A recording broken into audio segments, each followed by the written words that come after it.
Hi ho. Welcome back to MJT Reviews. This very special edition of Global Thursday on a Saturday. I'm calling it Global Saturday.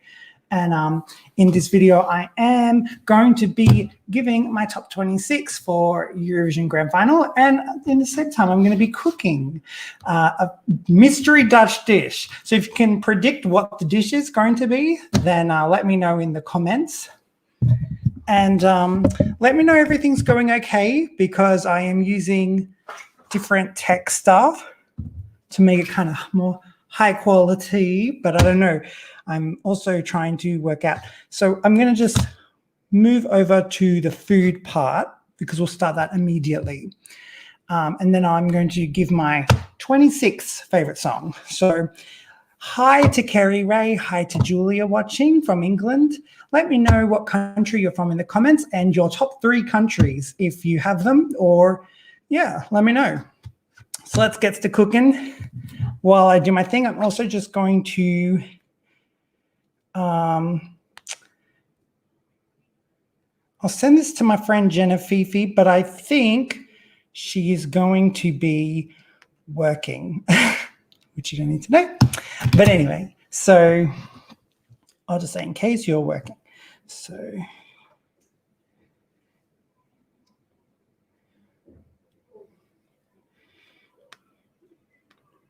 actually, she won't be working, silly me. I won't. It's a little personal, but I'll disclose it later to the people that know stuff. So, so I'm just going to move this a little. I'm going to be like, how can I show you? I need to like bring it down. So I'm just going to bring it down. Sorry about this. Whole separate thing now. That's right. This is such a mess. Sorry. Oh, trying to work out how I'm going to do this, actually. I didn't think about this. Oh, I might have to switch. Trying to see. I mean, we could do this. I don't know. Anyway, this is stuff I should work out. Let's start and see how we go. Otherwise, I'll try and work out something. Actually, I don't know.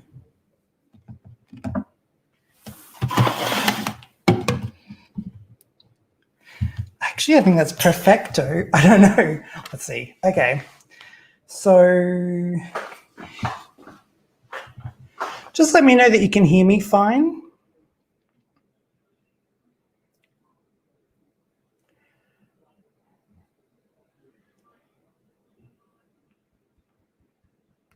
Let's start with my 26 favorite, everyone.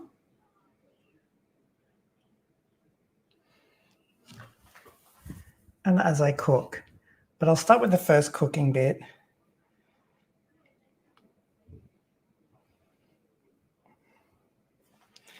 All right, so let's see how this goes anyway. So the first thing we're going to do is place the onion, celery, capsicum, tomato, garlic, peppercorns, bay leaves, and parsley in a large saucepan and cover with 750 milliliters of water. Water. Okay. Sorry, I'm just live videos. It's always bizarro.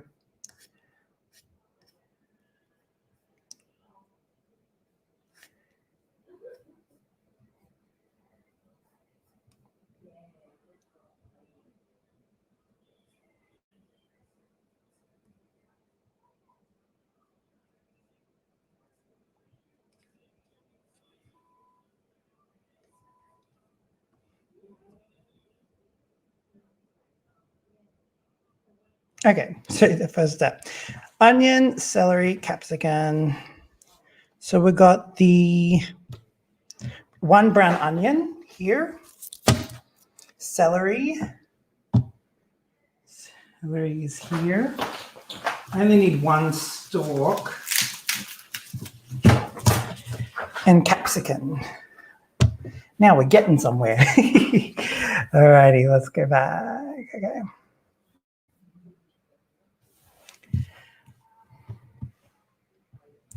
Okay, cool. I might try and...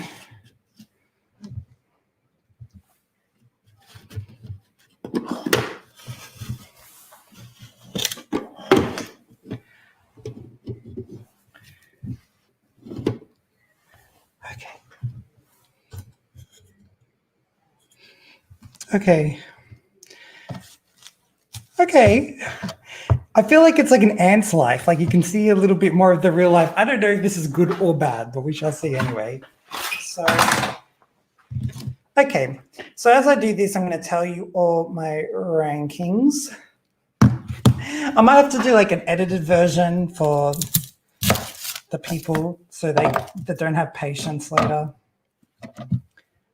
But I'm going to cut this onion. And the onion will be... It doesn't say, does it? Oh, okay. I'm just going to peel it and place it, I think. I'm not entirely sure, actually.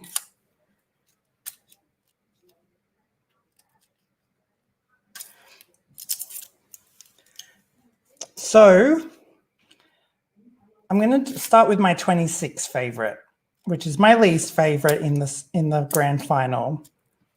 And we're going to go with... So all these people, you can cover your ears. Wow, well, this is going to see how good I am at multitasking here. But anyway, let's go with it. My 26th favorite is Norway. Okay. Oh, dun, dun, dun. And I'll tell you why.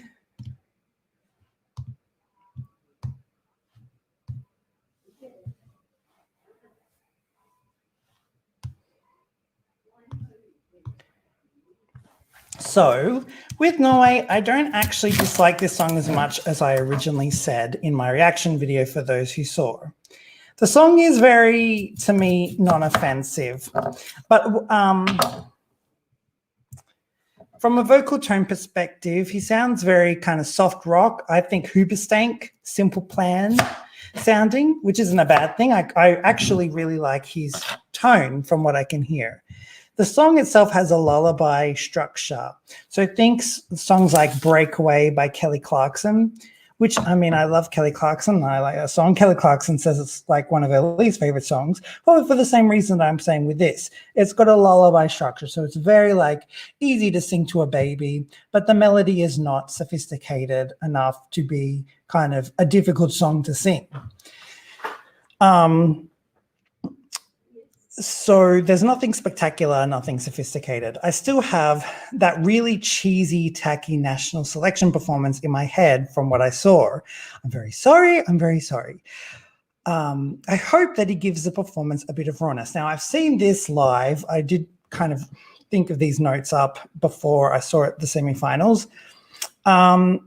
There was some rawness to it, I must say.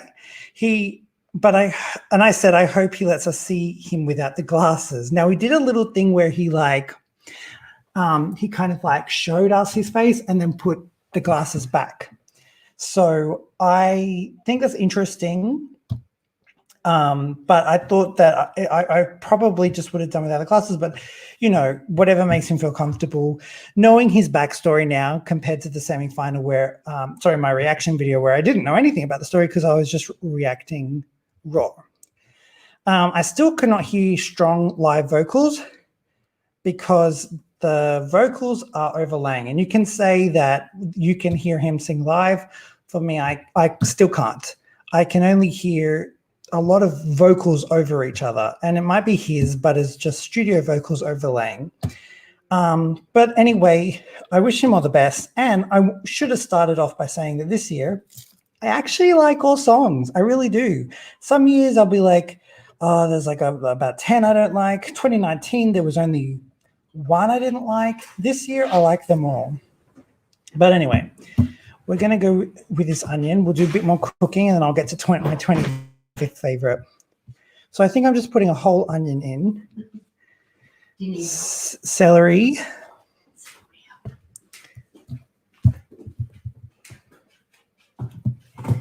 think I might have some celery. I got a celery here. I want some to eat. Oh, good on you. Chopped. So chopping this celery. A lot of people don't like celery. But I do. The only thing I don't like with celery, let me know in the comments if you agree, but there's always like a little bit left in your mouth. Like string. Yeah. Well, And then I feel like I'm chewing gum or look, something. you are supposed to string it before you cook with it. Like you pull those stringy bits off with the knife. Oh, I wouldn't know how to do That's that. good preparation. Mm. And that stops that string. How are you guys thinking of the camera quality? It's okay? Oh, you've got it working. Yeah, I wish I could show my whole self. I could put it up there on the table. Might do that. I was just talking to Marg and she said there's a new camera that they use for eventing horse riding and horsing.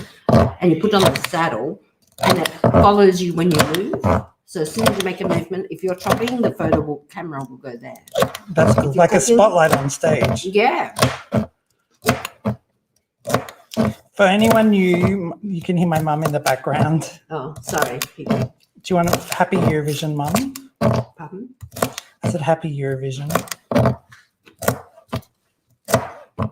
I'm too busy eating celery. Happy Eurovision. We love Eurovision. Do I put this in? No, Oh. that's poisonous. Oh, got to make sure I don't poison you guys. Although it did say to use celery leaves as a garnish, I think. Well, it's poison. Well, I've always been told it's poisonous, so if anyone knows differently. Carrie says she loves celery. Great quality. Yeah, it's nice and crunchy, and I just like the texture. Brian hates it. It's too watery. As a kid, I used to eat celery with peanut butter.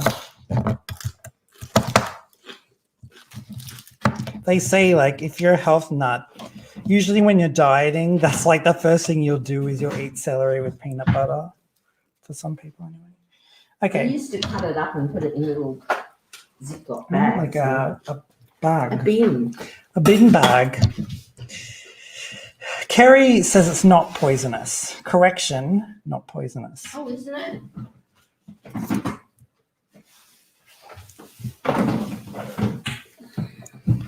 Did she move all that? Alrighty. Alrighty then. Okay. Yeah. So shout out to everyone watching. So just, yeah, it says place onion, celery, capsicum, tomato, garlic, peppercorns, bay leaves, and parsley in a large saucepan and cover with water. I haven't told them what I'm cooking. It's a mystery. Okay. But do you think that's a whole onion for the... Yes. This part is like a broth. A stock, really. So Okay. you're making the stock. Yeah. I bought a stock. I pulled it out of the cupboard, thinking you might need it. Pretty sure.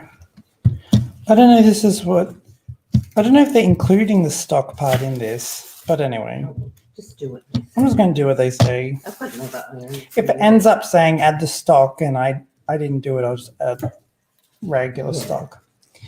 Kerry always leaves, I always use celery leaves in my salad and I'm still alive. Huh. Celery leaves. Oh. Okay. So, okay. Maybe you could Google that. Tomato. Kerry, Google about the Mum's celery now leaves. concerned for Kerry's well-being. You might be, what do they call it, dancing with death. I wonder if I could put this on the table.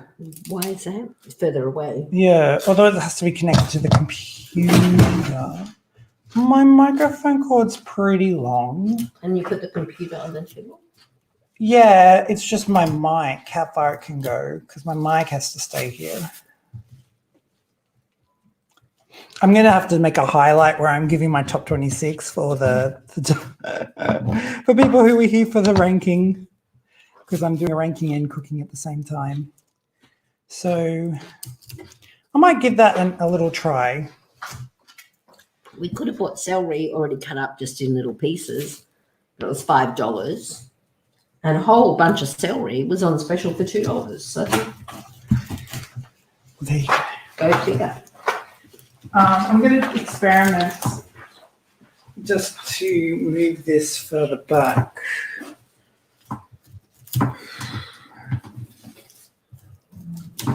The only thing is it might be dark.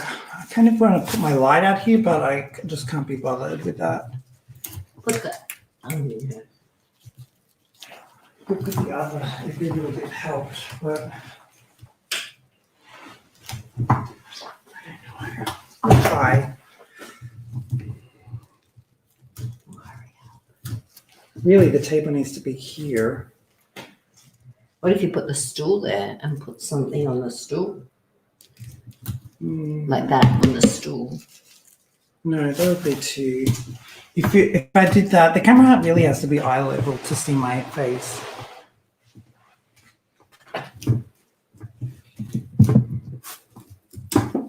Yeah, it's going to be too low. The camera's going to be there. It's going How low can you go? Hang on, Yeah. I may have something.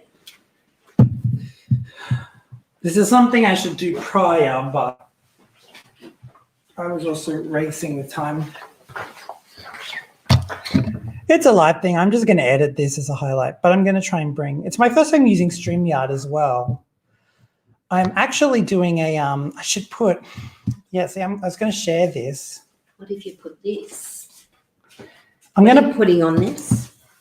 Ah, no, that's too vulnerable.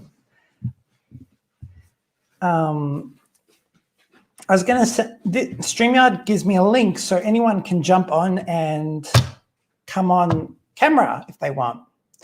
So I'm actually, I just remembered I was going to share that anyone who wants to.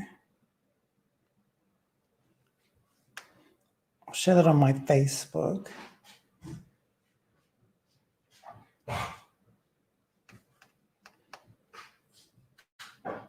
Sorry about this. We'll get to action once this is all sorted. What about this? Can people hear? What about this? Yeah, but it's maybe. That's actually a good level. Can anyone hear what that was, if you could hear?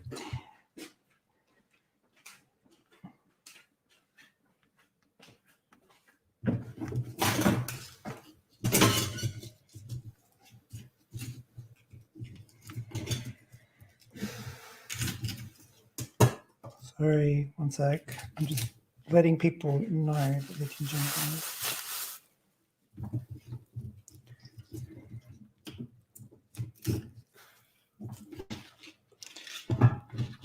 in. Shout out to Genevieve if you are watching.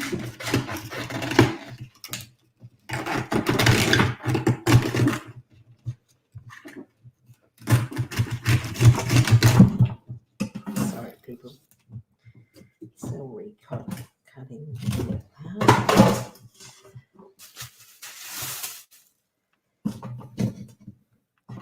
Actually, we should use our little fob bags.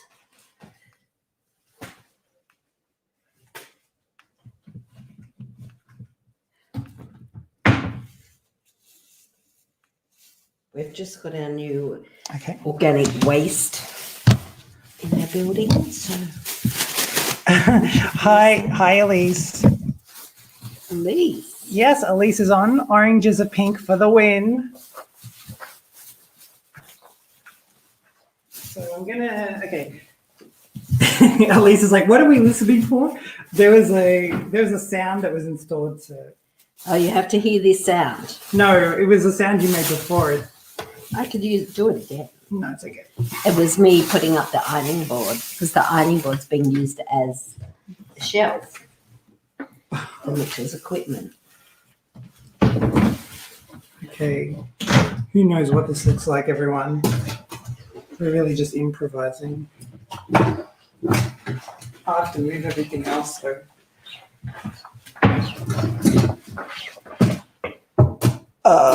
Let's see. Hi. I mean, I can bend. It's easier for me. Okay. Oh my goodness. How low can you go? Yeah, but I don't know. Do you need something higher? It's all very difficult now. Do you want to make it higher? This is such a mess. Like I was saying, Elise, I'm going to edit all this for the actual Eurovision fans because I'm going to edit like a highlights video, I Can think. you tilt it down so you can see? No, can't. So sorry. Can you make it go higher so you can see your head? Yeah, but I got to try and move my computer away because actually you can't see my computer. That's okay. What I'm trying, I have to move the light. Can you put those on there to make it taller? I could. It's just it's still a very Vulnerable. Yeah, because it's connected to my computer. So if I move that, everything moves. Do you think in a house you need a lot more PowerPoints? A lot more. Yeah. Everything close Modern by. housing. Modern housing has a lot left to be desired. Oh my gosh, you can't see me in my cardigan. Okay. Lighting is key. I do have a proper light, but it's more My of a kitchen's a complicated mess. thing. You must have it pointing over there because I'm looking at that screen. Here. Let's see. This will be interesting. Oh my gosh, the feeders. I don't know about that. What if you put the big cookbooks on the bottom and then there? But okay. Book at a I will time. need to move my computer in some way. Unfortunately, that's connected that side. So it's just Do you want it moved difficult that now. way? What's the computer on for? Is that better? Well, if you can see the computer, I'm trying to be careful. What have you done now? The computer's not doing the filming, is it? The camera. But what can you see? Me. Well, why Like did you 5 do that? minutes ago. What can you see on there though at the moment? You can just see that. You can't see a computer, but you won't be able to No. see the preparation board. No. That's what I'm trying to do. Are you visualizing through the computer? Yeah, I can't. Sorry. That's what I'm trying to say. Just be What if don't I go touch that. back there and I do that? No, you won't be able to see the board because this screen is covering the board from here, from this angle. You need to move it this way, but it's connected this side and I can't take it out because it'll take out the camera and I won't be able to put it back in. I'd have to turn off the video. Such a mess. Sorry, people. Just go back to doing it how you're doing it because I don't know. now you can't see you chopping. That's what I'm saying. Why don't you close that a bit more? Well, I got to see the comments. What can you see? I don't know. I'm going to have to. I don't see know for what I'm myself. looking at. Are people seeing what's on the camera or what's on the computer? No, you can't see anything. That's what I was saying. Sorry, this is so bad. This is like stuff that you do beforehand. Oh, see, it's behind. It's still You can see me, but what happens when I want to cook? Like, that's what I'm Well, can you saying. bring that up? I'm going to cook up. It's all too difficult. That's why that way would just been better. What if you did this? They can see, remember. Sorry, this is so bad. Like I said, I'm going to edit this for the Eurovision people. What if you do this, Mitchell? Put that on there. I can't cook like that. It would be so weird. No, it's not even high enough. Oh my gosh, you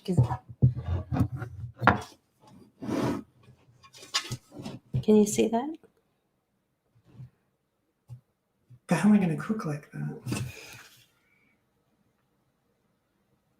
This isn't going to work. That's what I'm saying.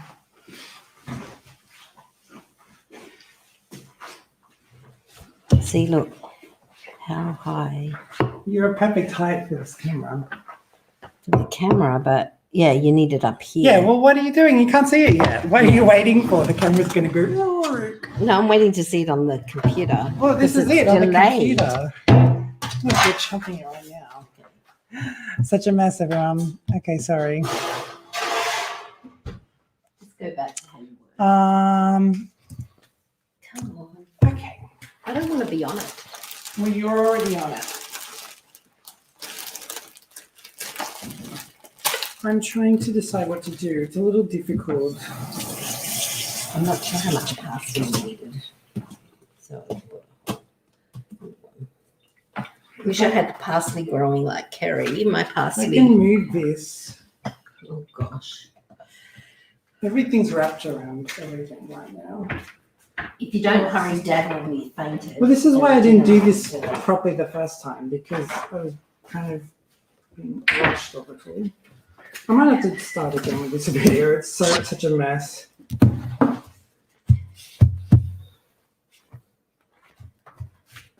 I don't know what to I do. don't know if you need those leaves. You don't need I should just leave that if I'm doing it like it. Just put it back, please. Do you want me to try and get it No, undone? because I'm using it for my camera. If I have it down there, it tilts it. Oh,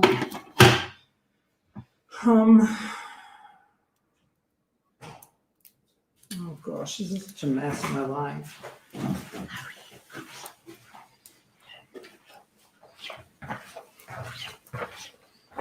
What to do. Sorry, everybody. show them you chopping first. You have to get shorter. That's your problem. Hmm. See, look, I'm in it. Mitchell's just too tall. It's fine. Okay, now I'm going to put everything back to how it was. I can't remember.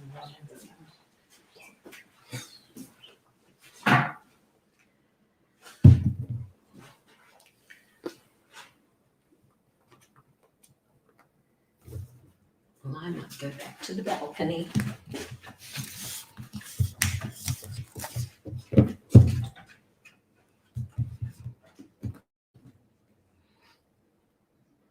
Oh, okay, sorry.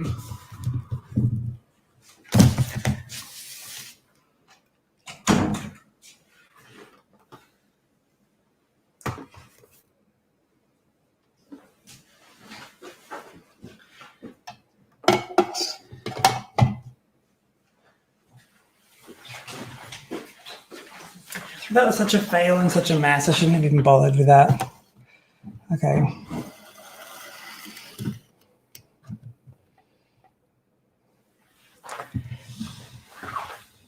Okay. Sorry about that. Okay, let's get back to doing this. All right.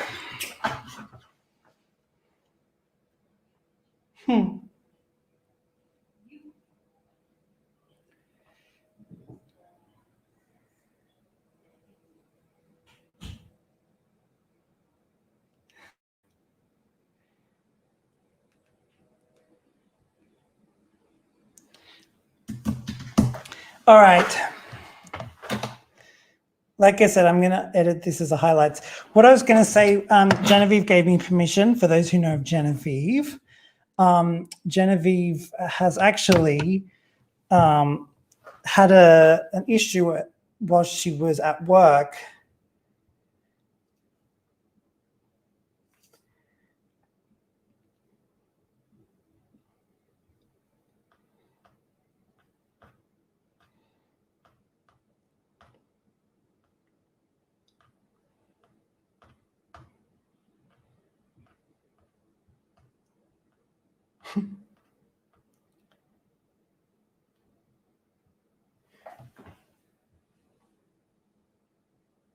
So yeah, she popped her left ankle, and her foot is like, she has a fracture in it, and so she's kind of seated for a little while now. Anyway, yeah, I thought so. That's why I know she's not at work, but she's just I think a little busy right now. But I've let her know, Kerry. Okay, so let's continue. So that was an adventure. Anyway, so tomato, Take halved. the ironing board away.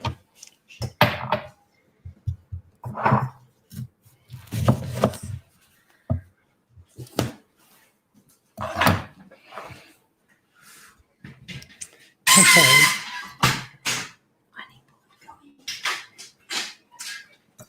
Garlic.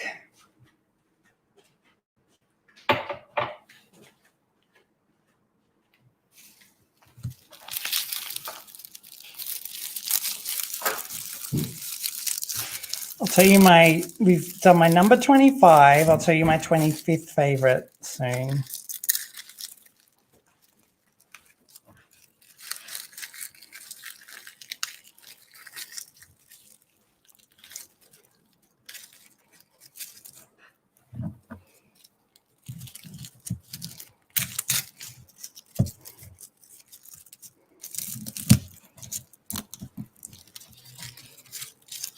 Did you get some more garlic, Mum? No, that should be enough. It's not that it's... Oh, no, I got that last week. It seems really old. I got that last week. Okay, not near the food. Just leave that. Oh, how come you don't see it? Just leave that away because I like it. I don't want it to get ruined. Oh, okay, I'll show it here. Hang on. I've already had it on mine. People know it's there. I've had it in many of my videos. How do I show it? It's delayed. There's a bit more of a delay this time. Look, everyone. Nice Eurovision sticker. Mitchell's sister-in-law knows him well. Her mother made this. She's got some fancy machine that makes stickers. No, I was going to say all that later.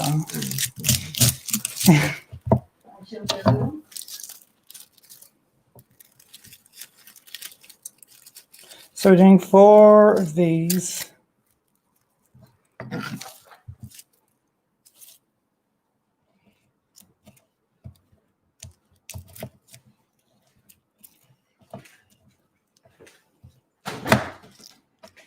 Yeah, I've decided this is what I'm going to do. I'm going to edit this as a highlights for people that just want to see my ranking. What's the highlight? I'm just going to like highlight what I'm saying. I'm going to edit it. No.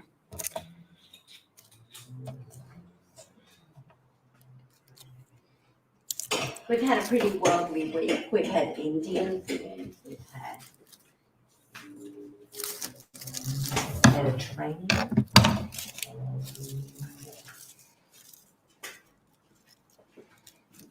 Go back out.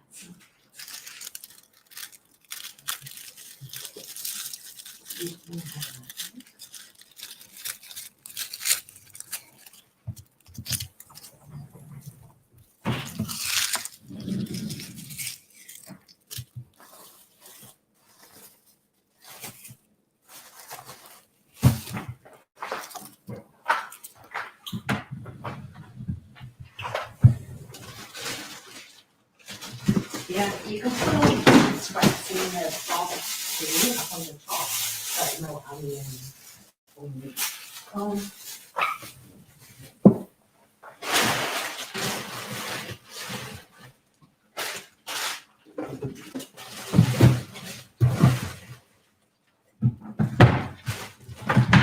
Okay. Good morning to anyone watching in Europe.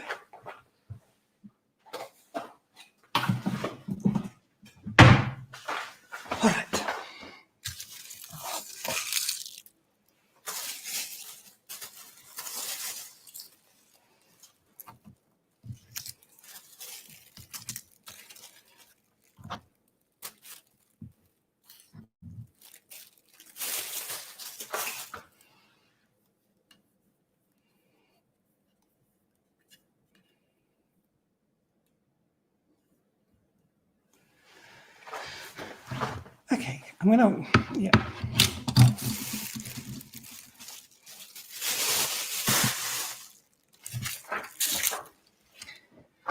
So I think it's just the 4 cloves like that. Doesn't say anything about like chopping them, I think.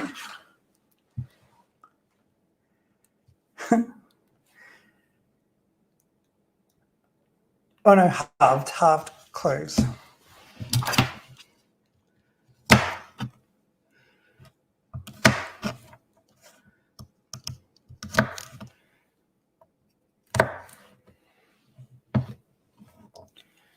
Okay, this is in the way.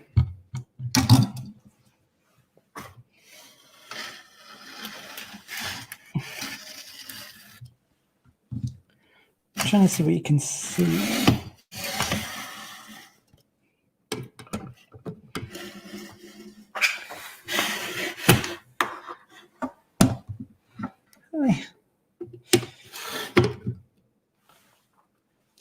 Maybe I should have just kept my regular screen. Anyway.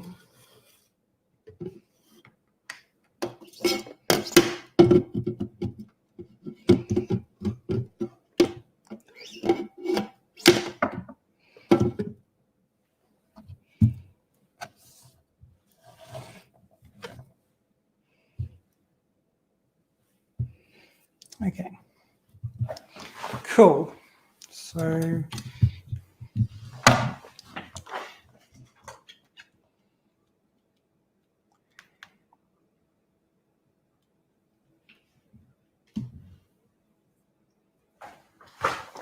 peppercorns, bay leaves, and parsley.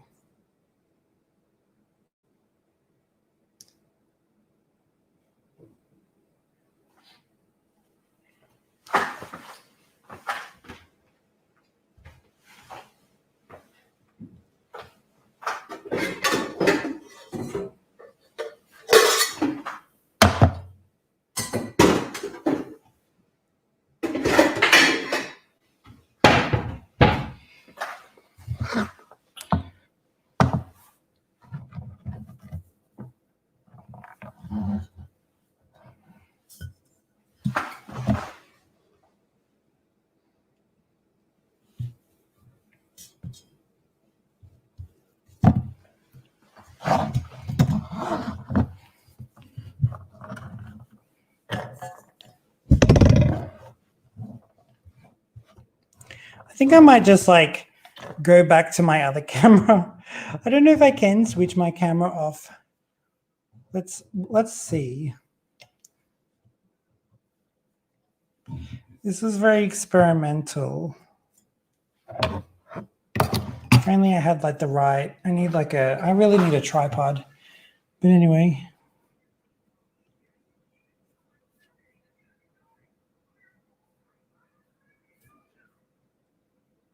I don't think I can change my camera mid filming.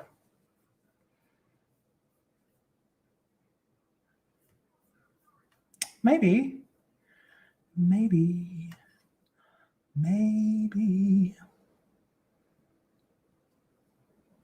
Oh yeah. Okay. Cool. Okay, I can switch. This might just be better. Let's just go with this. Okay. This is better. Let's just go with this, I think. Let's just not experiment anymore. That camera was good, but it's a no thank you for now. Okay, I'm happy with this.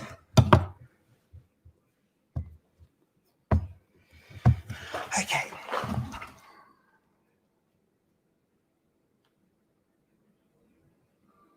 So peppercorns. Let me know if you just think this camera version is better.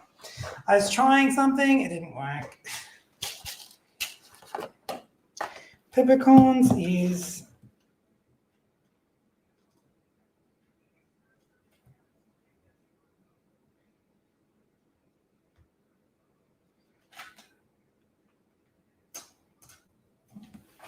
oh, we only need half of a tomato, I see.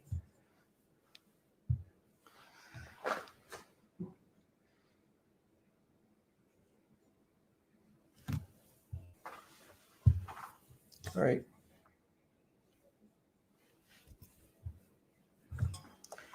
Okay. Just four black peppercorns.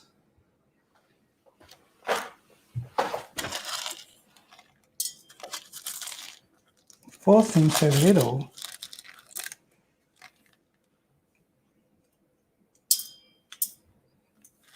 Okay.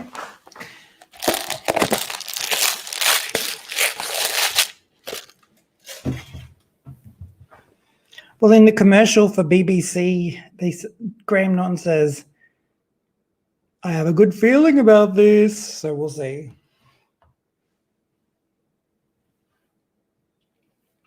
Okay.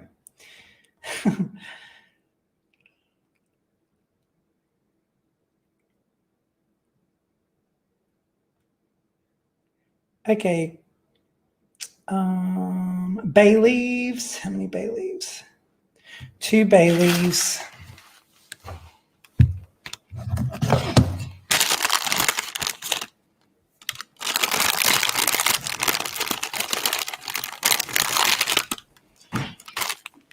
Not at the moment. I've switched back to my usual camera. I can switch back on StreamYard, so it's been helpful.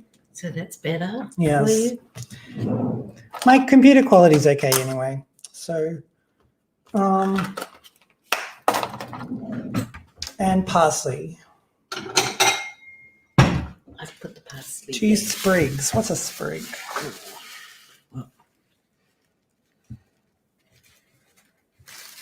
2 sprigs. Okay. Depends how big the sprig is. No. Cover with 750 milliliters of water. Of what? Okay, thanks, Kerry. The camera is good. 750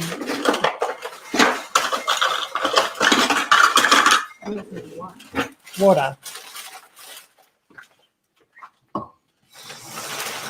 That's 3 cups.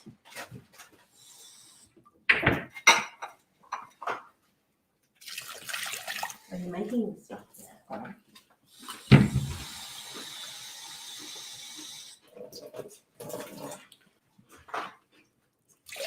It reminds me of Camden High School cooking days. We used to always make their own stuff.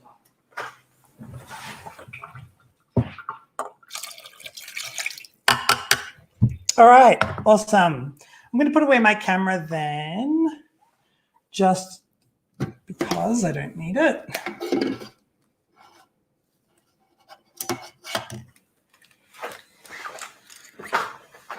Here for now. Okay. Oh, that was such a misadventure. Sorry, everyone. I was trying to make it, anyway, let's go with that. So now we're going to bring to the boil. And see, I also knew that I had to like move this around and stuff. So bring to the boil and simmer for 20 minutes. So I just got to find the lid.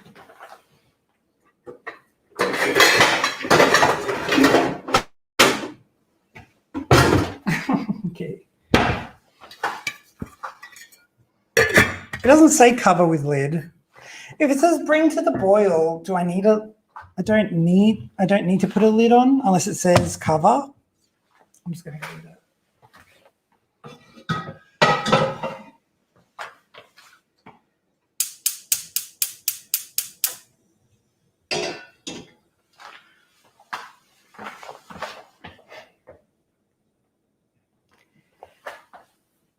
Please set the timer for 20 minutes.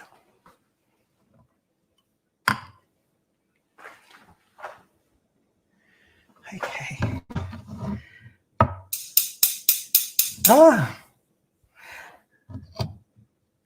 Okay, Google, please set the timer for 20 minutes. Sure, 20 minutes, and that's starting now.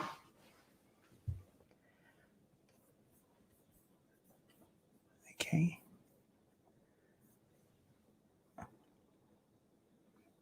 All right. All righty then. Well, we'll move on with the next.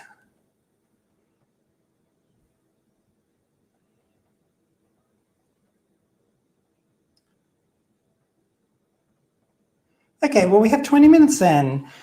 What I'll do is then, if I'm going to be on this, see, now I need my camera. Maybe I could set my camera up now. I'm so ridiculous. What I'll do is I'm gonna get my pillow. I'm gonna sit like I usually do.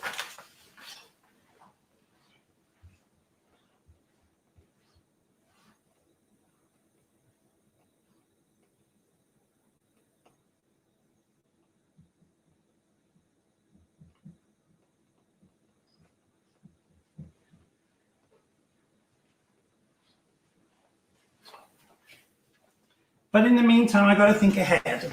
So the next step is, after this, I'm going to put in chicken. So I'm going to cut the chicken up now, so it's ready to just put in. So it's 750 grams of chicken thighs. It doesn't say to cut it. This is very easy. It doesn't say anywhere to cut it. Unless this is just a very... Wait, did I have to put in capsicum? I also have to put in capsicum. I'll just quickly put in the capsicum. Chopped. Okay.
You know, I have something to say about Norway as well, which I'm going to say, so remind me. It's about the backstory.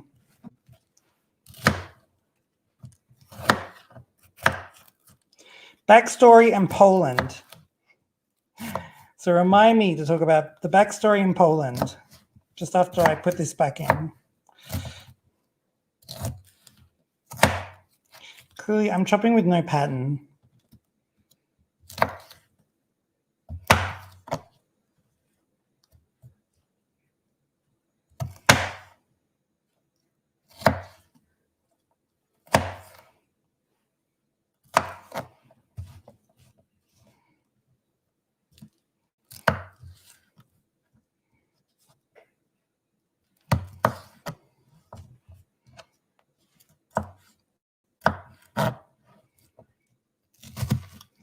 Okay, got to quickly put this in the saucepan.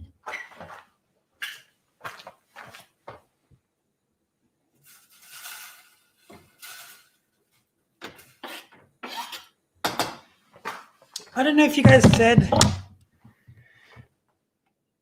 if it says to boil, should I put the lid on? It doesn't say to put a lid on, so I'm thinking no, right? Okay, so I'm done with that. I'm just going to tell you about what I think of Norway. So I was already talking about Norway being my 26th place. And also what I'll say is a lot of people have come for me, my reaction video. And I don't have anything to do now. I think I'm going to have a sit down and chat.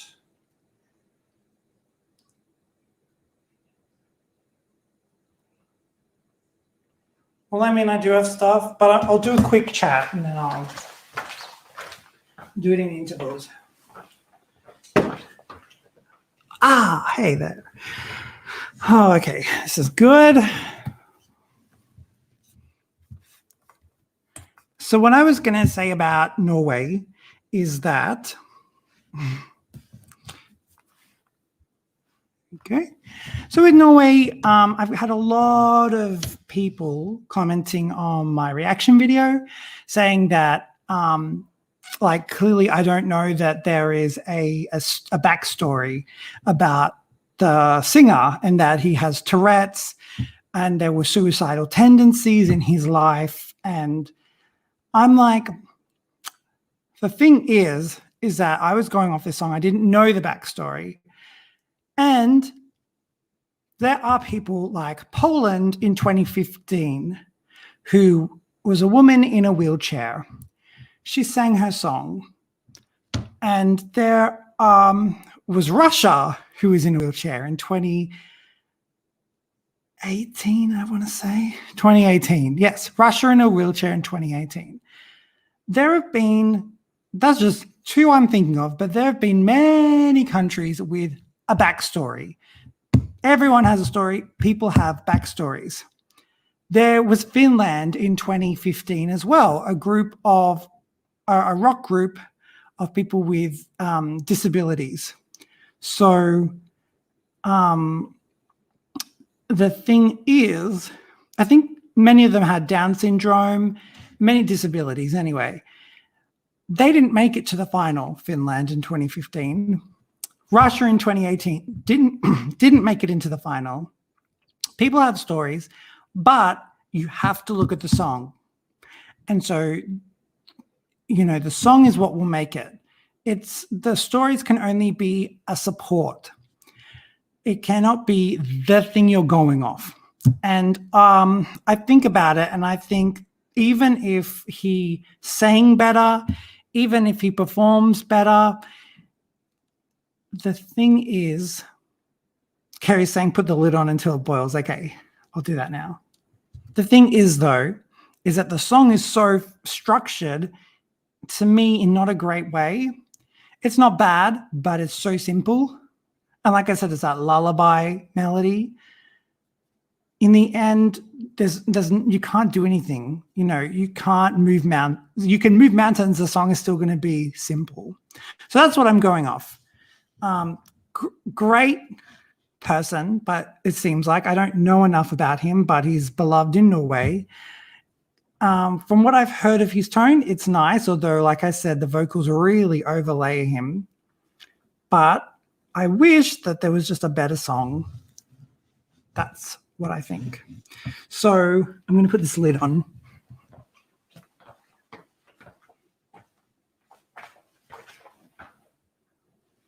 But now it's kind of boiling. So I don't know.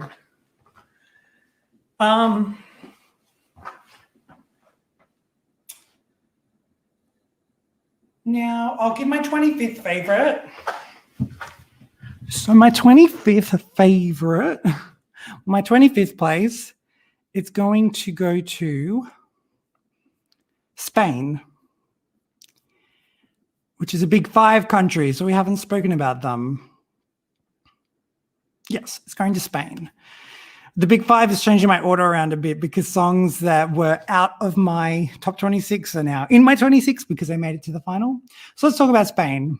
So with Spain, I have written notes. I haven't written notes for all these, so I'll go speak from the heart for some other songs later on. But shout out to Leroy Sanchez, who is a YouTuber who does cover songs, very famous. He was extremely famous like in the early 2010s. And he did, I love his cover of Love on Top by Beyonce, maybe even better than Beyonce. Have a look at it. It's really good. I really like it. It's more of a male version. I really appreciated it anyway. But he co-wrote this song, which is awesome.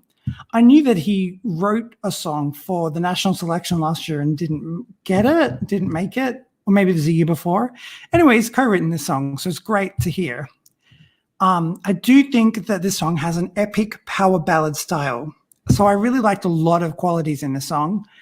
I think that the melody is rather lackluster in the chorus, so that's what brings the song down. My favorite part is the string and bass segueing from the chorus into the second verse. So the bit is like, do, do, do, do, do, do, do, do. I love that. But there's only that's a little feature. It's not enough to be like, oh my God, winner. So I really liked that though. And it made me, like, it just had a really lovely, special feeling. My favorite part is this, that's what I said. It's definitely a very magical feeling. Everything else in this song though kind of drags out to me.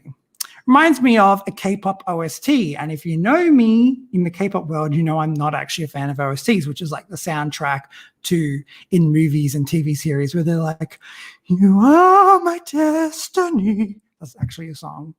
But I just don't like this kind of like orchestral strings and I'm singing like I'm crying, like you can hear my tears. And yeah, so if it's going to be a power ballad, it's got to have a lot of oomph to it. While there are some really nice vocals at the end, especially in his head voice, it was overproduced from the studio version. I haven't seen it live, so I don't know. And it was washed out a bit. So unsure how strong he can actually sing live and can sing those notes. It didn't keep me captivated in the end. So that's why it's my 25th.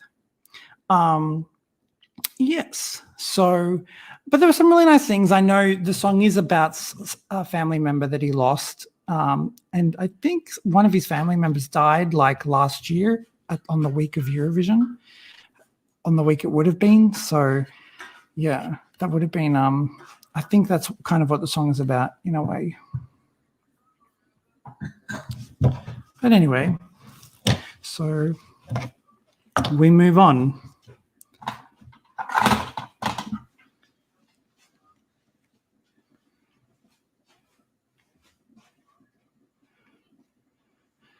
Okay.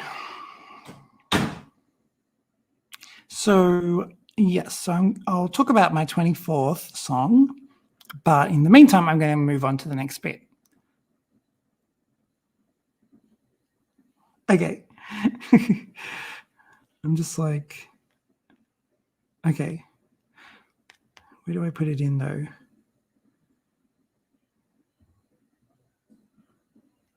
I'll take the lid off now.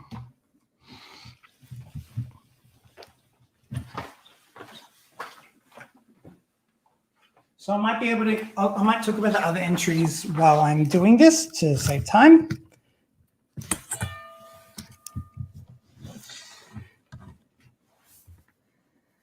Okay. So take the lid off.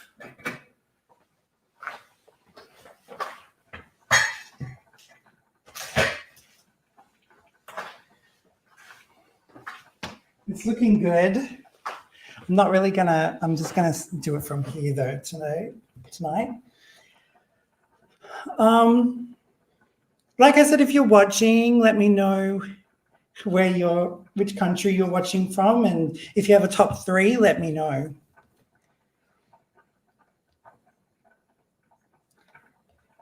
Or let me know your favorite, but your favorite has to be from the country you are not from. Okay, so it's saying to whisk these ingredients together. It doesn't say what in. I guess just a bowl. We have bowls. I'll do the see-through bowl. Actually, I'll do the blue bowl because it's bigger.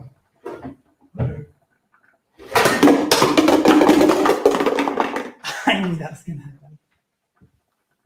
This is the blue bowl though. That's the question.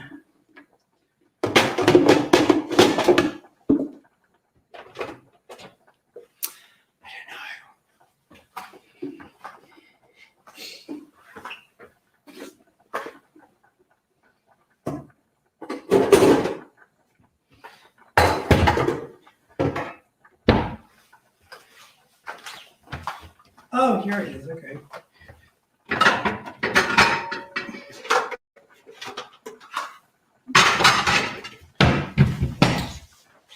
Okay, so all right. So I'll talk about my 24th place. But in the meantime, we've got 200 grams of plain flour for the next bit. Like I said, if you want to guess what I'm making, you can at any time. It's a mystery dish.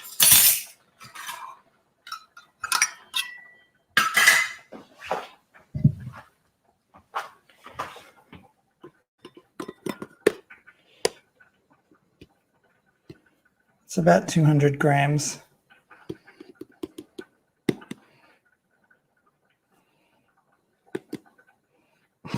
It's about 250 grams, but it's a little less than 200. Okay. 200 milliliters of sparkling water. Other sparkling waters are available, but sparkling water nonetheless. I'll do some ASMR.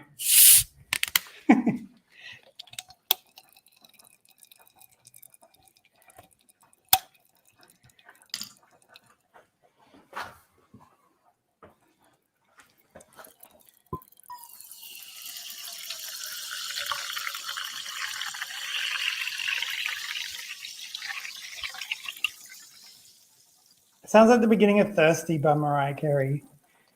Okay. I'm sure Mariah Carey had a champagne bottle instead. All right.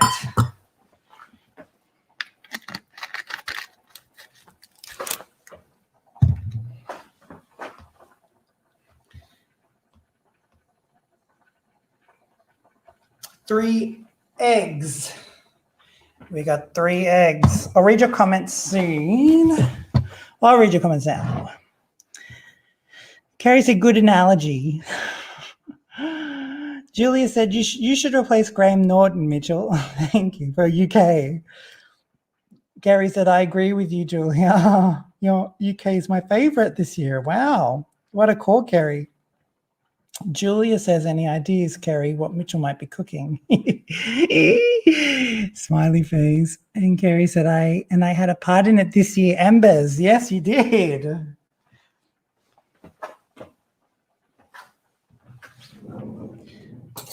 I did tag James Newman. Hopefully he gets a look at that.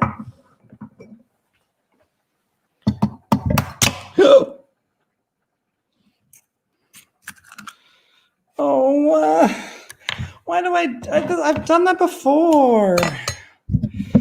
Oh no, oh no, oh no.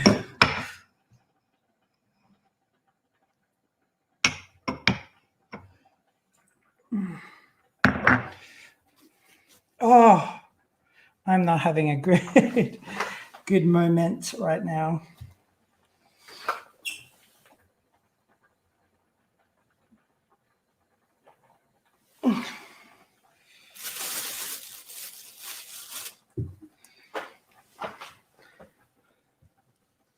So bad.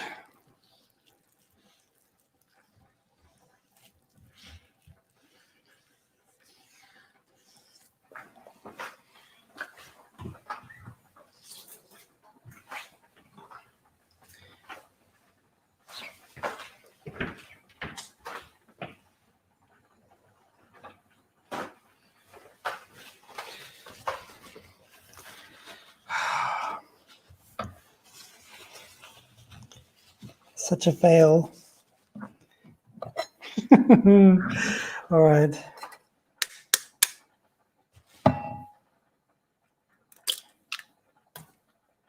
One. I have to get another egg. I mean, I kept quite a bit of the other egg, but still, like, there's a lot that probably better to do 3.5.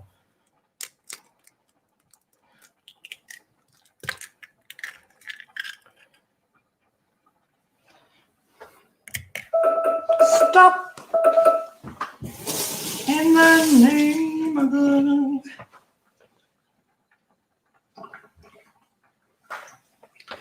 Okay, I'll just put in that other egg, and then we'll continue with.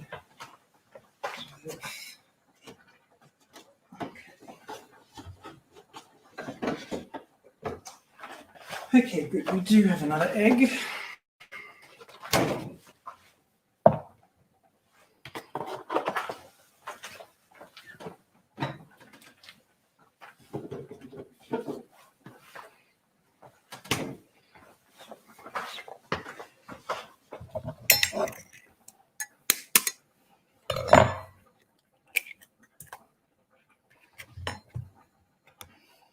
And then I'll just put in this. It'll be okay, 3.5. My mum actually used to say, like, if it says 2 eggs, put in 3. Maybe because maybe the eggs we used to get were small. Maybe that was when we had, like, we used to have chickens who would give us eggs. Maybe that's when she said if it says 2, put in 3. Okay. Just quickly wipe.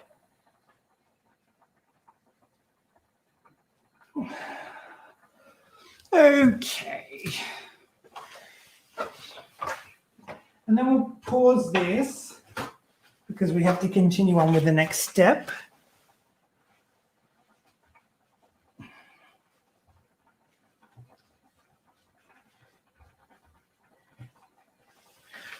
Oh dear. Oh dear.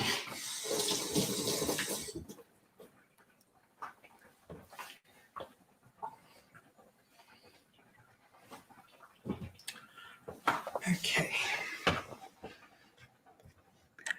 Ooh. Elise is eating risotto and fish. I never had fish with risotto, I don't think.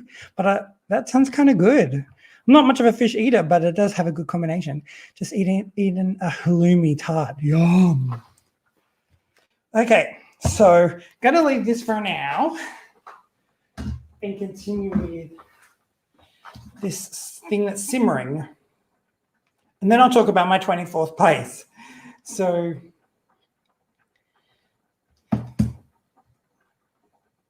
okay, so add the chicken and enough water to cover. Okay, so I'm adding, it didn't say to cut these at all, so I'm just gonna put them in like this. I'm gonna have to wash this knife.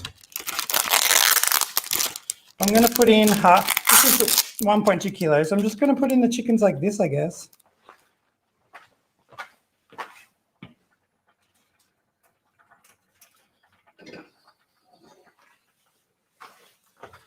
It's a little too hot. I should move. I should migrate you, but when I could, but I don't.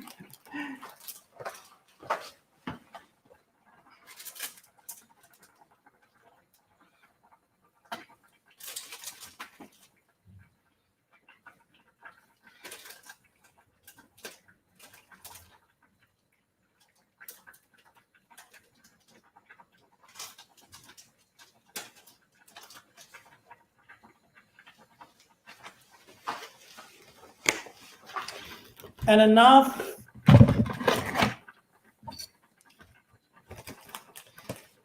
water to cover, it says.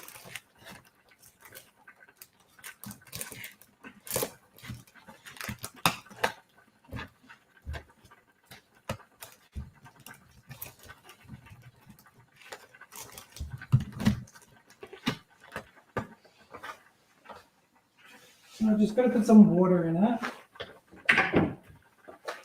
Some more water.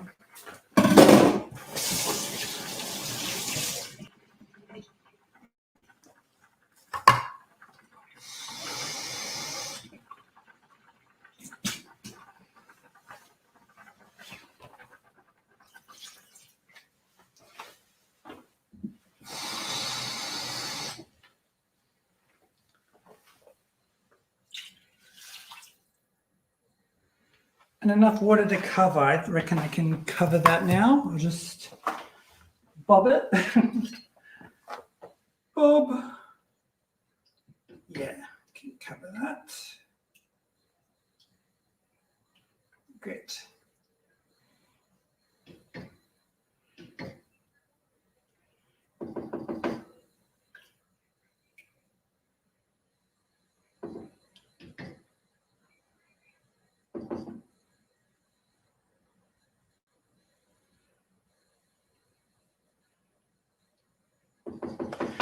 Okay, so I've covered it, and now I'm going to simmer for 10 more minutes. Okay, Google, set the timer for 10 minutes, please.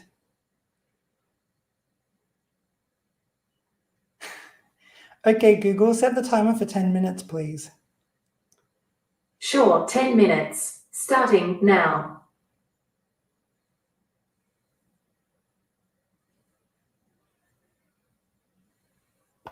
Okay, so now we're simmering for 10 minutes. So I'll just move the temperature a bit down.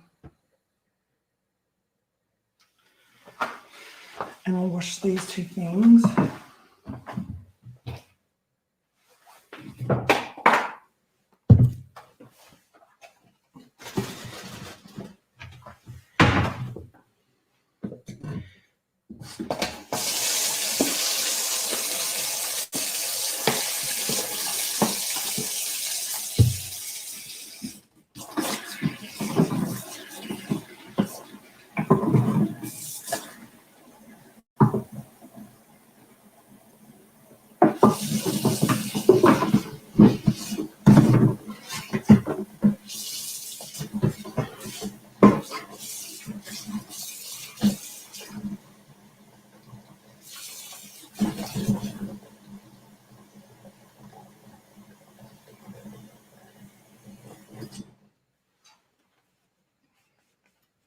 Okay, cool.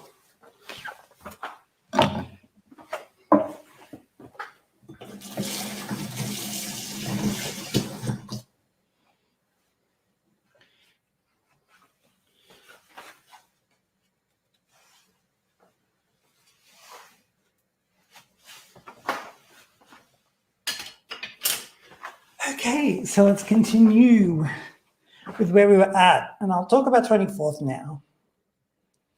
But in the meantime, we got to the eggs and then unsalted butter. 50 grams of unsalted butter melted, plus a tablespoon extra. Okay. Unsalted butter melted, 50 grams.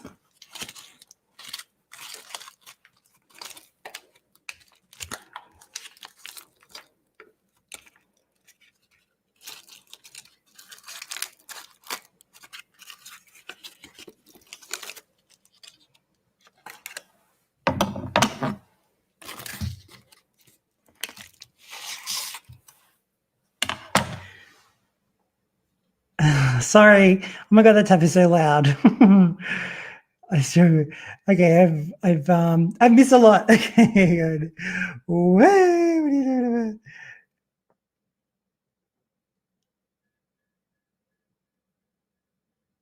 Okay.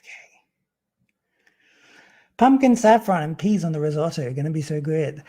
Oh, yummy dinner enjoy, Kerry says. I'm envious of your dinner. I'm at dinner with my parents-in-law and they found some friends, so I'm the awkward person on my phone watching it. Sorry. I know you are a Eurovision fan too. Not as much as Mitch to get up half an hour or more before it starts streaming in Australia, though. I value my sleep. 5 a.m. in Australia. At least we're not in Western Australia, I know, right?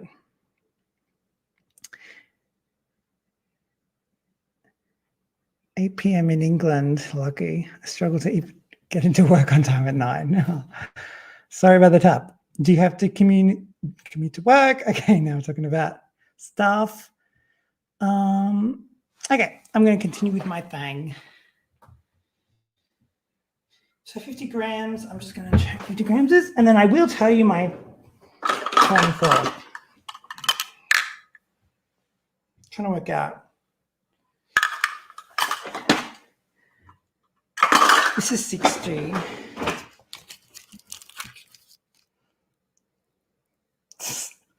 There must be a better one. Usually they got lines, but this one doesn't. I'm just going to go with this. I'm going to be rebellious. So I'm going to melt this.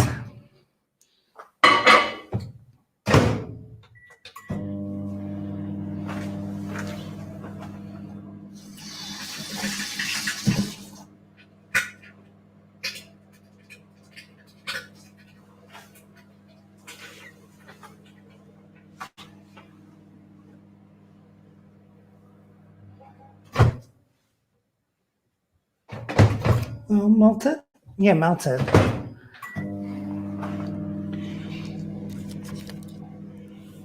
And then it said, what did it say? Something like a, put this away. A tablespoon extra.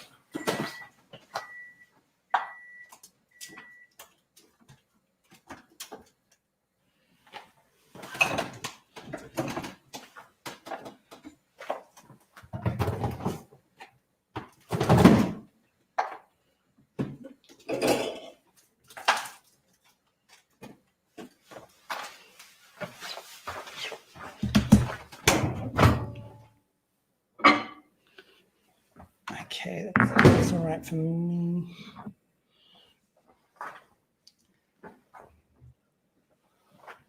Bring it back. Okay.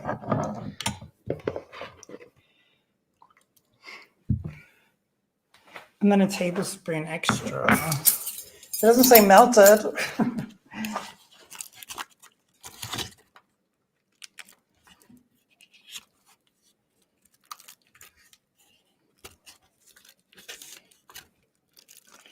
I've made such a mess of this butter.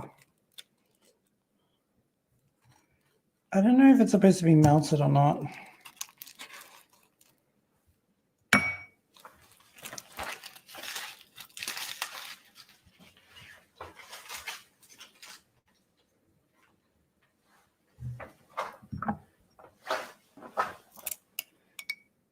I'm just gonna. It doesn't say. It says and a tablespoon. It says like 50 grams melted and then a tablespoon extra. And I'm like, extra melted, or what do you guys think? Okay, so.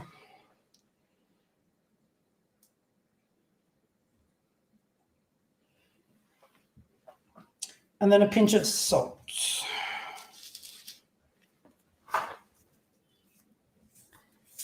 Okay. Okay.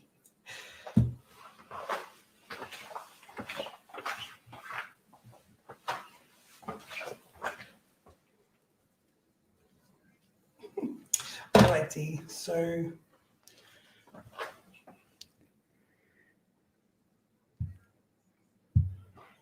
Elise says, how long is my Yeti mic cord? It's actually very long. Why is that? Should I move it? If you need it moved, let me know, because I have a lot of room. How is yours different? I feel like we have like the exact same, unless mine might be like a slightly newer version than yours. Like I have so much of this. Okay.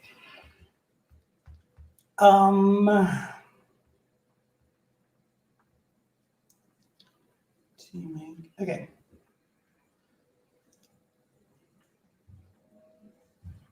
So I'm going to whisk it. What do you guys think of the butter? Should I add this extra in melted or unmelted by the way that it was worded? And then I'll whisk away. So,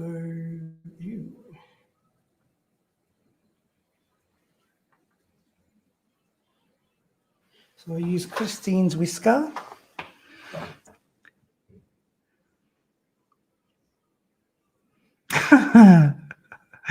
Lisa, no, you're struggling with setup earlier, lol. I know. I ended up just going with I'm using my computer camera, but you have the pro mic. Love my ass off. Mine's the pleb version. No, I don't, but an ex-girlfriend of mine did many years ago, and I'm talking about riding a bike. I'm gonna have to read these comments later. What am I doing about the butter, y'all? Should I just add it in? I'm just gonna. Oh, okay, Elise says melt. I'm melting it. Oops. What did I do?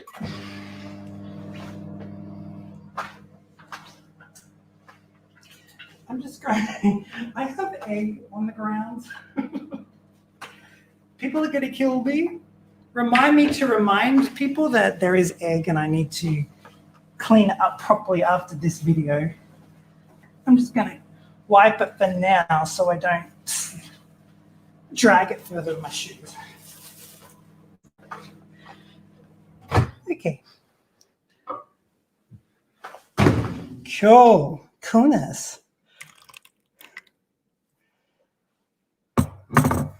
Okay, I'm going to whisk. Stop in the name of a...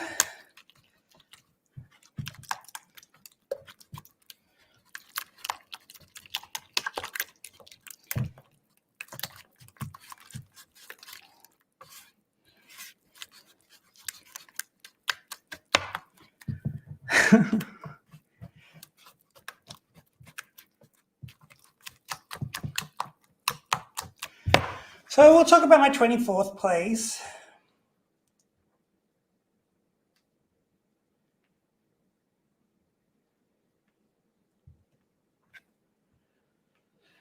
And that goes to, drum roll, do. My 24th place goes to,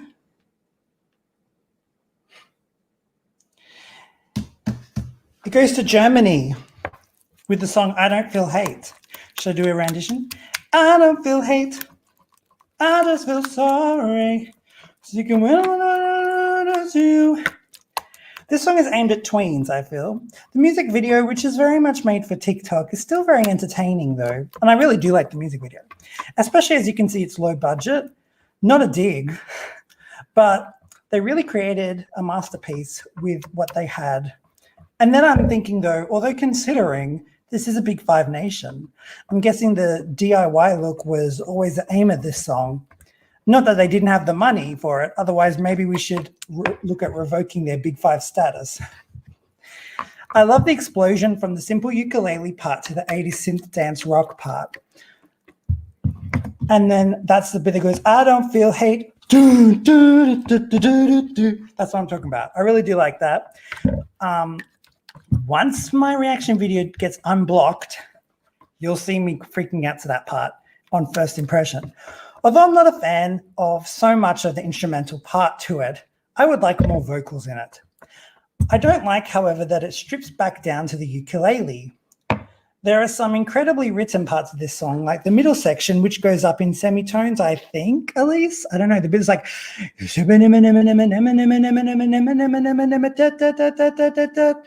really like that bit.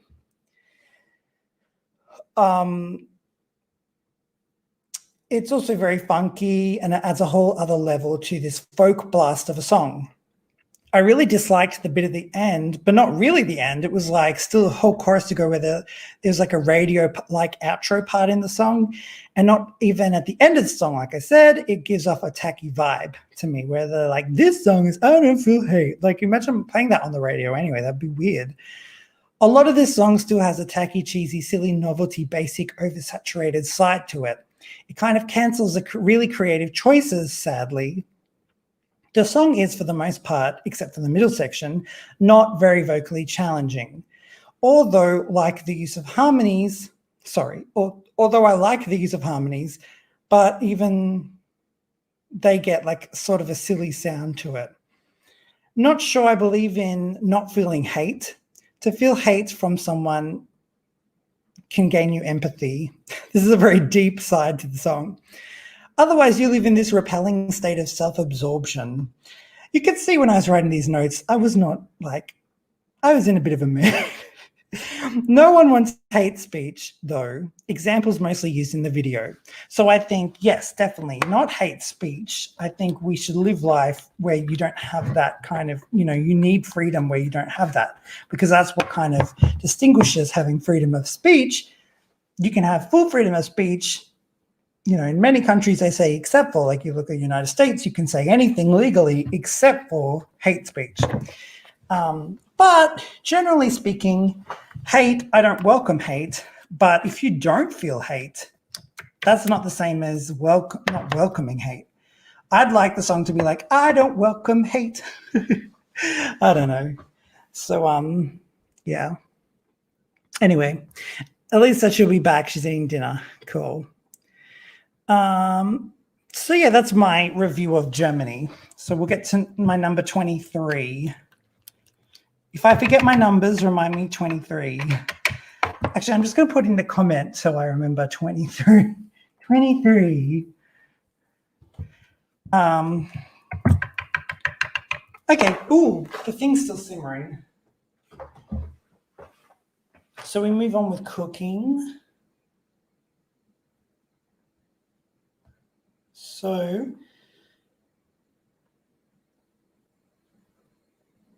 I'm going to remove from the heat. It still looks kind of, I don't know. Okay, if you say remove from the heat.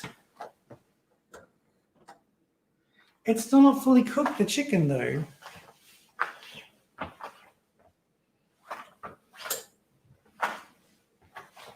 Am I cooking this later? I might have to read ahead. Trying to find utensils.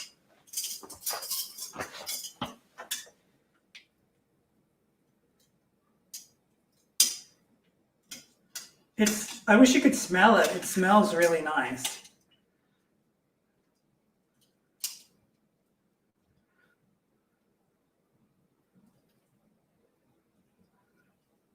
I might actually do this for because the chicken wasn't fully covered, even though I thought I covered it.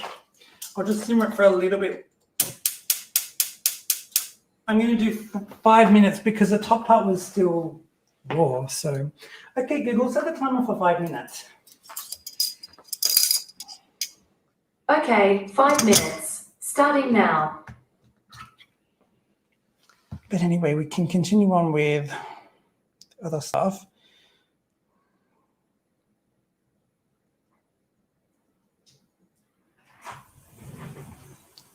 Perfect timing. I'm just going to read the end to see.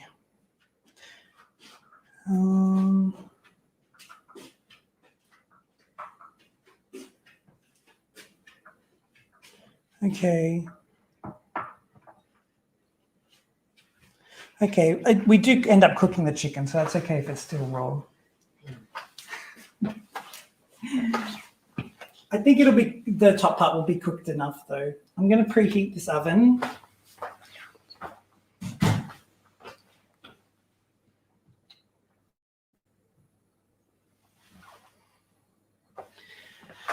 Okay.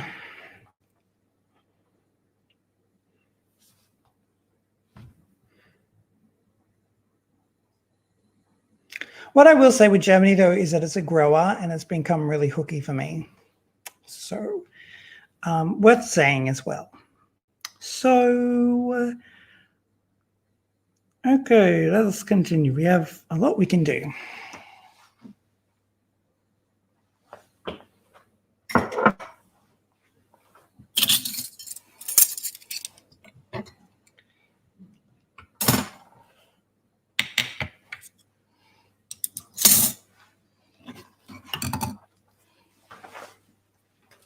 So I'm getting a pen.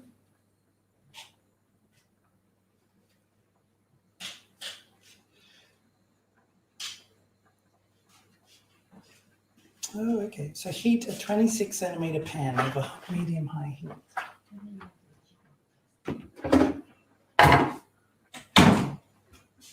Is Dad starving away there? I'm going to make him the chicken There is toast. Indian leftovers. Yeah, I'm going to make him the chicken toast. Okay. Now I need to do the What's happening here? Does this need 26. to be boiling? Yeah, Or simmering? simmering. Only simmering because actually the timer ended, but the top part was still raw. Ah. But I am going to cook it for 5 minutes at the end. Okay, But I think it's also supposed to be white right now, so it's still pink. just leave it a bit longer. So I just turned the chicken around. So I put it on for 5 more minutes. Okay. Kerry's saying cook the chicken more. We don't want salmonella. Okay. So now Is while there I'm doing anything in that, the oven? no, I'm about to put it, I just started preheating. Heat Can a I 26 centimeter crepe pan over medium-high heat. You'll just have to use that. I don't have a crepe pan. What crepe pan? What pan? Use the fry pan. I don't have Fry a crepe pan? Yeah. That's nothing like that. Can I put this in the oven?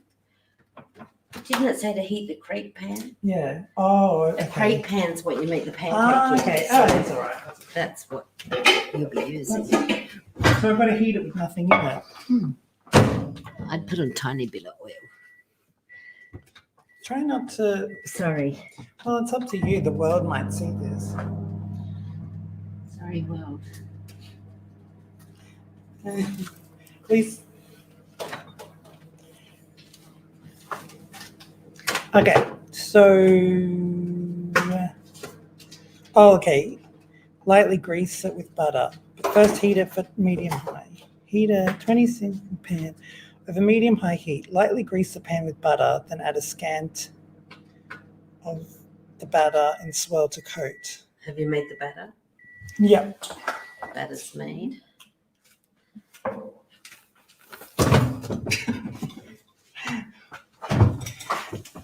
Okay.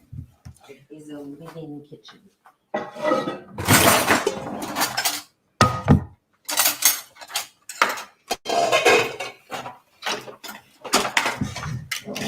You could ask me to get your stuff if you. Kerry says, love your critiques and feedback, Mitch. Your statistics, etc., are mind-blowing. Oh, thanks. I try really hard, actually. So,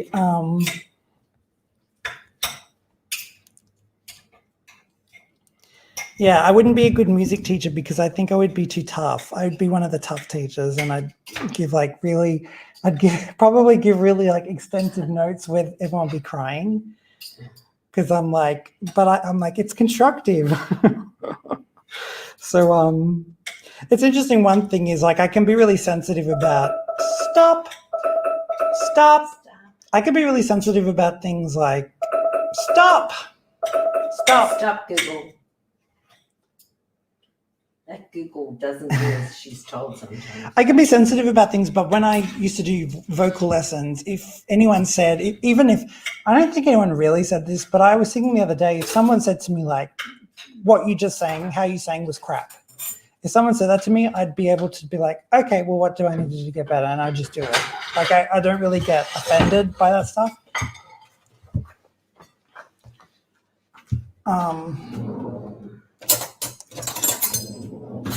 But I think I say, I did get in trouble with Norway. I did say, I said, oh crap, but I didn't mean it was crap. I was saying, oh crap. Like I was saying, like, I should have said like, oh wow, like or something, but I went, oh crap, when I was watching it. And people thought I was saying it was crap. What was it? Norway, the reaction. Anyway, you can have a look at the comments for Norway. All right, so I've got to do this. How am I doing it? Heat over medium high. So I just put on medium high to start with. Lightly grease. I'm guessing you do this at the same time. Lightly grease the pan with butter. A little bit of butter, I guess, I have left over. You need help. Lightly grease with butter. Usually you put a paper towel and move it around. Yeah, or you can use the pastry brush. Oh, yeah. Yeah, just use the paper towel. I could have done the pastry brush. That's cool. Where is it?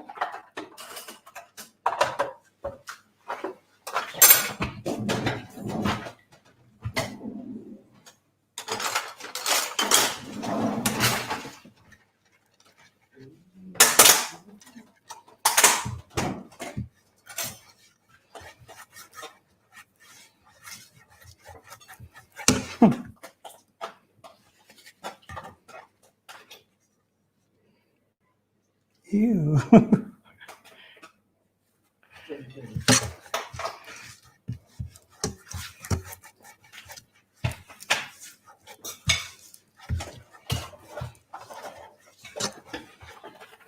This always makes me think of now Jane the Virgin. What? The pastry brush? Yeah. Oh, that's the turkey baster. Yeah, turkey baster, but it looks like the same thing. Anyone who watches Jane the Virgin would know what I mean.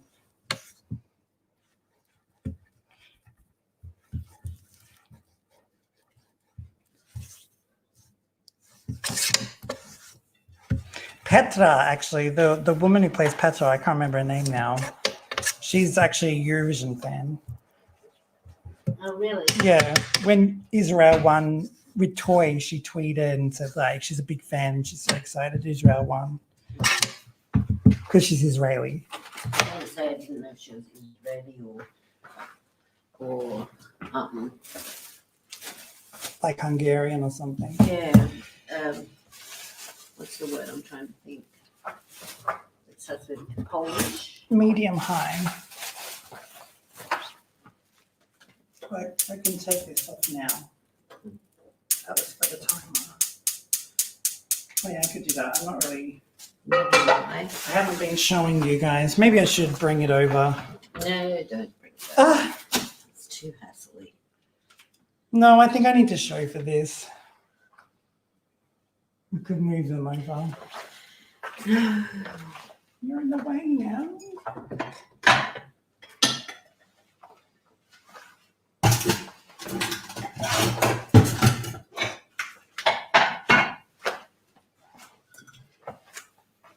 Wonder where that tub went. What tub? The computer for the computer. Yeah, It's it's kind weird, of isn't it? derailed a lot. We're missing where I usually put the Pia. Don't, Carrie, don't say that. You got the name wrong, luckily. No.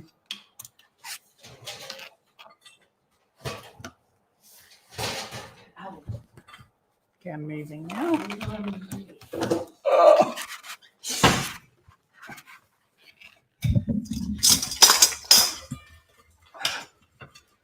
Dad's dinner.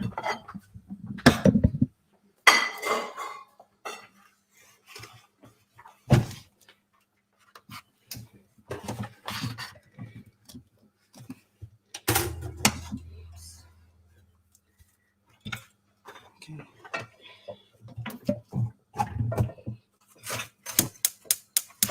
This butter on the whatever fry pan takes me back to what Hoyt smells like. I don't know why. Probably the butter on the popcorn. Probably. How funny. Funny, haha. Ha ha. Okay. So now we've let that sit for 25 minutes. Okay, Google, set the timer for 25 minutes, please. All right, 25 minutes. And that's starting now. Okay, and the chicken's going to cook through while that's not doing anything. While it's off the heat. That's good. It'll still cook through. Do you think? That's what it's saying it'll do. Yeah. Okay. She's not from. That teacher wasn't from my high school, Carrie. What teacher? Petra. No, Carrie got the name wrong. The person who doesn't deserve to be named. Oh, I know.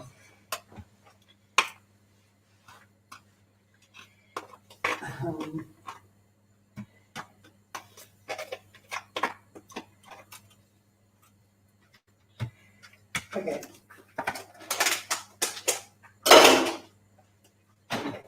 Then add a scant. I've never heard of that. Nor have I. But what's it say? A quarter of a cup of the batter and swirl to it. What's a scant? Scant of what? This is a quarter of a cup of the Pancake. batter and swirl to it. Cook for 1 to 2 minutes until lightly golden. It's like you're making a pancake. Shut up. They don't know what it is. As in, it's like you are.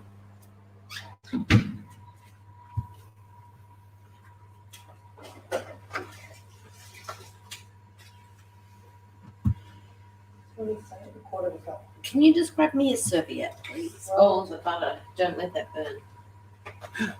Just let me do this instead of your thing. What temperature did it say? Medium high. Did I do it right? I don't know. What? Sure. Yeah. Okay, cool. Put it, no, big round piece. That's what I was trying to tell Like you. the same as a bread and butter plate. What do you need now? Well, no, you need more. Swirl to coat. Cook for 1 to 2 minutes until lightly golden. You're making the size of a bread and butter plate, I would say. So what do I do now? Tell me. Add more to the No, you bits can where only there's none. use that. No.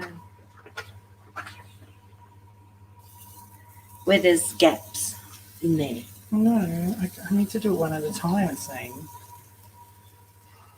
Let's stuff this up.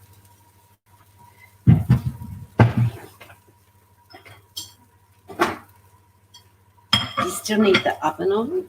Yeah, it's preheating.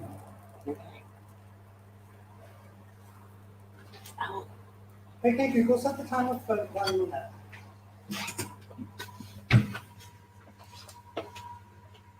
take me a Okay, Google, set the timer for 1 minute. I can't. serviette. Second timer for 1 minute. Paper towel. Starting now.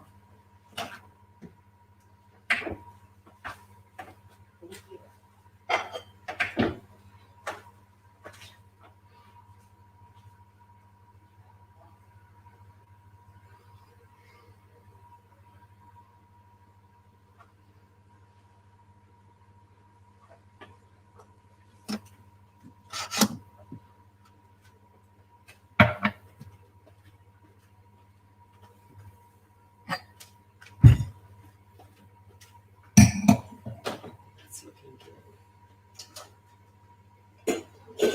good. I'll flip the whole thing. I'll have to. Yep. This is gonna have to be part of the first thing. This is a sample run. There doesn't seem to be very much of the ingredients for that. Doing it one at a time. They're gonna be a little. Stop. I'm gonna focus on this. Oh yeah, that's all good.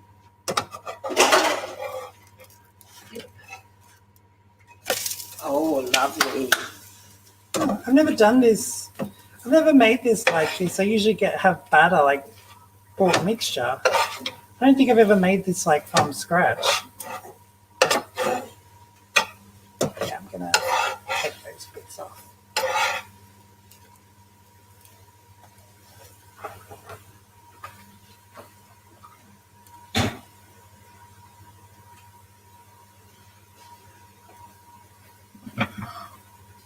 Okay, another 30 seconds until golden, so it's almost done. Then repeat with the remaining batter stacking on top of each other. Okay, I need a big plate. Big plate!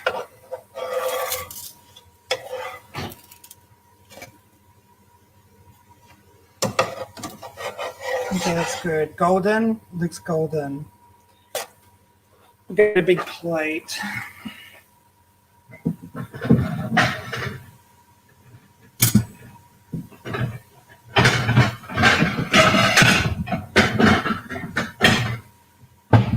Perfect for this. All right, gotta take it off.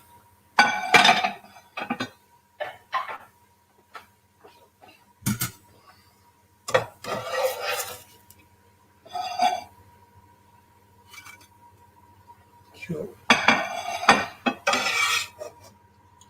This is a bit of a failure. Maybe I can.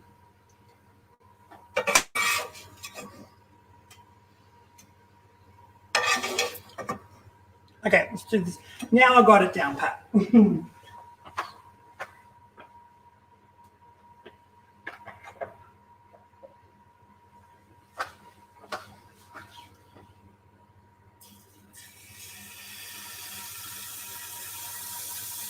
Okay, Google, set the timer for 2 minutes. Second timer for 2 minutes. And we're starting now.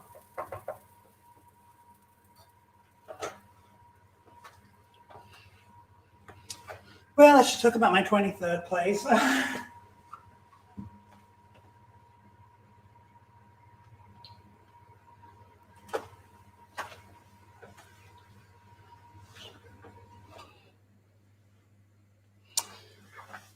Okay.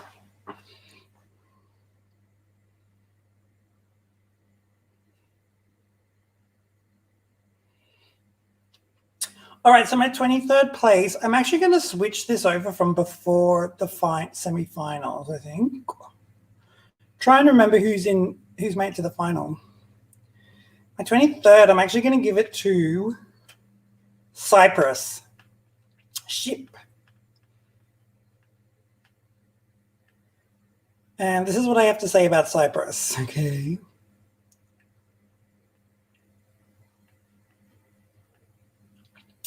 Okay, so I want to talk about the video just very quickly. Ooh, nasty. In the Cyprus video, the reaction video I did, which actually didn't end up getting sent because it got blocked, but I was talking about how if Laurel Barker wrote this song, she would have written it better. I feel like just admitting that because I was looking at it later on, I realized Laura Barker wrote this song and I was like, what?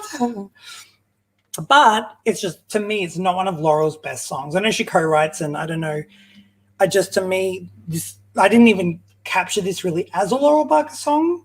Maybe a song with potential, but not one of her best, I must say, personally speaking.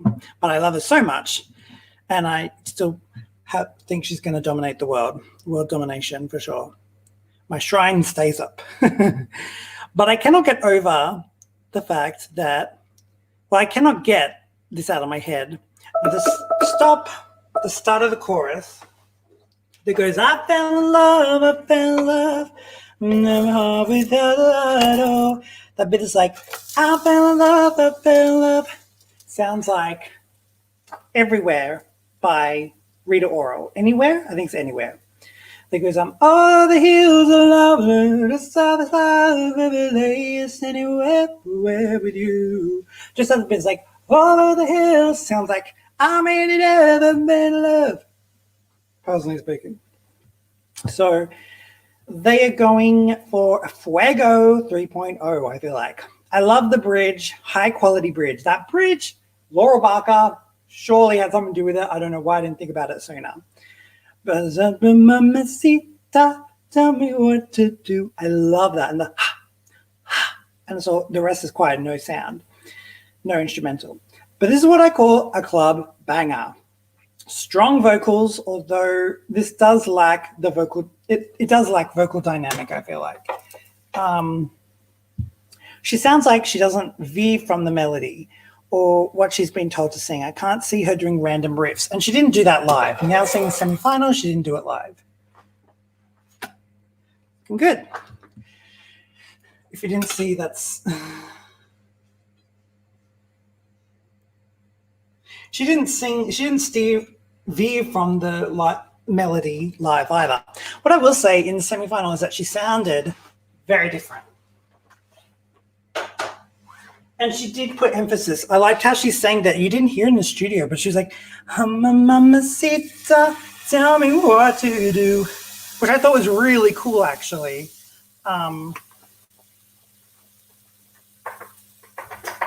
So I will give her credit for that. I quite liked her live tone more than her studio tone. They kind of like stripped that stuff out of her in the studio. Okay, Google, set the timer for 2 minutes, please.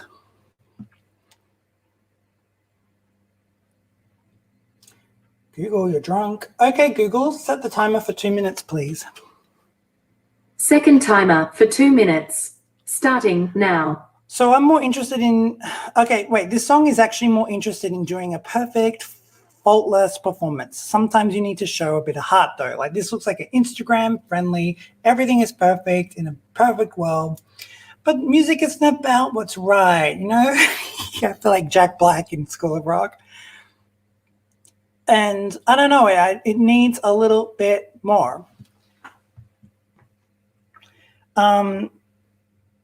Again, the Spanish, oh yeah, okay, again, that Spanish sounding banger has been done in every music market. I'm not just talking about Eurovision.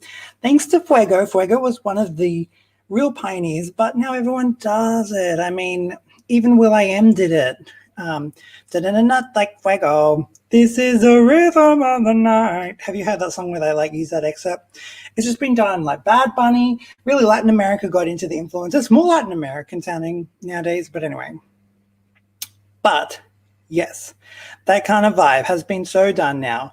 And the tiny hook part in the chorus gets repeated so much. It could become that annoying hook that gets stuck in your head rather than that song that you can't stop singing and you really love. I think it could get to the point where it gets annoying hook. So that's why it's my 23rd. Now remind me, next up is 22nd. I could talk about it all now. I've got a little bit of time. That's my 22nd I'm going to give.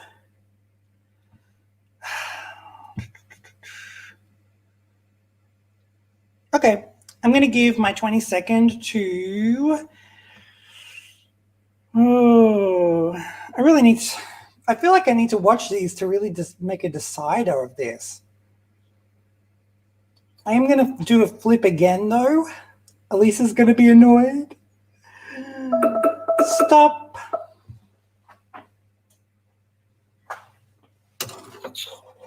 Yeah, I'm going to do a flip. Metaphorically speaking as well. My 22nd is going to go to Albania. And yeah, so let's talk about Albania. But like I said, I like all the entries this year. So I'm being, this is like trying to find, what do they say? Like trying to find a needle in a haystack kind of, that's not the right term, but you know what I mean? Like really picking at things. It sounds like I'm being like really critical, but I'm just trying to pick at things, explain why it's lower than others. So what a striking, incredible beginning. Oh my God, the best beginning of any entry this year. How she goes on and on, and then goes, da, da, da, da, da, da, da. Amazing. I think you can look at my reaction and I am just going crazy. So I was ready. This sounds like a winning song to me from that get-go there. But the verses to me are a little bland. I suddenly go, oh, what the heck happened? Like now we're on, it feels like you set me to a 10 and now you're bringing me down to like a 4 in terms of does, captivation really, and it doesn't keep me captivated. I'm going to do a flip.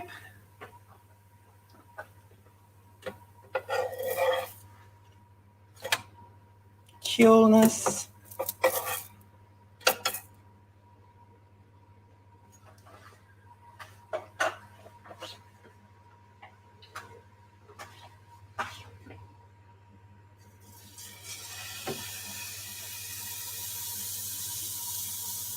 Okay, Google, set the timer for 2 minutes, please. Second timer for 2 minutes. Starting now. Okay, so then it goes into a great instrumentally produced chorus. So do do do do do do do do do do do do. I loved all that. However, if you know me, I'm kind of annoyingly anti-instrumental sections for too long in Eurovision. I don't know why. I'm just a bit traditional, I think. So I needed more vocals in the chorus. Like I said earlier, I'm more impressed in the production of this song than maybe the melody. Her vocals are crazy. The instrumental is on point. It's just the melody to me I think that's what's lacking. I'm less interested in the melody more than I am about the production quality of the song. The middle section was explosive. Her vocals are really strong and she's a storyteller for sure. In this competition, it didn't do enough to blow me away. Love it. I get the intricacies so well, but I don't know. I ended up having high regards for this. One of those things where I had it on the list relatively high because it was one of the first songs I heard. And then without me noticing, it just kept going down. And then I was like, oh, no, I need to move that back up. And then I look in the list and I'm like, I don't have anything else to move it down. So, yeah. Oh, yeah, set a timer. I'm just going to take I had my SD card there burning.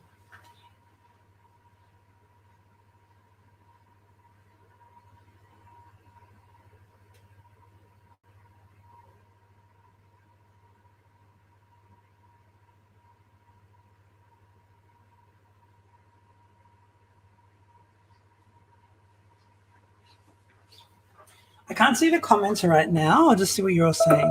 Stop. Okay, Elise is going to be home soon. I'll just look up at that. I'll read your comments a bit later on. I'll flip it. So we'll go with the other flipping song. Oh, that was a...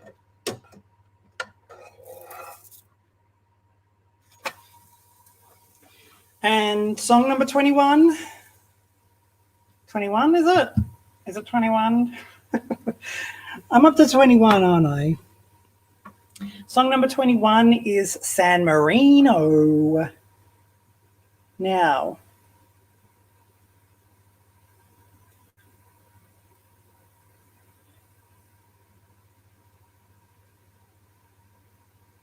okay, San Marino, yep. Going to San Marino.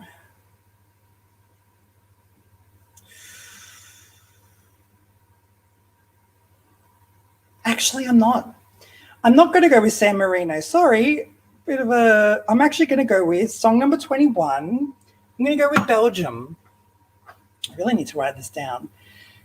Song number 21. I've got it all written down. I've made this list before the semifinals, and so I'm flipping some things. It's kind of more going around the big five. Song number 21, I'm giving to Belgium. Gotta flip this.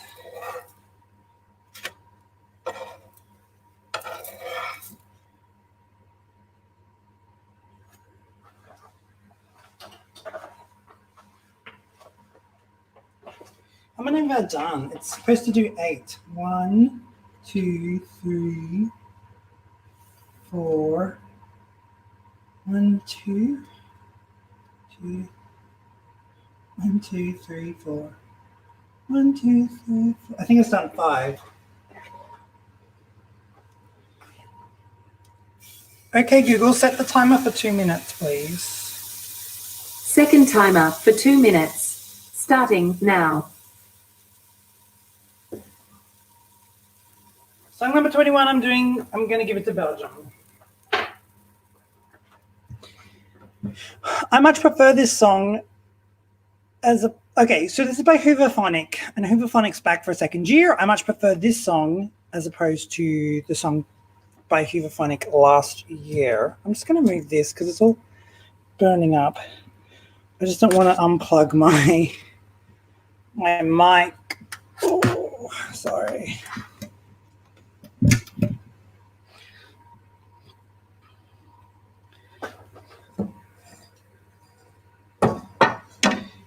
So number 21. So Hooverphonic's back, and I much prefer this song than their last song. It was actually, their song last year was my least favorite song of last year. So it just goes to show I can move these songs up. And I'm not biased, and I don't hate a particular artist. It's a song. So this is a really epic folk sound. Kind of reminds me of The Cause in the 90s. Well, I mean, The Cause is still active, but I mean, Talk on Corners album in the mid-90s. This is a perfect song for an alto singer. It really shows off the female singer's range, I think. The chorus is so sophisticated. It's grunge, yet sweet, striking, and dynamic. And it really takes you on a journey. The J word. Sorry, everyone. Sorry about that.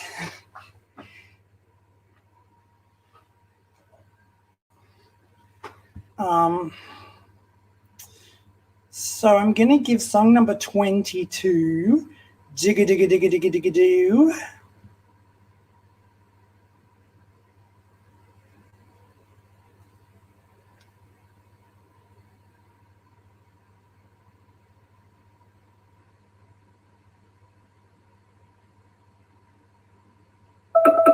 Stop.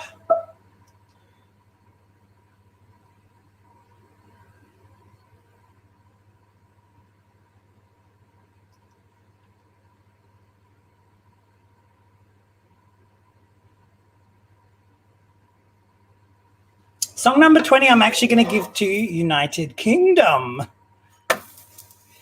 It's a good flip.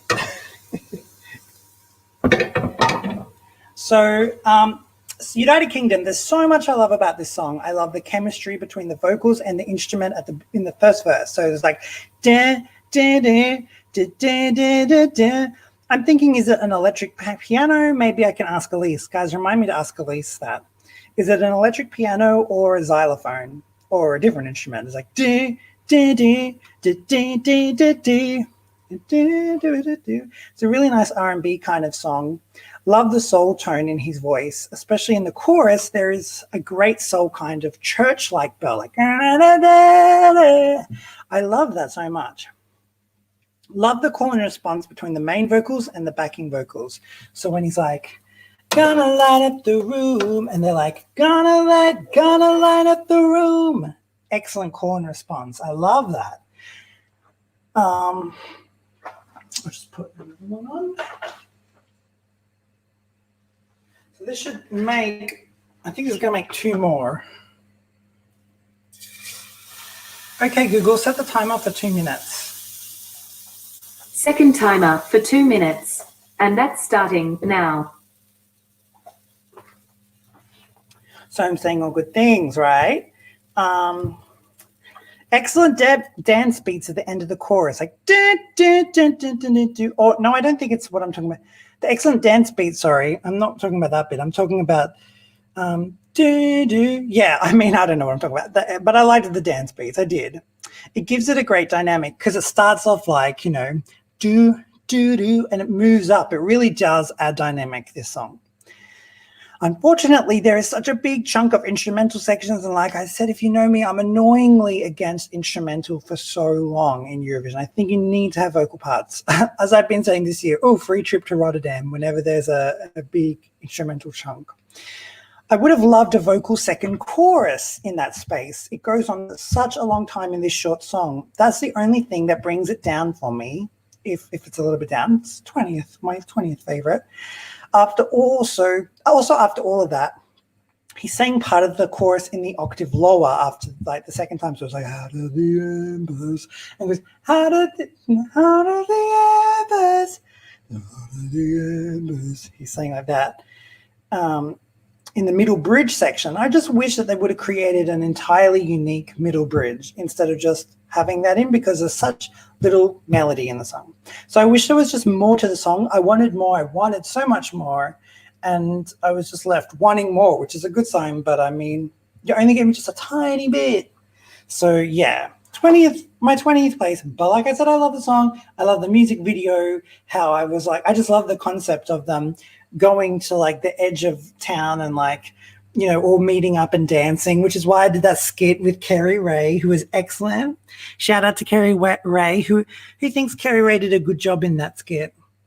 But it was so perfect. And you know, I envisioned like, let's recreate that. Stop.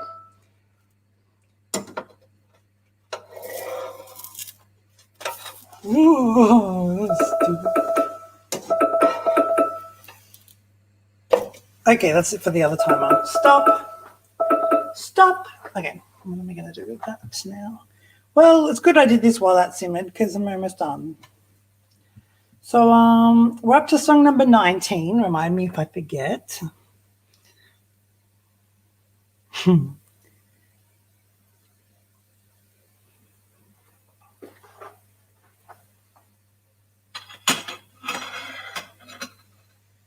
But James Newman is amazing.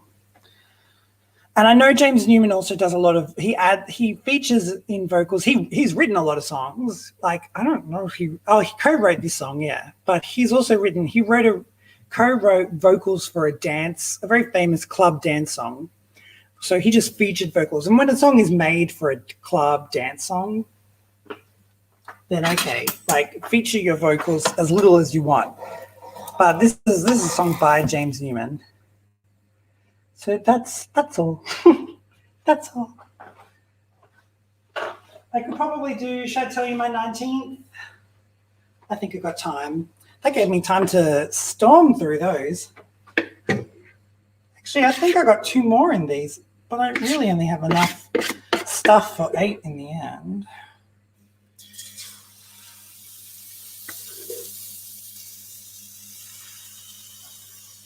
Okay, Google, set the timer for 2 minutes. Sure, 2 minutes. Starting now.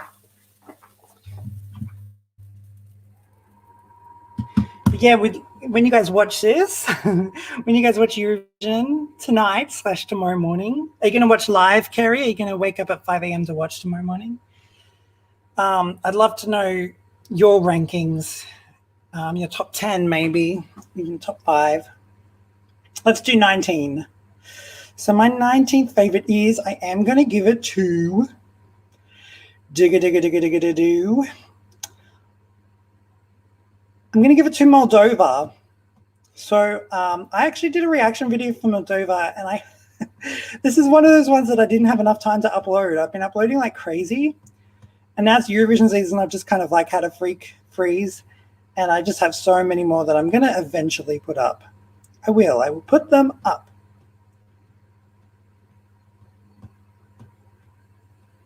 So Moldova, I haven't written notes for Moldova, but I can speak from the heart. In that reaction video, I gave it a lot of slack. I really had to go at it, and it was because, again, this had such an instrumental section. Awesome sounding beat, but it was for too long, too much of it. And really the hook vocally was, give me some sugar, was really all there is in that hook. And I'm like, it's not rangy, it's not sophisticated enough. It might be hooky, but I mean, it's not hooky because it's not enough to be hooky. But I have to say, Moldova wins the award for Grower of the Year. It's the biggest grower in my year. I had it as like 36th favorite. And I've moved it now to 19th. It was 22nd just before the semifinals, and I'm putting it as 19th. So it's had a lot. It's co-written by quite a lot of people. It's co-written by a couple who wrote another song, which I've yet to announce. So they've done a good job with their songs overall. And by Philip Kirchhoff, who is a very famous songwriter in Eurovision. He wrote You Are the Only One by Russia, the year Dama Yim was in. And we just beat them by 1 place. So I was saying in the video, people know better. And I still stand by the long instrumentals. but it's been hooky, and it's been a song that I've been singing when I'm just walking around, not listening to the music. And that's a really telling sign, you know. I'm over, and I'm like, it is good, it's good. And I didn't like the music video. I think that threw me because they were a bit silly. They were in ice cream cones, and I was like, this is made for Instagram. This is made for the tweens. No, just no. It's silly, it's novelty, and jury members weren't like this. But what I didn't really pay any attention to, maybe because it was so faint in the studio, is that she holds this note. It's like, like that for really long. Apparently, they say it's the longest held note in Eurovision history. Apparently, but in the studio version, it's so faint. I think when I did my initial reaction, I didn't even really hear it. And but then she did it live. She did it with a lot of echo, so there's probably some echo added to that. But still, she did it. She did it live. It's grown on me. That's all. It's my biggest grower, and I was going to say I deeply apologize because I know that I never put that video out, and now I'm going to put this at the end of this video. Okay, I'm going to put that at the end of my video, my reaction video when I end up uploading it, because I was going to make a follow-up video apologizing to the country of Moldova for what I said, because I must admit, I'll let it rip a bit, because I was just like, no, just no. We're going to do a big one, big finale for this one. Okay, Google, set the timer for 2 minutes, please. Okay, 2 minutes. Starting now. So, yeah. But I loved that held note anyway. Should I talk about my 18th? Do you think I have time to talk about my 18th? My 18th favorite is Portugal. No, I haven't written anything down for Portugal. No. So basically, to be quick, I don't know what I'm doing with this. To be quick with Portugal, I really like it. I loved it straight away from the get-go. It's really special. People are saying it reminds them of Portugal 2017. I don't really even think about that, but when they say it, I'm like, yeah, I see what you mean. It's just got it's got such a lovely jazzy sound to it, really rich tone. I actually didn't know when I listened to the audio only first. And when I listened to the audio only first, I was like, I actually don't know if this is a man or a woman. Like, I was like, it's either going to be a really raspy sounding woman, kind of like Anastasia, think like that, or it's going to be a man. But I love that rich tone, that raspy rich tone. And I love the jazzy melody, left home when I was only sweet 16. And the lyrics were so good in this. And love is on my side. It just, to me, sounds like a song that will be for the test of time. Like it's a real legacy song. Like you know, when people go like, total eclipse of the heart. Like you think in the 80s, there were there were thousands upon thousands of songs, even thousands upon thousands of mainstream pop songs. And we sing a lot of 80s songs, 70s, 60s, 50s, 90s, 80s, all of that. But we only take a couple. We really only take a handful, you know. We don't sing every single song. And sometimes you'll sing a song and go, oh my God, I completely forgot about that song.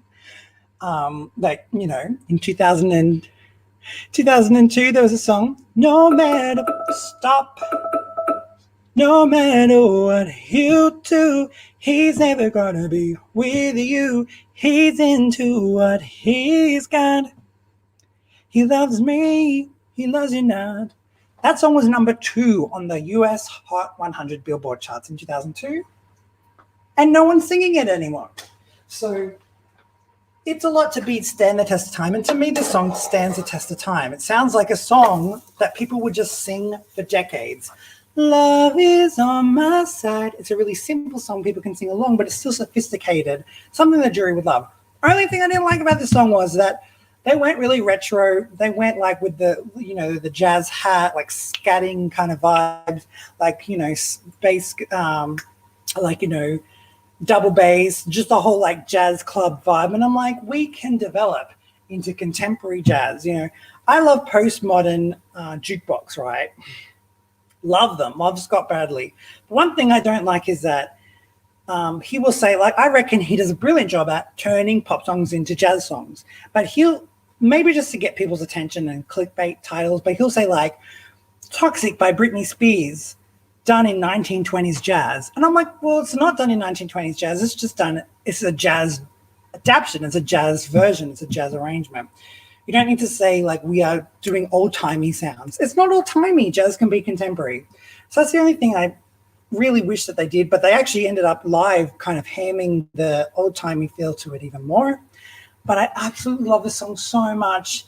And yeah, it's just so soothing and I absolutely love it. And even it develops and the lead singer of the Black Mamba goes, hey, maybe not tonight, love is. I love all of that.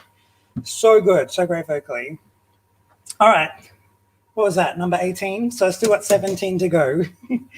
Let's continue with this cooking though. I think I saw Elise is back. I haven't been reading the comments, sorry.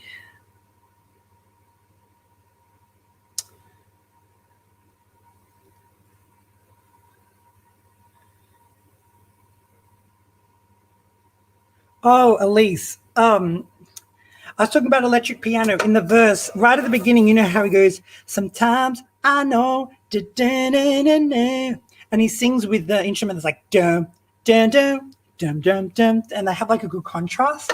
And to me, I think it's an electric piano. I was like, it could be a xylophone. I don't know if you can like identify what the instrument is in that. that I might have to cut in half. Okay. Oh, that's done. I still have more, but it's almost looking to the end stretch.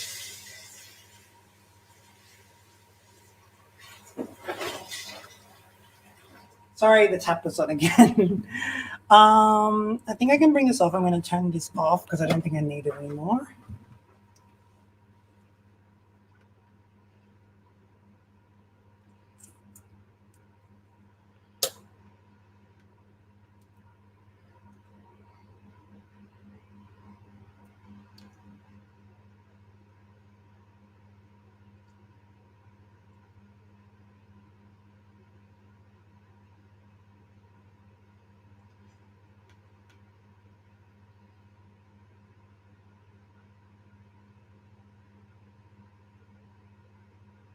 Okay, I'm just reading the steps.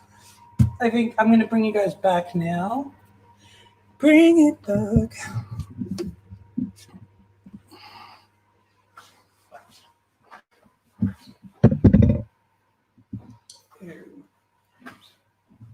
Sorry. Usually I have a stand, but I can't find it. Okay.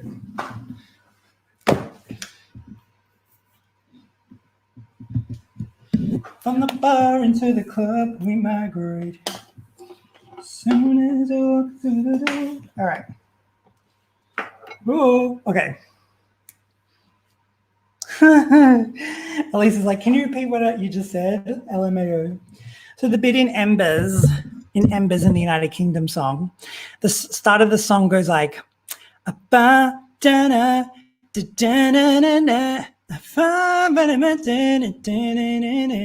in the first verse, and there's like that's the vocal melody, and then it's like bum bum bum bum bum bum bum bum, and I'm like, is that an electric piano?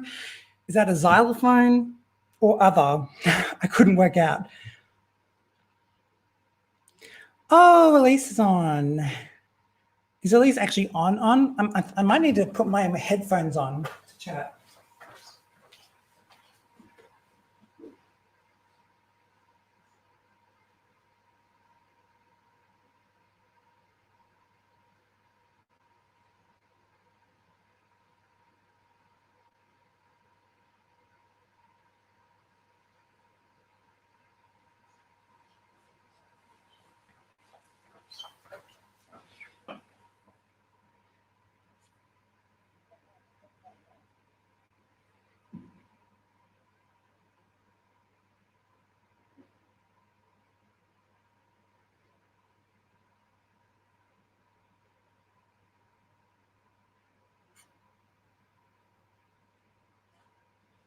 Okay, can everyone hear me all right?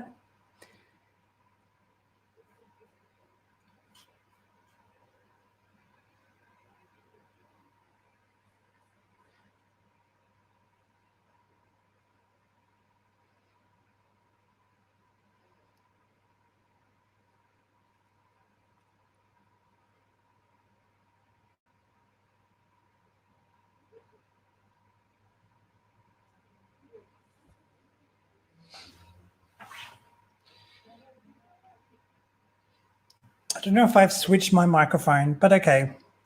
I'm just going to go to StreamYard because I think we can get Elise joining us. Hello. Hey. Hey. I think you can go to the settings of Cam Mic and choose which microphone you're on, so it shouldn't have changed. Okay, cool. Cool. All right. I'll just check. So do you know what I was saying about United Yeah. Kingdom? So you're asking about the dun dun dun, and then like the underneath Yeah. bit, like it was like the do do do do do do do do do. That was probably a terrible summary. It was the wrong key. But yeah, I think I'd classify that as like a vibraphone sounding keyboard synth. Oh, okay. But I had to like listen back and be like, oh, okay, I see what you mean now. Because definitely like the main instrument in that section is like the brass section, which I love. Yeah, the brass. Something I didn't say in my review, but I feel like brass is in pop, very 2014. Are you trying to insult my love of music with brass? I know you like brass. I mean, I know the way it does it. This isn't as bad. There is one other song, I know you know the song I'm talking about, that I think actually uses the brass in a pop song a lot, more full on. But we'll talk about that anyway. But yeah, so, okay, I'm going to cook and talk to you. And so it was pancakes. Is that the conclusion? It was pancakes? Yeah, Dutch pancakes, Dutch paprika pancakes. You're like, I tuned in at the restaurant when you were like putting the eggs in. I'm like, that looks like pancakes. Is that pancakes? Oh, you got it very early on then. Well, I cook pancakes and I can cook pasta, and I think that's about it. You can cook. I'll just watch you. All right, so I'm going to make the sauce part now. But yeah, feel free to chat as we go. You wanted to talk about your ranking? Well, I'm up to like number. Yeah, I'm up to number 17, so I'll just remember that. And you can. Do you want me to go backwards or forwards? Maybe go backwards for the From 10 to like 1. Yeah, sure. I can do that. I've made a note of where you're up to, so like we don't forget. By the way. Oh, thanks. You're welcome. That's what friends are for. That's what friends are for. Actually, funny story. My parents have a friend. Actually, I won't say.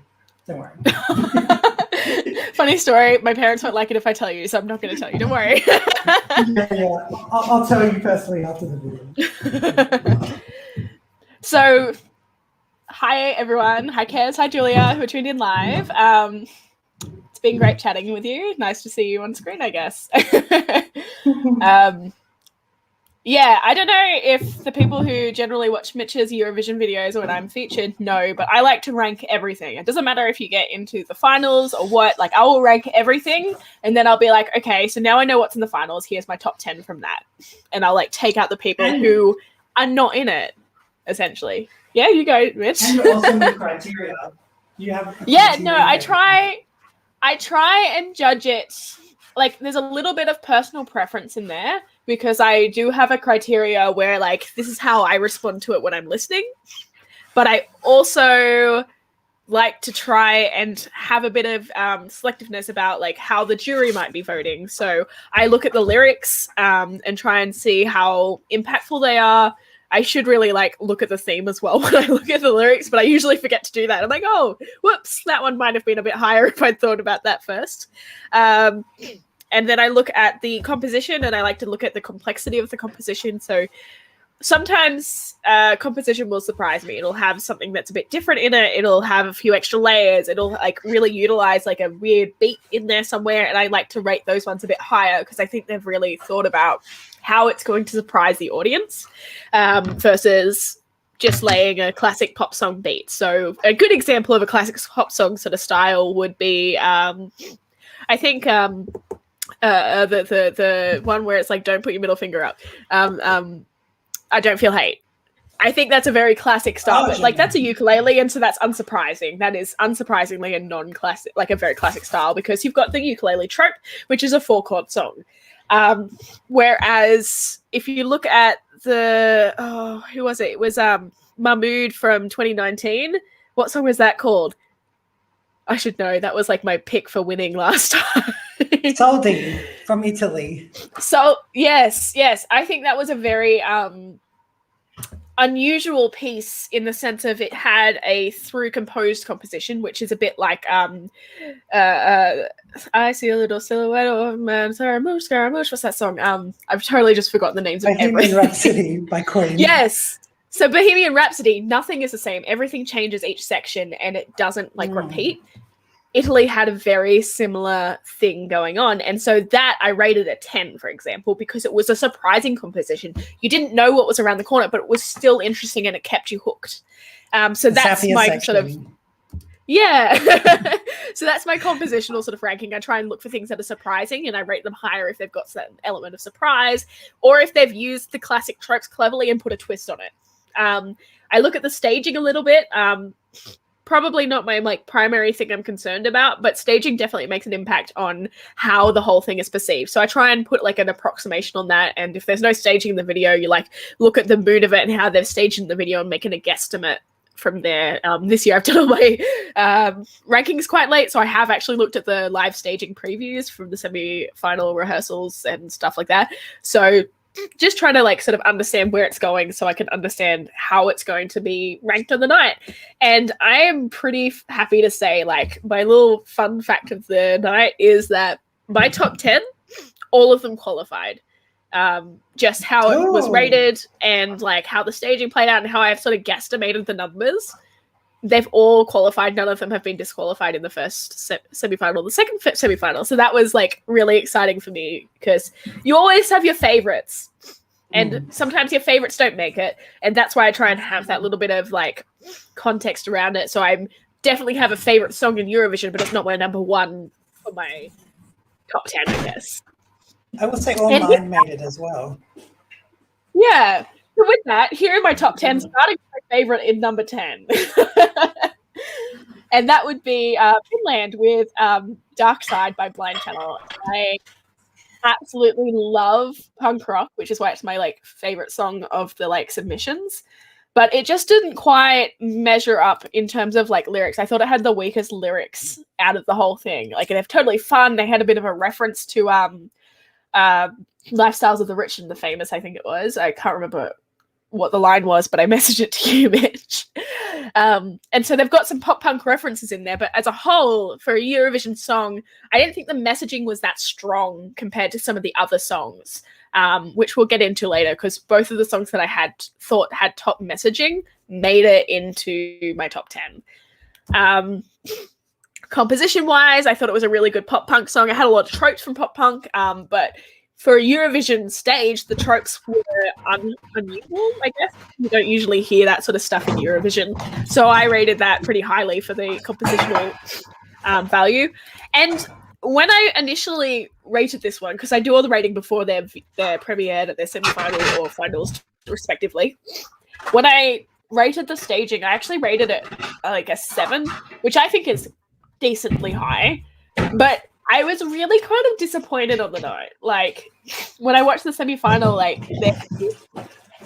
it felt like I was at a rock concert, and that's not what I'm looking for at Eurovision. I love a rock concert. I've been to many concerts which are sort of set up like that, but at Eurovision, that's kind of not what I was feeling. And I'm oh, well, that's kind of disappointing. Sorry, I'm getting a phone call. I don't know who it's from, though. That's awkward. And so I really, really loved it. All of my impressions when I listen to it, I usually do a couple of takes of how I'm feeling at the time. All of them were a 10 across the board, but the lyrics, the competition, and the staging didn't make it rise. It made it fall a bit. So that was my 10th favorite entry. I'm really sorry if this is long-winded. Let me know if it is. I'll shorten my explanations.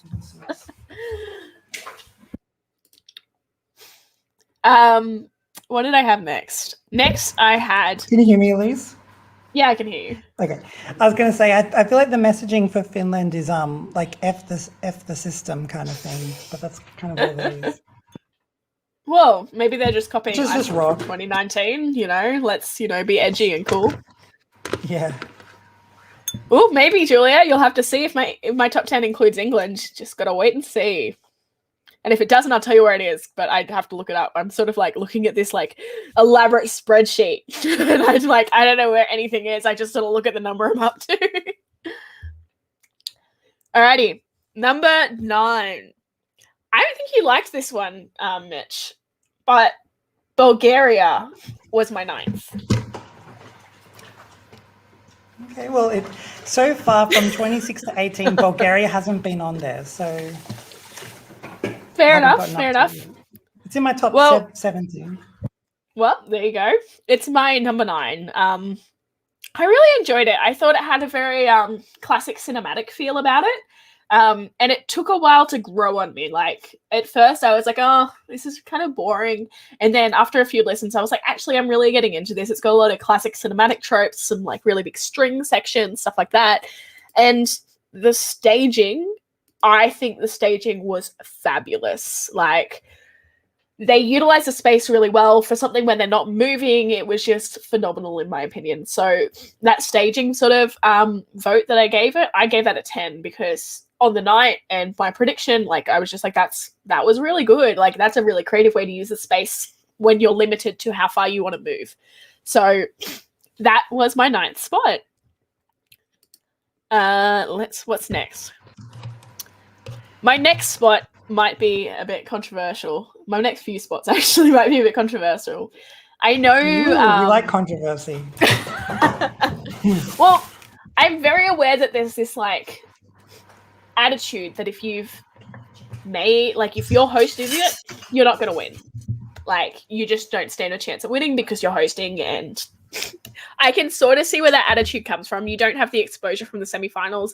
It takes a while, especially for the people who are only watching the Eurovision streams. Like, they don't do all this background stuff. It takes a while to grow on you because you've only had one attempt to listen to it, whereas everything else that's not just starting in the finals, they get at least 2 listens from each country. So my next spot goes to the Netherlands. And on Kez's comment, wow, I know why you were both great friends. You know your stats.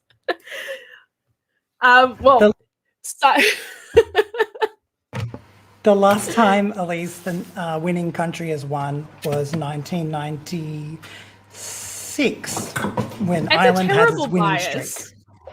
That's a terrible bias. I think that if they release a good song in the next year, they should win again. Like, go for it. But maybe if, like, I think people are just like the stigma, maybe. But like, if the stigma's there, then why are you submitting a good song the next year? Like, maybe that's the question. You should put your throwaway outlandish song out. But yeah, I think Birth of a New Age was like a really fun song. It had a real sort of like African vibe, I thought. Like a very not gospel choir, because that's not it, but like if you go to a church in Africa, they're gonna have like those sort of like I'm gonna sound so dumb. I'm trying to explain it. They've got the harmonies and the sort of call and response thing going, and I thought that it was employed in this song very well. And so I quite enjoyed this from the first listen. I do listen to a lot of gospel music, and so maybe that's influenced my preferences a little bit. And then I thought the lyrics were pretty good. Like, it's the birth of a new age. Let's come out. Like, let's have this new sort of start, clean slate, opening up to a new way of doing things. I thought that was a really nice approach. And then the composition was pretty good. The staging, I haven't seen it live yet, obviously, but it hasn't impressed me in their previews, not going to lie. But they are my 8th spot. Okay, cool. As a little, I agree with the live. The preview that they sent with the live, it's still looked weird. Still questionable. Yeah, it looked weird. Any potential yet. But we'll see. Like, we could be surprised tomorrow morning. Like, and I'd love to be surprised. Please surprise me, Eurovision. Definitely. So, fun fact for you, Kez. I had not watched Eurovision prior to 2019. My interest in Eurovision stems entirely from Mitch telling me I'd really like it and he wants my input because I have such a musical mind. So I don't know. I guess he sold it very well because here I am back again with all the stats. I'm glad I converted. Yeah, my friends are like, I don't get it. And I've talked about it a bunch this week at work and they're like, I don't really care. I did have one coworker come in and say, you must be proud of me, Elise. I watched Eurovision this morning. Like, oh, okay. So what was your favorite act? Blah, blah, blah. She's like, oh, I only watched half an hour of it. This was on Friday. Oh. And I'm like, oh, okay. Well, did you watch this one? When did you turn it on? Like, and she told me when she turned it on. I'm like, okay, so you would have seen this one. Like, it was this, and the chick sang out a key. And she's like, oh, I didn't notice. Latvia? Yeah, well, she turned it off before then. And I'm like, oh, well, that's okay. You don't have to know. Like, I'm going to stop trying to explain this song now because you clearly don't know what it is. My best friend, shout out to my best friend since high school, Christine. She says she watches it in her own time. She goes, I'm not going to tell you how I watch it. She said, I think it's best we just watch separately and don't speak of it because you'll never like how I watch it. She said, like, if she hears a song and it's like the first 5 seconds she doesn't like it, she just skips it. And I'm like, to pass in Eurovision fandom is the absolute insult. You got to at least hear it out. Otherwise, how do you know? Exactly. Not that I thought much of Latvia personally and from the first 5 seconds, but I still listen to it all. Spoiler, My Latvia brother always is not says, like, what'd you say, sorry? Spoiler what? Spoiler, Latvia is not in my top 10. Well, Latvia was like number 14 for me overall, I think. So it was because she had a high belting range, but live, oh my God, she didn't even give me that. So. Yeah, you got to do well live. If you can't do well live, you're not going to get the votes. Like, realistically, you're not going to get the jury votes or the like tally votes because people notice when you stuff up. Yeah, and sometimes I think you're better like making a studio version where you can reach your limits. Like, no point fluffing it in the studio and then knowing you have to sing live and everyone's like, you cheated. Like, you know, you kind of feel a bit betrayed. Alrighty, what am I up to? I'm up to number 7. No, 9. No, 8. I can 7. count. Wait. 10, 9, 8, 7. 7. I was right the first time. I shouldn't have questioned myself. I'm good at music, not at counting. So my 7th spot is actually Germany. I really enjoyed that song. When I was sort of first listening through all of them, I sent Mitch a message being like, I'm halfway through and I've already got a favorite and I've already got a song I'd play for fun. So Finland is my favorite and Germany is the song I would play for fun because it's just such like a little vibe. Like, I have a ukulele. I could totally learn that. It's the 4-chord structure and it's fun. So I really enjoyed that. And I commented earlier, like, I only realized today that the end of the music video on Eurovision channel has like all the end roll credits that like a normal YouTuber would put in, but it's on the Eurovision channel. And I was like, wow, like I didn't realize that, but that's amazing and hilarious and so unlike any of the other entries. No one else has done that. And so I just feel like thought one other country did that a was credit, really cute. didn't they? But not to that extent. This year? Yeah, I think one other Iceland did it. Very quickly possibly. though. There was like an outro scene where the giants like stomping on everything and they play like a video game version of the song. But like I guess their outro was just eating cake and I'm like, it's a boring outro. But I was like, why is this a 5-minute video? That's what confused me. And I was like, I want to figure this out. But yeah, I just thought that was really fun, a boppy upbeat tune. And as I said earlier, I don't think like the big 5 plus whoever qualified last year stand as better as as good of a chance as the rest of them because they haven't had the time to grow on audiences. But I thought this is one that might be mainstream enough that it could get the crowd vote and it's still interesting in like its own way. And it's got the comedic value with the giant middle finger on the stage. So yeah, I just really enjoyed that. That's it. That's my reasoning. I don't need good reasoning, right? No, that's good. I can totally understand. And I quite like one thing I didn't say about Germany before is that because it goes like like I don't feel hate, boom, da, da, da, da, da. And then the second time it's kind of a different rhythm. So it's like I don't feel hate, da, da, da, da. I really liked that. Just little things like that make it really cool. Yeah, and it made it like a bit more interesting because it wasn't just the 4 chords throughout. Like it had some surprise in there, which I enjoyed. Totally. Number 6. I've lost my place in my spreadsheet. One moment, please. All right, number 6. Oh, we've got some comments. Wait a second. Do we have a favorite all-time song from Eurovision, or maybe a favorite year?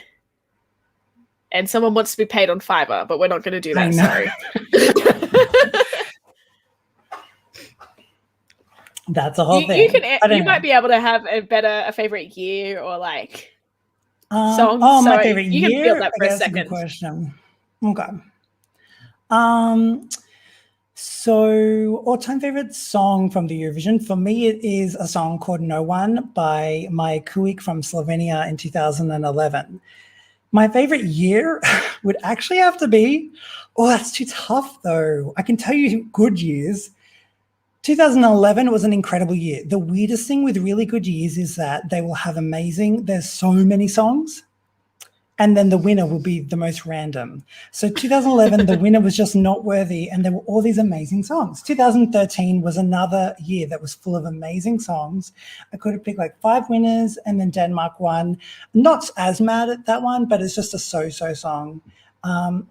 I don't know if I'm just like biased, but my first ever year that I really participated was 2006. And I love 2006. There's like so many winners in that.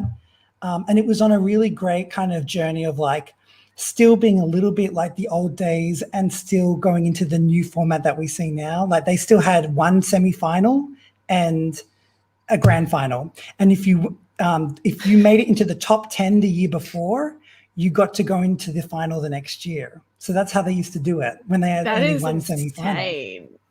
Yeah. So that was, they did that so young. They did that until 2007. Fun fact, 2006, I was in French class and my teacher said, for homework this weekend, you should watch Eurovision and see how much you can translate of the French entry, Il était temps. And I went and I watched this thing called Eurovision. I was like, oh my gosh. And I recorded it and I brought it in and yeah, but I fell in love with it from then on. So yeah. Well, I guess in hindsight, I had a lot of friends in high school, or a few friends in high school. I was part of like the drama crowd that watched Eurovision, but like they didn't really get anyone to watch it. They were just like, "Do you watch Eurovision?" And they're like, "No." And then that was it. Like that was the end of the conversation. Like they didn't be like, "Well, you really enjoy it." It was just like, "Oh, okay, I won't talk about it with you." That was it. So I don't know. I can't say I have a favorite year because I haven't listened to heaps, and I wouldn't want to say I have a favorite. You joined a really good year. 2019 would be year. One of the really good years as well. One of the best. But I don't know. Like I don't know what my favorite song would be. Like I can clearly pick a favorite from each like the years I've been listening to, but it's just so hard. There's so many good songs each year as well, and then I haven't listened to every single song in every single year. So I just like to say I appreciate that everybody has a different take when approaching Eurovision, and everybody's perspective is played out in a different way. And I might not appreciate everyone's perspective. Like I think it was Slovenia in 2019, absolute shithouse. But that's their perspective of the year, and that is a valid perspective to have. Oh my god, that song! You reminded me of it. How dare you? Didn't they break up? Oh my god, that would just be like icing on the cake. Yeah, and so regardless of whether I like it, someone likes it out in the world, and it's great to have such a diverse range of like songs coming through. Like I've got a very specific taste I generally listen to on a day basis, and it's generally punk rock, but it's really nice to have that expanded taste in the outside of that, like, and Eurovision gives you a taste of the entire world in a sense, and so it's made to bring people together, and I guess in a way it brings everyone's musical exposure together, because we all get a taste of different things that happen around the world, what's considered pop, what's considered acceptable, what's considered fun for the culture that it comes from. They may not be the exact sort of replica, because everyone sort of tailors to Eurovision a little bit, but it's definitely a good sort of like gauge on what people really like in those cultures, because a lot of countries have that selection process to get that reflection of the culture of the time. So in conclusion, I don't have an answer for you. I just like music, in case it wasn't obvious.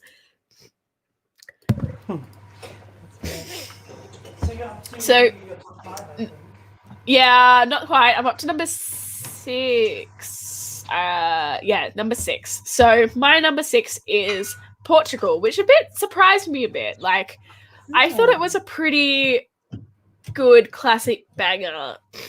Not banger, ballad. Ballad is the word. It was a grower.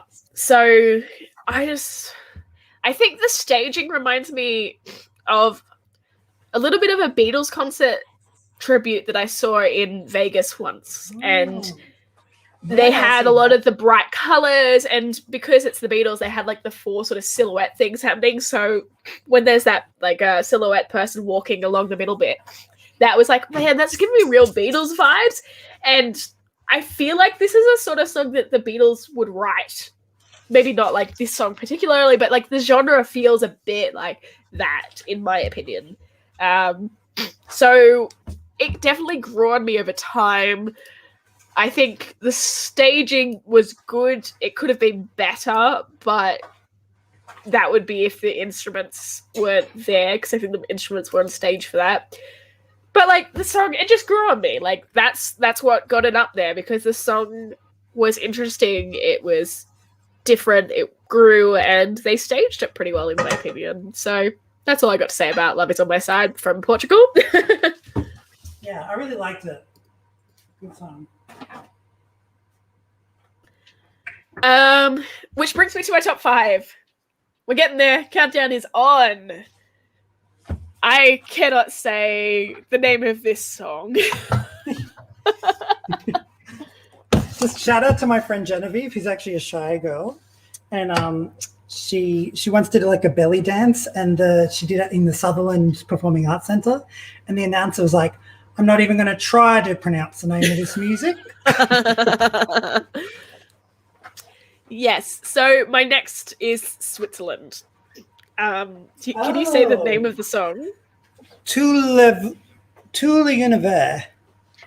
I think the Bogan way to say it. Are you ready? Total universe. That is the Bogan answer. It is the total universe, mate. But no, I just thought it was really capturing. It's all in French, but it just had a really nice way of capturing the soul. The tempo builds up as the sound, like as the song moves on. There's a really nice violin overlay, and you kind of get pulled into an 8th note groove by the end of the song. And then at the end, it's like, no, we're going to take you out of that again. And I thought that was a really interesting way to approach that song. So I just thought it had a lot of different aspects to it, which combined created this really captivating and magical piece almost.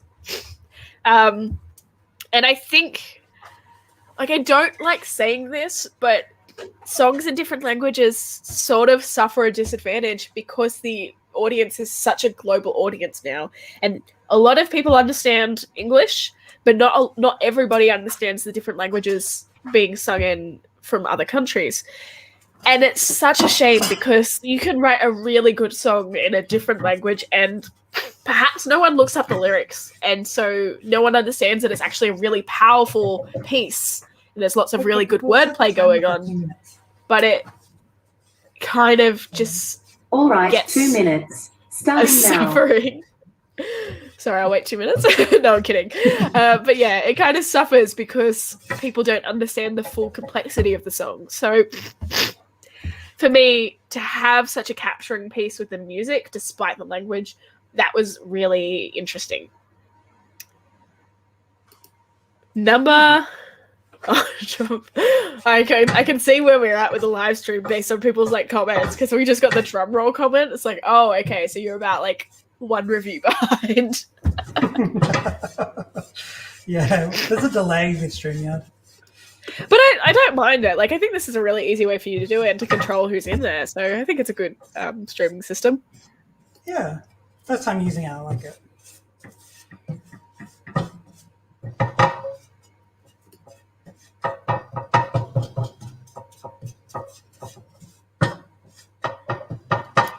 Excuse me whilst I blow my nose. Okay. My number 4, which I am very doubtful will do well, but I think should do well, is Israel. And unfortunately, while Eurovision is a no politics contest, the fact that there's all this conflict going on with Israel at the moment I think is going to impact the televised vote, the people vote. What's it called officially? Televote. The televote. Yeah. So I think it is a very powerful song. It's got a bit of an Ariana Grande vibe with the high notes. And I think it's got such like a beautiful timbre to it. There's like a lot of really nice bass going on, and it's just like I really enjoyed the way the song captured me. It's got a nice key change, very classic Eurovision. I don't know if it needed the key change necessarily, but it's got a key change, which is very classic. It's been 2 minutes. Although I don't think the key change lasted very long in that song. Like it was like a really short key change, and then it went back, or like it finished. I'm like, oh, I don't know if it really needed that. I don't know if it really added to the song, but it's a good capture. Like it does it really well, and she's so talented.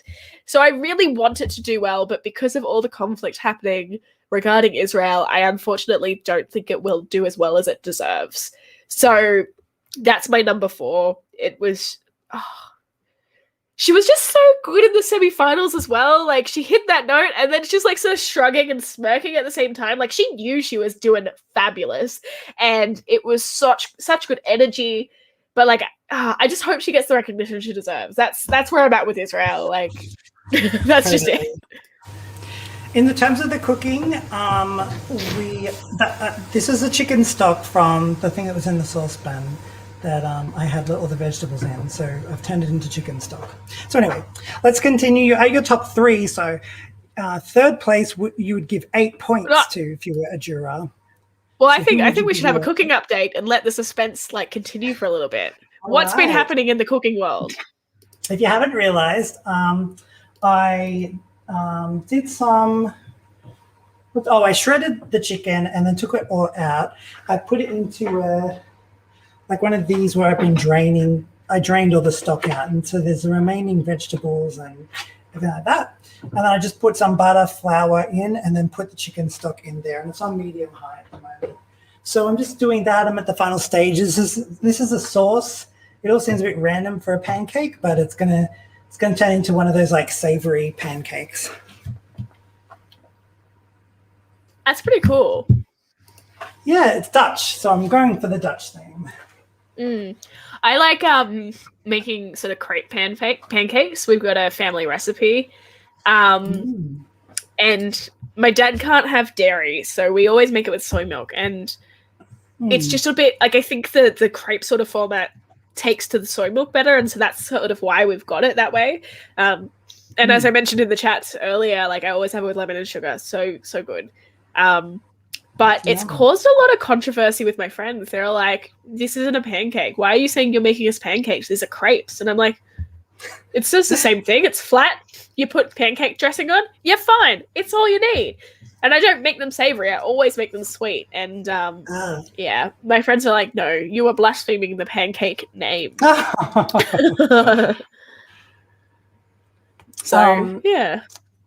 Oh, I was going to say something. I can't remember now. But about crepes?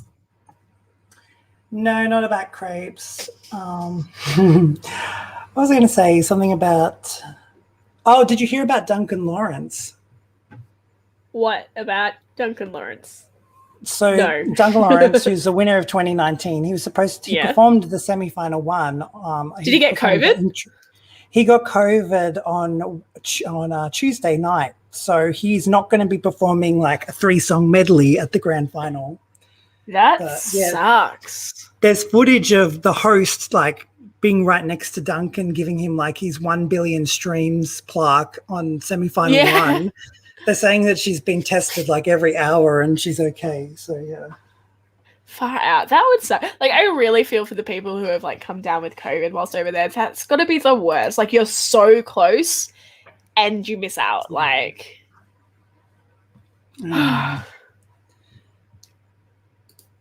what can you do? Unfortunately, like nothing. You can be your like cooking and Montaigne. commentary are like getting lots of praise in the comments. Oh, thank you. Sorry, I can't really read comments as I'm doing this. That's okay. I've got that for you. You keep cooking. So I'm literally bringing it to the at a boil. computer. So how long do you boil that for? I think I've just got to boil it until it's boiling. I mean, it's kind of boiling now, so it just says bring to the boil. I don't know. I've got I to can whisk see that it. simmering. Yeah. I'll just Just whisk it critiquing the boiling judgeness. Mhm.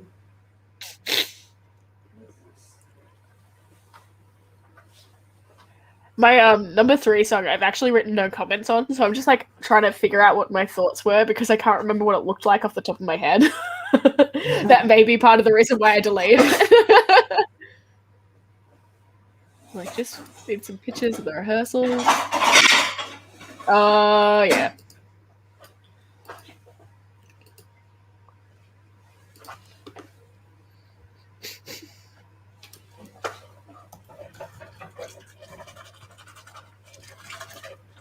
Well, I guess I shall continue with my top 3, if you're okay with that. Yes. So you're 8 points. If you were a juror, you would be giving this 8 points. Oh my goodness, where's my camera? My 8 points goes to... Yeah, that's an 8. My 8 points goes to Albania. The only song that I couldn't quite get a grip of the BPM, like the beats per minute. Like, I know the Goa song had like an increasing beats per minute, but this one I was just like, I can't figure it out. I'm confused. I give up. Like, I just gave up. I'm like, it's about 4/4. That'll do. I was like, I don't need to know the BPM for this. Like, Just what am I a actually doing Dante. with Just these put a stats? Dante. Well, I'm not doing anything with the stats this year. I just started and I'm like, I probably didn't need to bother with that. Just a Dante it. Yeah. So it's actually Albania with Karma. It's amazing. It's interesting because I thought semi-final 1 was like the boring semi-final, but I've had a pretty good mix between. No, semi-final 1's got the least. Actually, my top 10, I was like, it's pretty even. I'm like, not quite. 2 from semi-final 1, lots from semi-final 2, and 2 from the finals. So I guess it's not that even. But this one stood out to me. Like, I just thought the staging in conjunction with the song were a really good fit. I love a good smoky vibe, and that delivered. And it also had like really good timed visual effects. And I think that's a really good way to get your audience captured into the moment.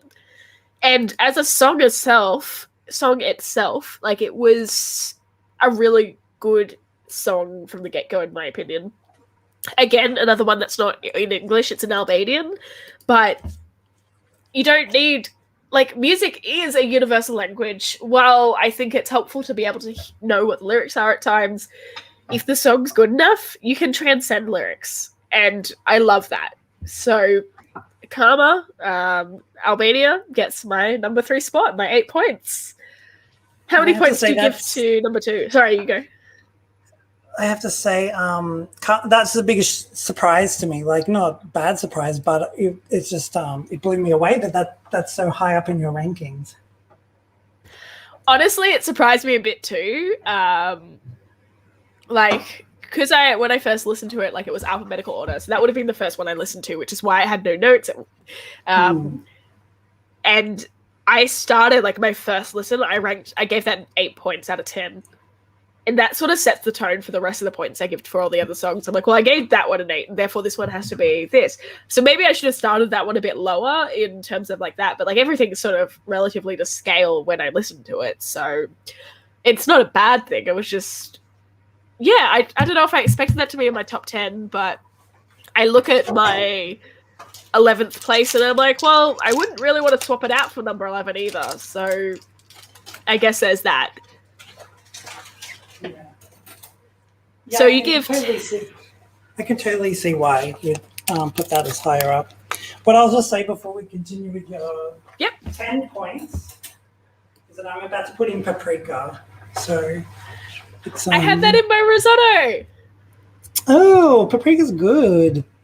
It was such a good risotto. I love it. Oh. It sounds amazing.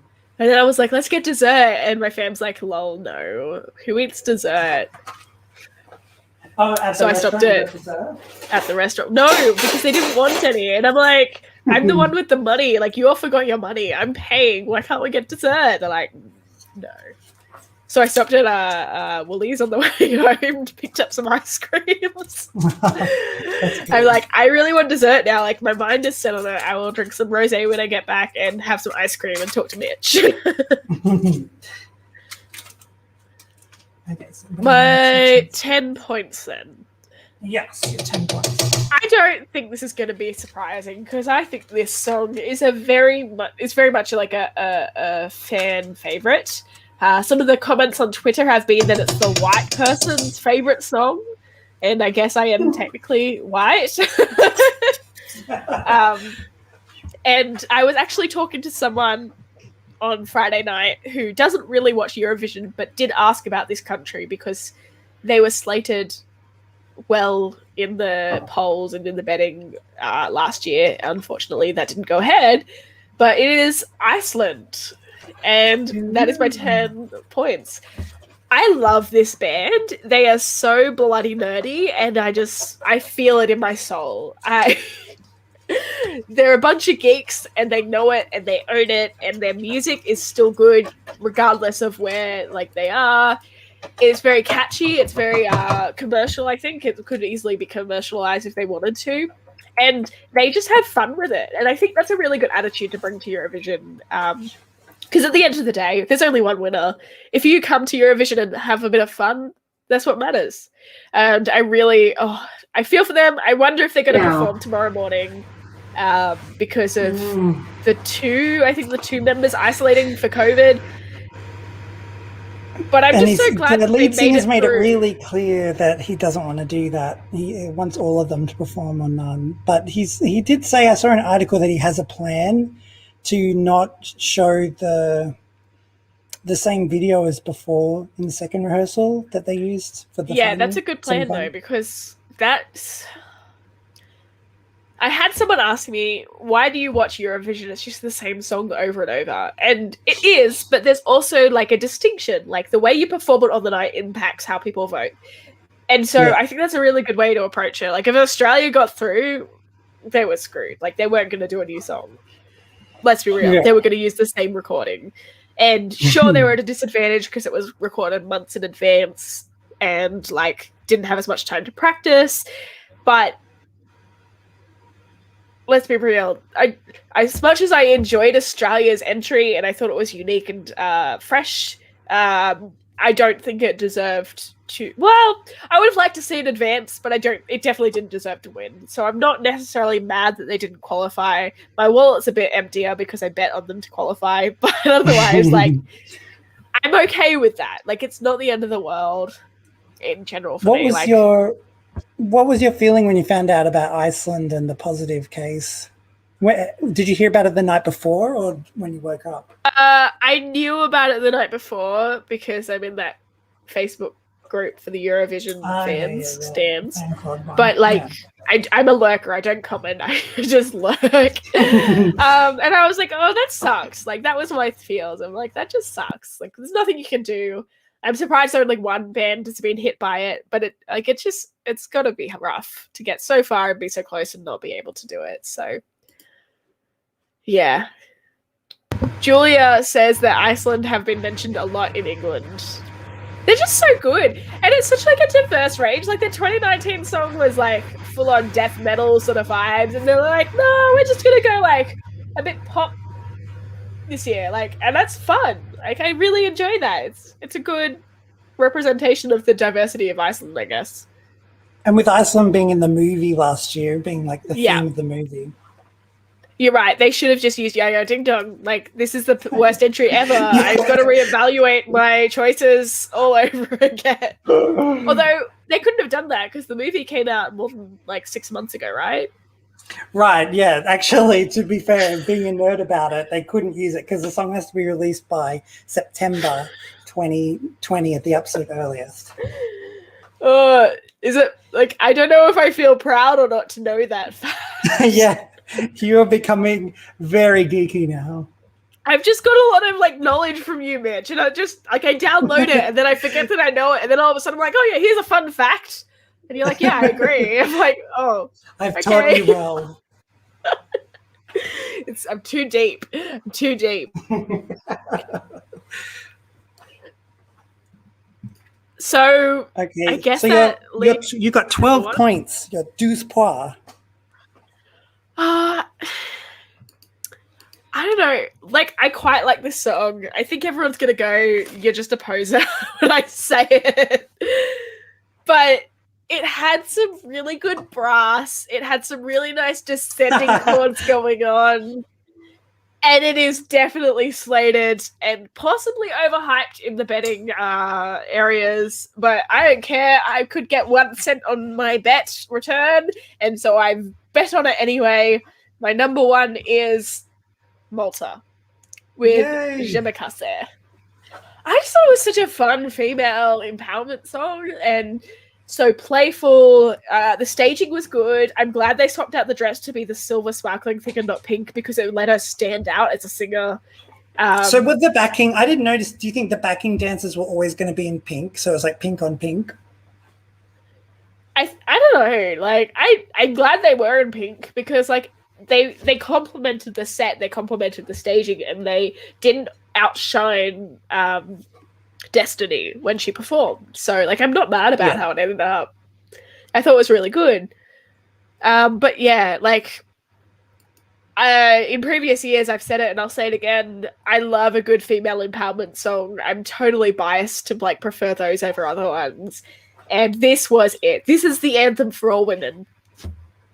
It is a don't like say boys will be boys because you all have agency. You can look after yourselves, make your own decisions, and get your shit together. Because us women, we're killing it. What are you doing? That's what that vibe is. Like, that's the song in a nutshell, in my opinion. And if you win, Malta, well done. You deserve it. It's a great song. Screw what everyone says about the bookies overhyping you because I love it. And you've got my 12 votes. 12 points.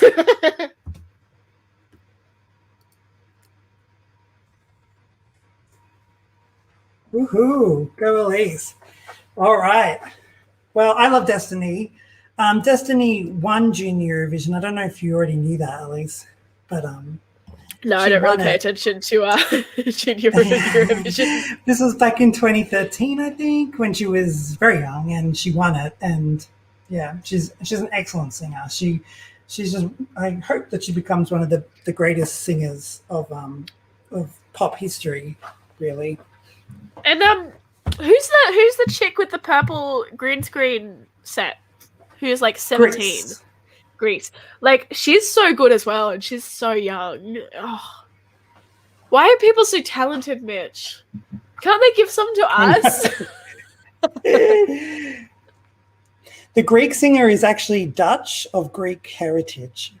So the Netherlands love her. Well, there you go. That's so good. I'm going to complete as much as I... Oh, you go. I was just giving an update. I'm completing my cooking, and then I'm going to do a sit down and give my remaining ranking. I've just like gazumped all your rankings. You're like trying to cook and eat. Have you eaten yet? No.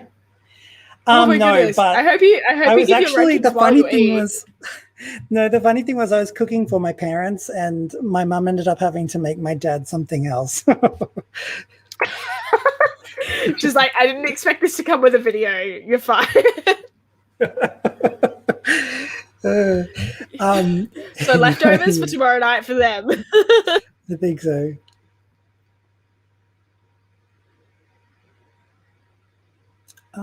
Okay, I'm just trying to. It's cutting out. Oh well. Oh, Yeah, no, I thought Grease was an alright song. I thought like it was a pretty good song. Their staging.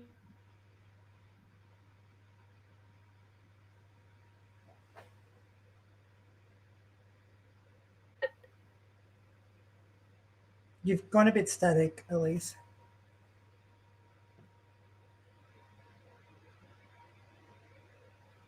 If I rejoin, can you let me back in? I'll refresh and see if that helps. Yeah, sure. Okay, so in the meantime, I'm finishing this up. This recipe is interesting because I'm trying to work out. I think now I just have to put everything kind of together now. I think that's what it is. I might bring my mum.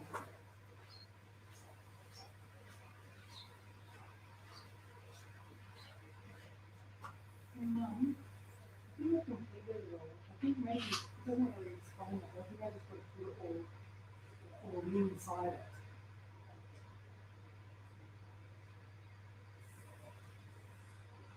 Yes, it's a pretty neat recipe.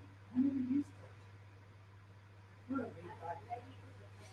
I don't think I've read enough.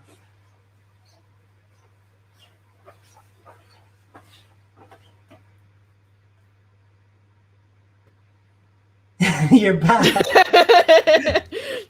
Just posing, ready for my return.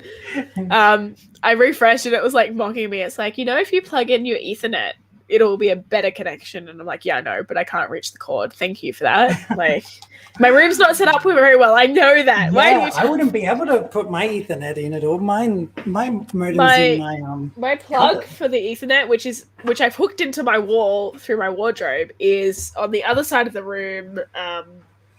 That way, like all the way on the other side. And I'm just like, too much work. Can't do it. Need to get a longer cable. Can't be bothered.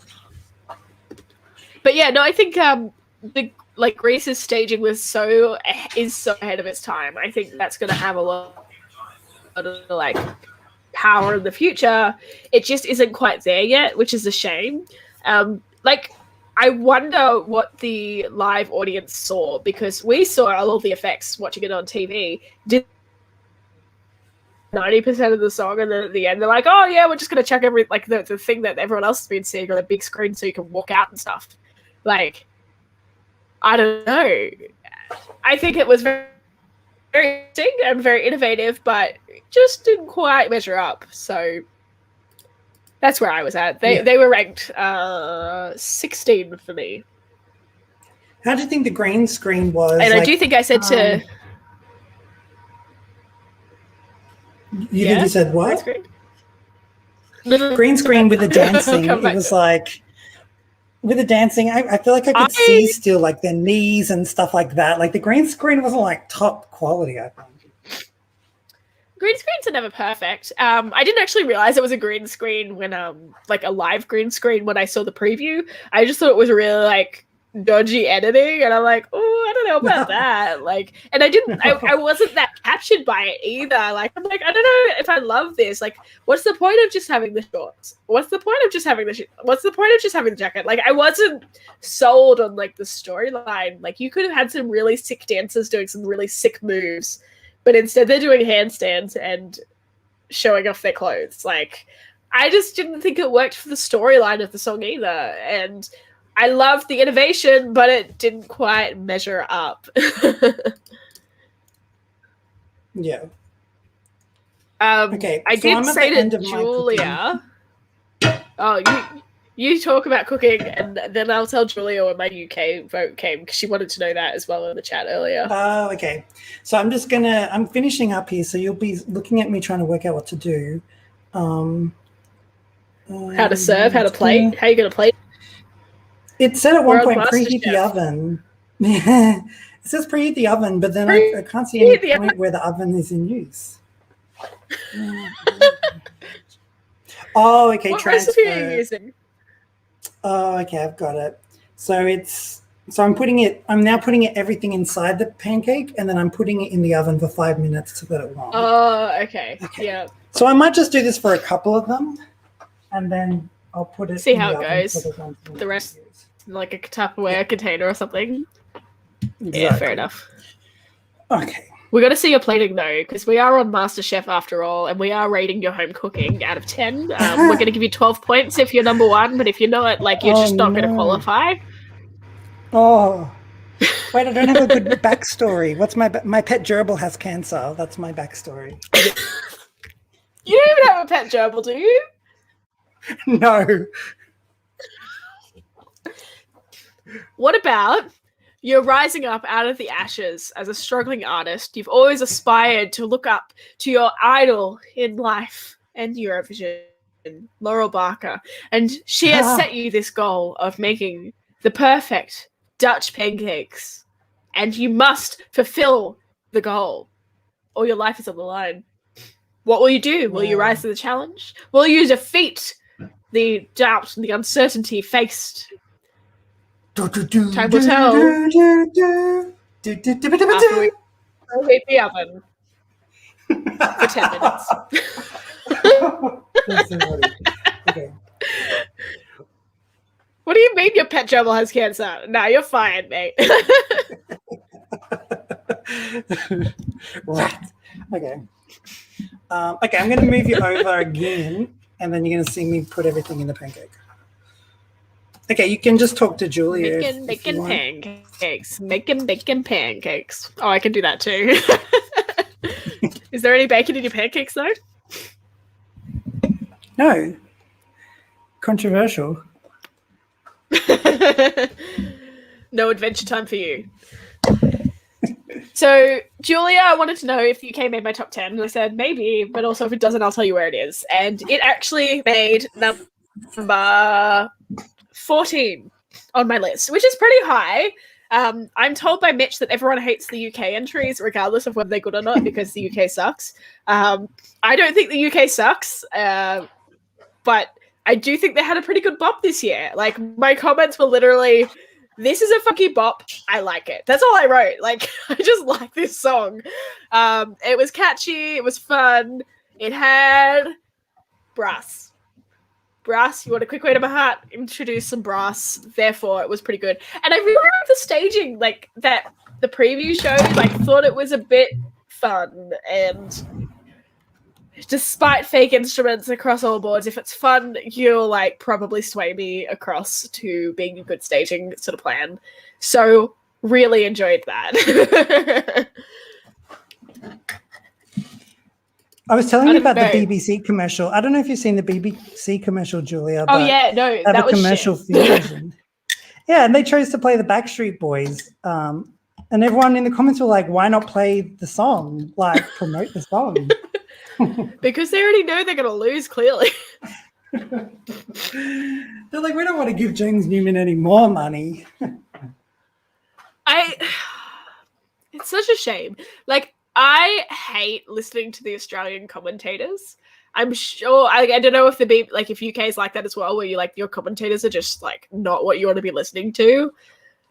And I get that you got to commercialize it so you geo-block everything else that you can access, but give me some good commentators, please. Like, you don't have to win Eurovision. I just want a good commentary about it at the minimum. And maybe I'm too deep and I know too much, and therefore I'm always going to be disappointed. But I do not need shitty jokes about people's penises and, deep throating, essentially, which is what we got for semi-final 1, isn't it? UK has Graham Norton as the commentator for the grand finals. Is he a good commentator though? You'll have to let us know, Julia.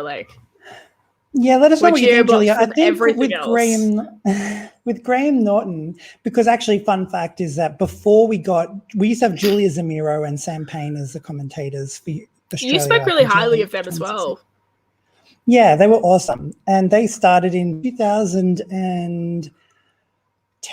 I think they started, so we had commentators there before we were even in it, which is what made people go, why the heck are they bringing commentators? And before that, we had the UK commentator, which was Terry Wogan, and we had him until he retired. So he was a commentator from the 70s up until 2008.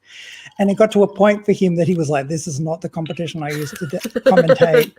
And then Russia won, and he was like, I'm out. And so you kids and your fandangled fancy tunes and technology, this isn't what I signed up for. And then Graham Norton took over. So Graham Norton in 2009 took over, and I think he was really good and really like on point with the jokes, really creative jokes. He did make a sexual joke once. There was someone who had, they had someone playing the fiddle, and she said, "Oh, her brother plays fiddle, and he'll be on tonight. He'll be playing. No, what did he say? He's like, and he'll be fiddling for her, or fiddling with her. Like it just, yeah, but yeah, but I feel like as he's gotten older, he just is like more like that kind of sassy gay commentary of like, you know, just like, boo, like why you dress like that? And it's like, I don't know, it's become a bit more negative nowadays. I think Graham Norton's got a pretty good like rap outside of like Eurovision season as well. Like I don't know much about our commentators outside of Eurovision season. Like, do they do anything for for non-Eurovision stuff besides SBS? Whereas like I know Graham Norton's got a TV show and it's funny. Right. Yeah. Not that you need to do things outside of Eurovision to have a public presence outside of Eurovision. Not saying that you do to be a good commentator. Like, you were telling me the other day, Rich, that San Marino's got like a musicologist as their commentator. And I'm like, that sounds awesome. Can I like go be in San Marino for the commentary? Yeah. For the UK, the semi-finals nowadays, Graham Norton does not do semi-finals. He's beneath that. So we used to have Scott Mills. Scott Mills does it, and also this guy Rylan Neil Clark, and he loves Eurovision. And he's a bit of a geek, and this year he couldn't do it because he got sick just before they were about to go to Rotterdam, and so he couldn't go. So I think Scott Mills is doing the whole commentating this year for the semi-finals. Graham Norton probably costs too much. I'd say that's what it is. Like, we're not going to win. Why would we pay you? Yeah. And they're not in it in the semi-finals, so they think that, you know. Yeah. And like I saw a comment of like, apparently the BBC like says, please do not vote every time in the semi-finals, because like obviously they can't vote, they're not in it, but like it's just like they're very like apparently they're passive aggressive about it. It's like, you must not vote. Do not vote. This is a lie. I'm like, that's so UK though. Why not just say like, I'll give Australia this in the semi-final too. They're like, you can't vote in this one because you only vote for the country, like the semi-final you're in and the finals. Like that is the way it works. Instead of like you cannot vote, do not vote. I went to the UK and went to like Big Brother, and they're like the voting now closes, and then they're like, please do not continue voting as your vote will not be counted and you may still be charged. And they're like, if you're watching on demand or on fast forward, like on repeat, like they have a channel where they play the channel an hour behind, and they're like, if you're watching it on repeat, please do not vote. It's like, duh. Like clearly people will work that out. Some people are pretty dumb. Okay. That's pretty good plating so far. We'll see. You're like, I have no confidence in my plating. Why are you pointing it out? That's not how you become a star, Mitch. I'm gonna put this in. I'm just gonna do like I'm gonna do 2 for now, and I'll leave the others for when we actually eat it.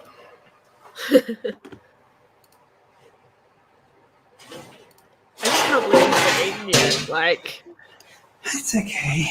You gotta be so hungry.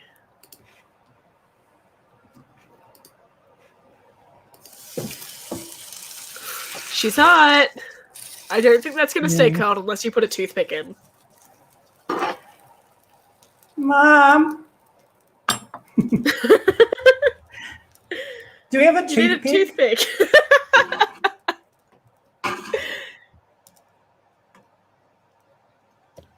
Your plating's going down like very dramatically. Oh, no. Are you leaning on a plastic chopping board, bitch? Oh, yeah. My mum will kill me. Mum, mother dearest. I don't want your chopping board to melt. I don't want your plating to fail. I don't know how to help you. Mum, my hands are burning.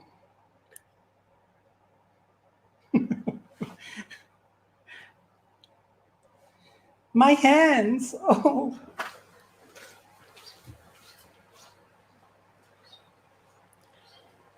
Is there any other sort of rankings that you guys in the comments want to like hear from me? Because I'll happily just spill all. Like I'm pretty open. Mitch is all about suspense. I'm like, nah, just tell me what you want to hear. I'll let you know what I thought. Like, give you my 10 cents worth for no sense at all. Like, have it free knowledge.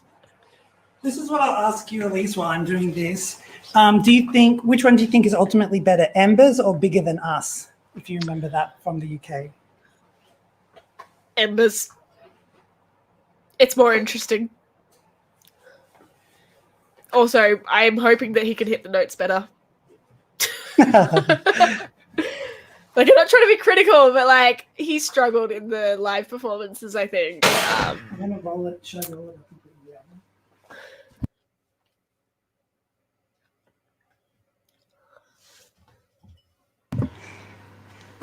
Yeah.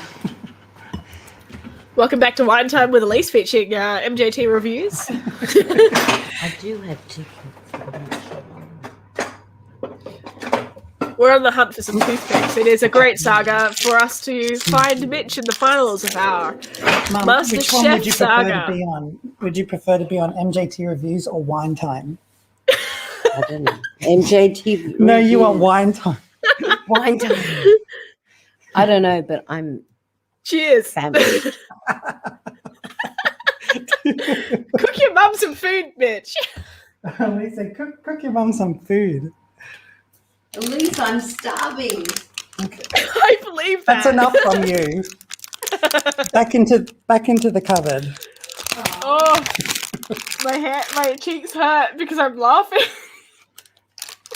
Kerry says call. Oh, okay, Corley, but got it. Okay. Well, I could find a rack, but do I want to? No. Okay. Here we go. I guess you're lucky you have Bluetooth headphones.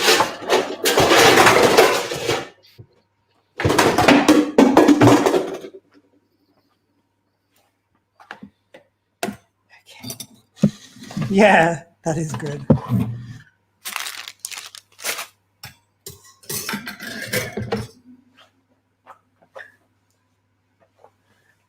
Your kitchen skills are like chaotic neutral.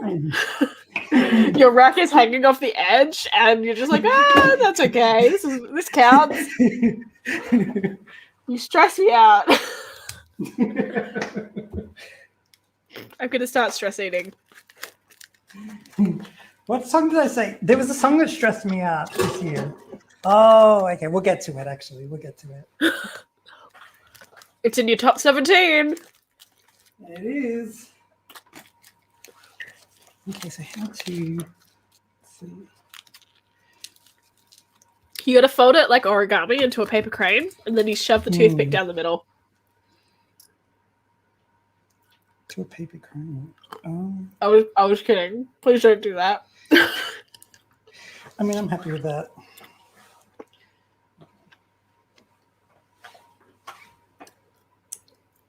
I'm just gonna do two because actually I should do enough for my mum as well. Okay.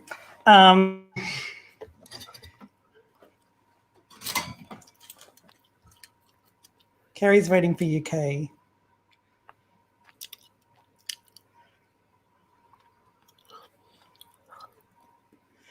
You know, one year the Australian jury gave UK 12 points.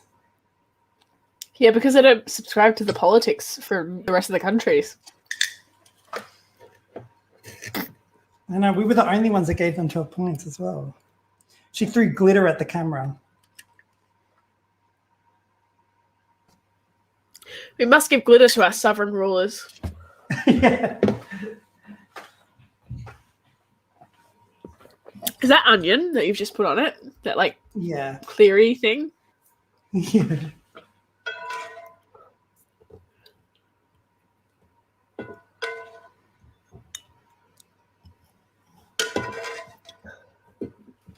I reckon when you finish it in the oven, you could put some of that sauce over the top like a glaze. Oh, 10 out of 10 actually, plating. You reminded me that's actually what I'm supposed to do. I don't even think I'm supposed to put it inside the pancake. Thank you so much. I would have been like, but where's the remaining? And I put too much in this anyway. You're so funny to watch cook. I'm glad I can be part of this experience. I'm sorry for laughing at you. No, it's okay. Everyone is always entertained at my cooking. It's definitely a roller coaster from start to finish. I mean, I don't know if the wait staff at the restaurant were as amused as I was, but yeah. So you were listening to me in the restaurant with audio? Yeah, for a little bit. My so I went out with my mum and dad to get dinner because they're like, we don't want to cook. Do you want to come out with us? I'm like, yeah, I'll come out with you. So we did. And it's a restaurant they go to regularly. Like, the owner knows them, always looks after them, comes over for a chat, whatever. But, like, sitting 2 tables away were some friends that they've got from church. And so as they finished up the meal, they came over and had a chat. And I, like, listened for, like, 5 minutes. And, like, the conversation was really good, but, like, it wasn't, like, it was very personal to, like, my mum was talking to the wife and my dad was talking to the husband. And it was very much like a conversation between the two of them. Not with me, and didn't need to be with me, and like I was okay with that. But I'm like, well, I'm okay, but like I'm gonna go do something else because I don't need to be part of these conversations. And we're just gonna load up Mitch's like live stream. What else am I gonna do? Like nothing. So I did. I guess I could have played board games on my phone. I could have played like Ticket to Ride. Like that's probably my number 2 option. But I didn't do that. I chose you, Mitch. Feel special. Thank you. You're welcome. After seeing the chaos of my setup, I feel very honored.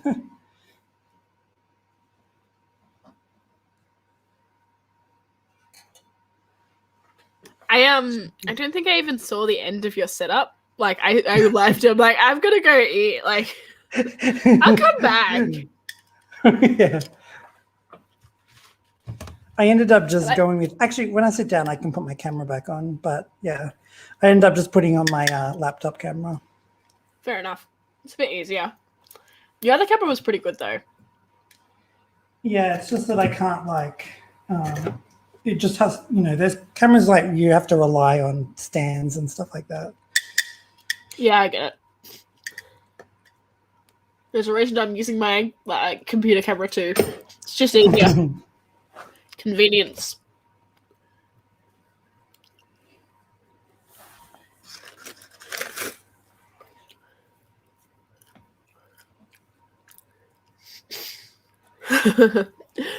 Kaz said in the chat, dinner at 10 p.m. in Wollongong.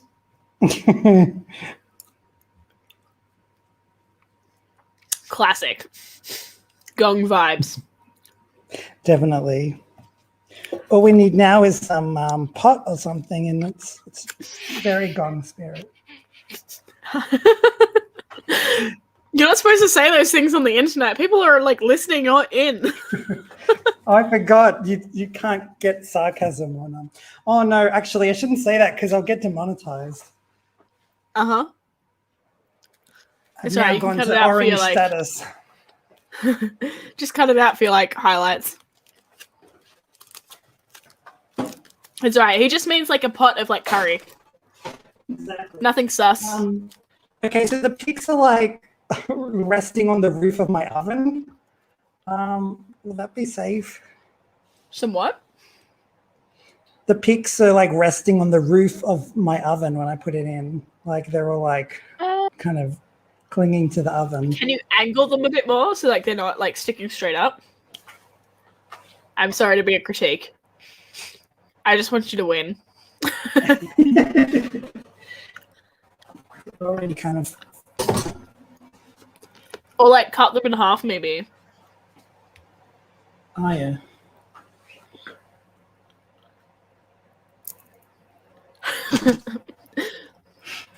Cut, I say. He continues to like break them awkwardly. One time with Elise, guys. These are the highlights.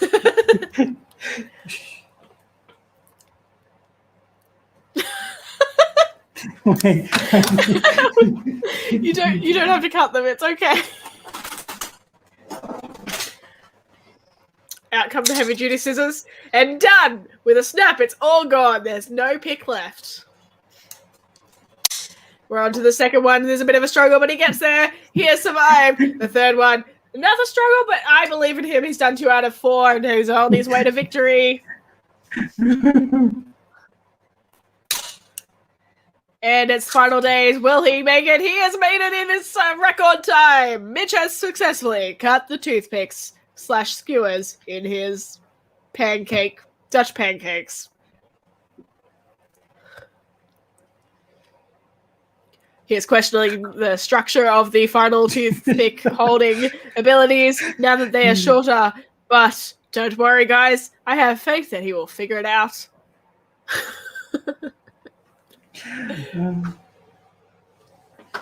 Okay. Cool. That was for 5 minutes. Just for 5 minutes, I think it said. Okay, Yeah, just do it Gal, one, set the probably. timer for 5 minutes, please. Gagal and you aren't best friends. It doesn't like your nickname. Set the timer for 5 minutes, please. All right, 5 minutes, and that's starting now. Okay, Google, what is my name? Your name is Monster. It's because there's a K-pop song where it goes, "You can call me Monster," and so I'm like, okay. And then I was like, I said its name, and then I was like, "You can call me Monster," and I was like, okay, noted.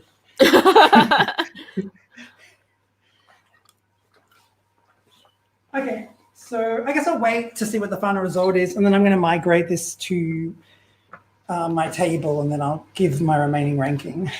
I mean, I think you can migrate now, and then you can plate up at your table and eat whilst you do your ranking. But I like eating on camera. You might not. I'll just wait to bring it out. I'll wait to bring it out. I'll show it here, give it to my mom. And then I'll take mine to my room. What are the comments saying? Kez has said the gong. How long have you known each other? For like It was 4 at years uni now. 3 years that we 4 met. years. I had Darren Chris stickers on my laptop. And Yes. you said, OMG, do you like Star Kid? I'm like, I love Star Kid. And that was like a friendship made. Like, I wouldn't say we talk all the time, but whenever we talk, we're like best friends, if that makes sense. Like, we just click. And it can be like some time in between, but whenever like we come back together, we're like, oh my goodness, why did we stop talking? Like, what do you mean we stopped talking? It doesn't feel like any time has passed. We're just like in the moment. But you might have a different take on that. So that's just me. This is really awkward because I felt nothing like that. I actually can't stand her. He hates me. Yeah. What was I going to say? Using me for monetization on YouTube, clearly. Yes, nothing else. clearly.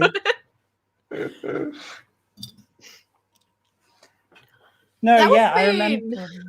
That was, we were like, this was like 2016 or something. Was it 2017. It was digital media. It was a digital media subject.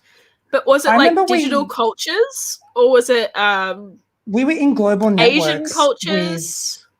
We were in global networks, but that was the second class I was in with you, like the next semester. The first one, it was like intro to something with Ted. I don't know. Oh, BCM. Yeah, okay. Yeah. Then I can tell you exactly what year it was because it was my 4th year of uni because I did Asian cultures in my 3rd year of uni, which was like, oh shit, I really like this stuff. And then I did more because I could, not because I needed to. And I could have graduated. I'm like, nah, stuff that. So that would have been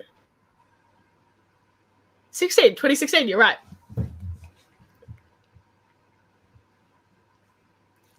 So, And Elise was always really smart at uni. No, I was just in 4th year and I knew to speak up in class, and like everyone else is like quiet little mice, and they're like, it's like, do you want to like have an opinion? And I'm like, sure, I'll have an opinion, but everyone's like, crickets. Like, Yes.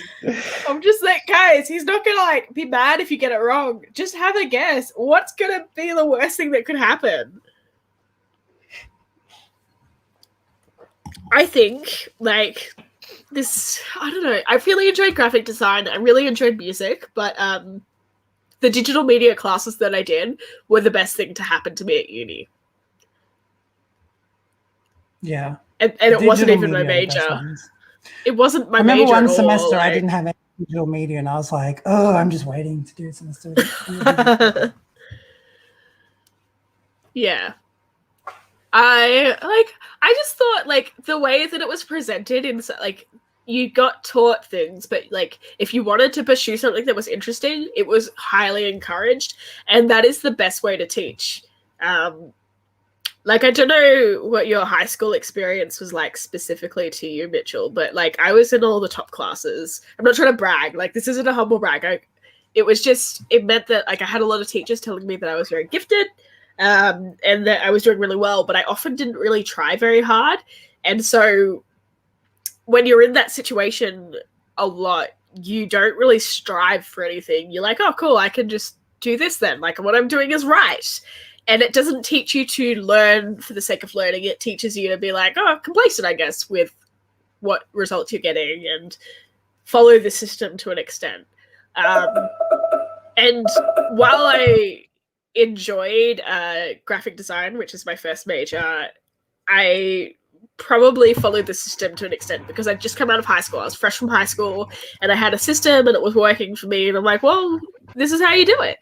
And I found friends that had similar mentalities that clicked with that sort of vibe, and so that was fine. Like I didn't question it. But it wasn't until digital media where it's like, well, here's some content. Which bit do you like? Go and research that bit. That I sort of rethought my way of learning, and I am so grateful for that experience. It changed my perspective on how I approach work, how I approach studying, learning, and all that. Like, I would not be upset if I went back to uni one day to do a PhD because I had a complete like shift in the way which I prioritized my learning, I guess. Yeah. And you did some really innovative things, like you did that card game, which is super cool for that one. That was a game about freelancing, and I called it Expose Yourself, which was a hilarious pun. Bloody Aussie culture, right? Sex jokes everywhere. I'm guilty, guys. And then like I did the hybrid digital board game for my honors as well, but it was just like, you want to try something? That's okay. You don't have to get it right the first time, because it's about the learning process as well as the enjoyment process. And if you enjoy it, you're going to do a heck of a lot better than you are if you don't. So go for it. Did you have a similar experience, Mitch? What was your experience like? With digital media? I don't know. What was your high school journey like? How did digital media, did it change your life? I don't know. Maybe it didn't. I'll talk about my mum just coming out, but I'll continue on talking about my high school experience. You should check on her food then. So we're going to look at the final product.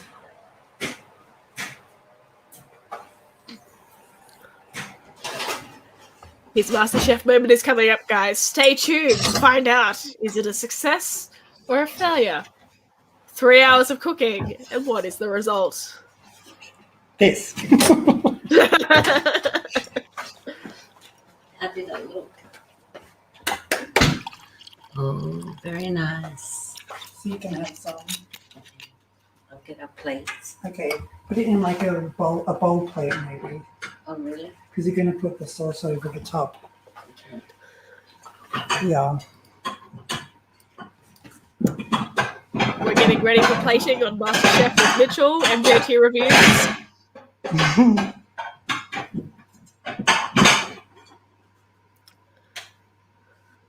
Well, you can just do a plate. Yeah, I do a blind. So Kez has asked what I do for work now. You're welcome to take your headphones off if you want to talk to your mum, Mitch. Like, I'm happy to entertain. It's okay. So I am a graphic designer day to day. I have a full-time job. I actually work in construction and engineering, and I'm on a major project in New South Wales, which builds tunnels, I guess, and isn't particularly liked or loved by the community, but it's going to make a difference to the traffic networks in Sydney. So I'm pretty excited by that. I do a lot of internal comms and internal graphic design, so I think I play a large role in like the safety aspect of things. I'm often like creating content for campaigns to make sure that people are looking after themselves, making sure they're not going to like have lots of hand injuries, reducing that sort of numbers. And I really like that, like at the end of like a campaign, you can see how it's impacted on the workers. So, for example, I did a hand safety campaign one year, and it reduced the hand injuries by like 50%, which was like great because it meant that people were reading the collateral that I was designing and going, actually, yeah, I do have to be careful in that instance. This is what I can do to mitigate that. And it was having a positive impact on their work because no one wants to lose a hand or injure their hand. And sometimes you just forget that you have to like take some certain precautions and you need to be reminded. So I really enjoy it. I do a range of things from video editing to logo design to posters to you name it. There's a lot of bespoke design going on, and it's fun. I think one day I would like to do board games though, like get into board game graphic design perhaps, or board game design itself. I really do enjoy board games. Like I've got board games here and I hide my mess because I have a lot of board games. But for now, like I'm pretty happy where I am. Like it's an interesting team. It's diverse projects, and I'm not just sitting and following instructions. I have like the freedom to make choices and decisions. So it's pretty exciting. We're just waiting for the drizzle on these like pancakes now. Like I'm keen to see how he plates this up. I gave my brother in America, I shipped the Kings of Tokyo board game to them as a... Oh, really? Actually, that one's as here. like a Christmas or birthday Right present. here. No. What? It doesn't say. It just says... I have the that was expansion my to King favourite of game we Tokyo, played. but I never Oh. played it with the expansion because I teach people and they're like, oh, that's okay, but I don't love it. And so, like, in order to teach an expansion, you need someone who loves the game and knows how to play, because you got to teach it, then play it a few times so they understand it before you introduce new rules, I guess. And so I feel like I've got it. It's been sitting in my cupboard for years. It's opened. I've looked at it, and I'm just like, well, this just never gets used because no one loves the game enough to like want to learn the expansion, which is a shame. I remember when we were playing it and you brought the box out and you're like, okay, here it is. Do not lose the green things. I repeat, do not lose the green things. I don't remember saying that, but I believe it. We should play it again. You want to learn the expansion? Yeah, let's do the expansion. Okay. Actually, I'm coming down, I think, next Saturday to Wollongong for dinner with some people to plan a camp if you want to hang out in the day. Like, no pressure or anything, or planning, or spontaneous. Spontaneity. Yeah. Spontaneous, that's the word I'm looking for. Okay, I'm drizzling.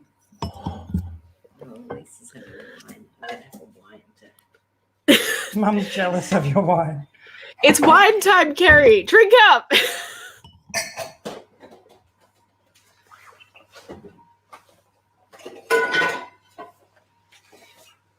And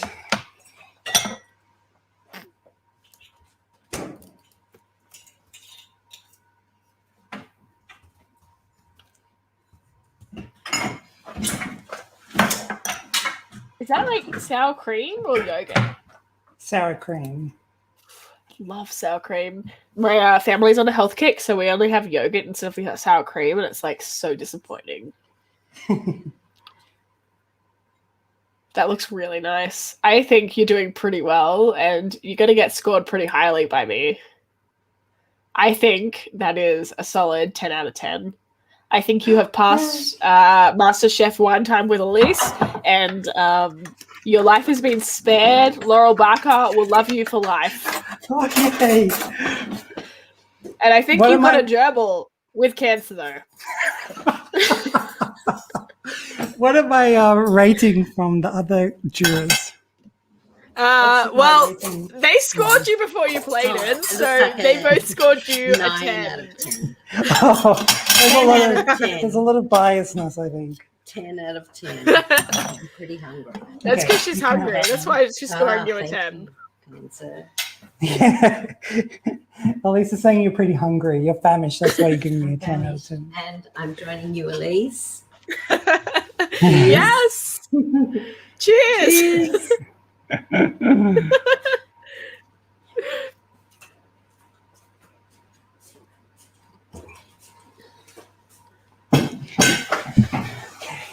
Are you going to come join me, Hitch? I won't join you because I'm going to finish off the video. So sorry. Waited all this time to be snubbed. 3 hours and 47 minutes. Elisa say you waited all this time just to be snubbed. I'll tell you. I'll give you a rating. Yes. If I faint and die. You won't faint and die. Oh my God, it's beautiful. Is it good? Oh, that's tasty. She says it's tasty. But was it worth 4 I'm hours? loving it. Is it if you were in a restaurant and you sat there for 4 hours, would you be happy? I would be happy. Well, I think you're the sort of person that every restaurant wants then. That is beautiful. And the cool thing is, I'd make you wait 4 hours and I'd still charge you like $200. When my mum was alive, she used to say when I used to cook when I was a teenager that my kids would be dead at the table, but the food would be with them. Really?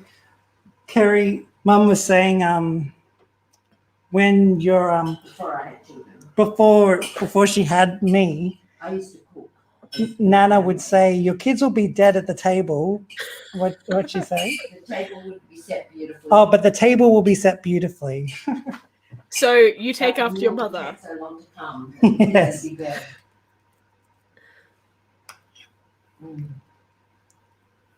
I mean, that's So- just beautiful.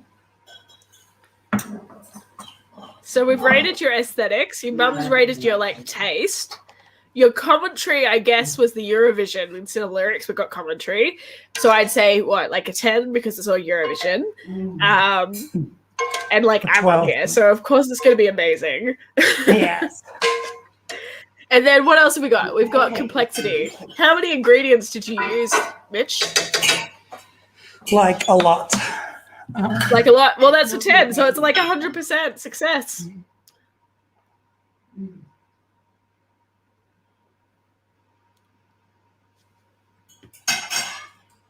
Oh my God, I'm going to take a photo of my friend Claire. Oh yeah, I'm gonna take a photo.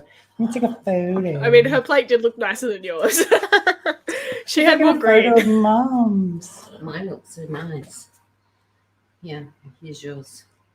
Elise says it needs more green. Always more greens is better. Makes it look That's fresh. good. Wait, I should do like a thing. No, there's no thing. Oh yeah, drizzle. What's a thing? Oh, a drizzle. Oh, like Not a little TikTok? I call it the douche. Oh, look, Don't that's what they think do this on is what that MasterChef. is. The line of stuff that. No, look like this. Elisa, people won't know what it is. Look, MasterChef moment. Oh, No. No, I think your mum's the professional. oh, that's beautiful. Look. Beautiful. I hope you hashtag this with Wine Time with Elise. I will. I was kidding. You don't have to.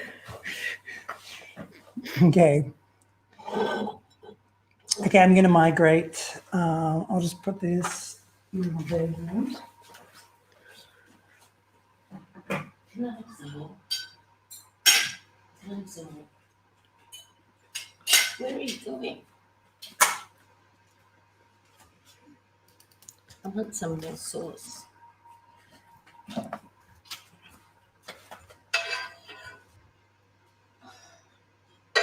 Shh, I'm stealing your sauce. Best kept secret.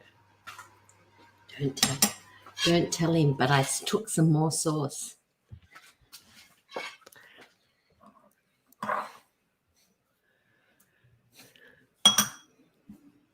And some tea.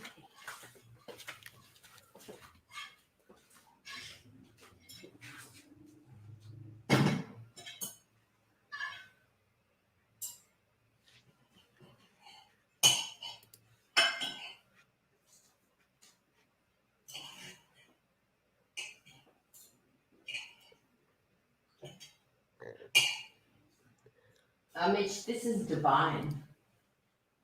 I don't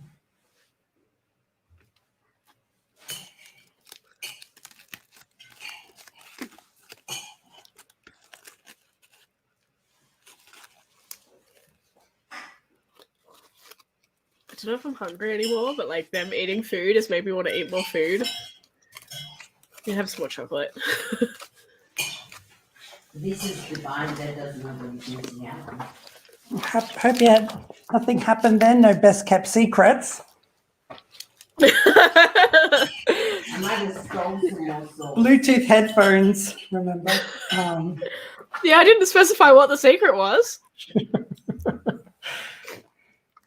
Okay.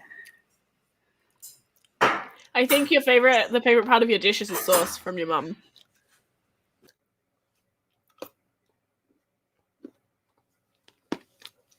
So that concludes Mitchell's MasterChef cooking time. We're back with Wine Time with Elise. I'm just migrating. What were you Mitchell's gonna been say? kicked out. Can I make another one? I'm sorry, but he's been fired. Yeah, but you got to put it in the oven for 5 minutes. His 10 out of 10 MasterChef cooking did not keep him on the show. You just put the shredded chicken in, one of them, and then the vegetable, and then you microwave it for 5 minutes. And then you put all the drizzle on. Thank you. You're welcome. I'm just going to have tonic water. You need wine, bitch. You're on wine time. You're on I'm going to wine regret this so bad at 5 a.m. Does it start at 5 a.m. tomorrow? time? Oh, yeah. Yeah, it does. I'm going to like have so many like sad faces in the morning. Like I'm bad enough getting up in the morning, but like between what I've drunk tonight and what I had at the restaurant, I've had far too much. Because I didn't really remember that I drank stuff at the restaurant as well. And I'm like, oh, this will be fine for tomorrow. And like, wait a minute. Do you have church in the You know, morning that complicated tomorrow? math meme. Yeah, after Eurovision. I'll be Okay, looking after after. kids. By then I'll be fine. But what, you thought it was at 4 a.m.? Well, I know the grand final goes a bit longer than the semi-final. So, Yeah, so I have to be at Miranda at 9:30. okay. Hopefully there'll be no I like did it craziness. for last year or 2 years ago. Okay. The chat wants to know where you are. It's okay, I got you covered. He is migrating to his room. He's sick of his mother. He's cooked her food, and he's getting out. It's like he's like Cinderella, hiding away in his room. I'm kidding. He loves his mum. Do you remember that time, Mitch, where me and some other people, but I don't remember who else because, like, I think we were drinking, maybe, went to your house and I made up a card game and we all played it? Well, that's about all of my memory, so I can't explain it any further. So that's it. That's all you get.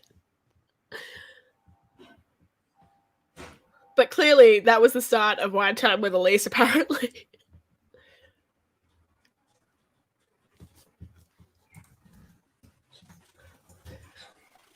this one time with Elise. Uh-huh. No, I can't remember that. Did that happen with me? Or did that happen at think your so. place? I don't know. That could have happened too. I can't believe both scenarios. Do you still play that Japanese? When I went to your place, you got a Japanese board game for your birthday that was like really advanced. Tokaido. Well, for me, I was a beginner, so, but yeah. Was it Tokaido? I think so. You like go on an adventure through Japan? Yeah, yeah. Do you still play that? Yeah, I think it's one of my simpler games though. Oh my god. I'm sorry. I'm getting metal coins for it soon, and I've got an expansion for it, which I have played.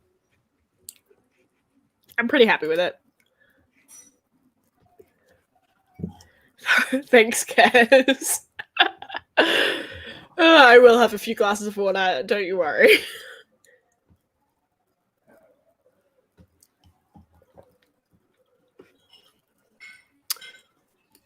Ooh, my boyfriend placed a bet on my account, and he said well, actually, he didn't say. He's like, you're not going to win this, have it. And in 45 minutes, it's no longer cash outable, but I could cash out now. You bet 44 cents. I could cash out now and get 71 cents, or I could maybe win $4.40. What should I do? Should I YOLO it? YOLO. I'm going to YOLO it. All my money is just for Eurovision. It's like, can I have 44 cents? I'm like, sure. He's like, what are you going to spend 44 cents on? You only place $1 bets. I'm like, that's true. I feel very seen.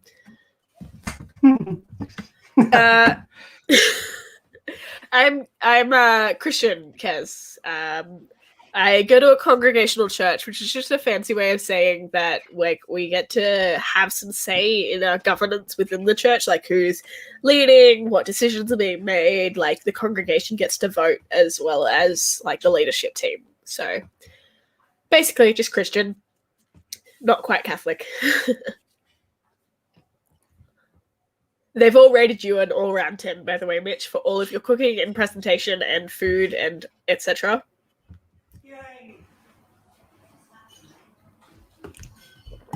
I gotta place my bets for tomorrow night. Who do you think I should bet on? Tomorrow morning, rather. I should do that too. I'm a bad influence on you. I remember when Kerry did it last time and she was like, oh my god, you should do this. You'd make money out of it. I don't know.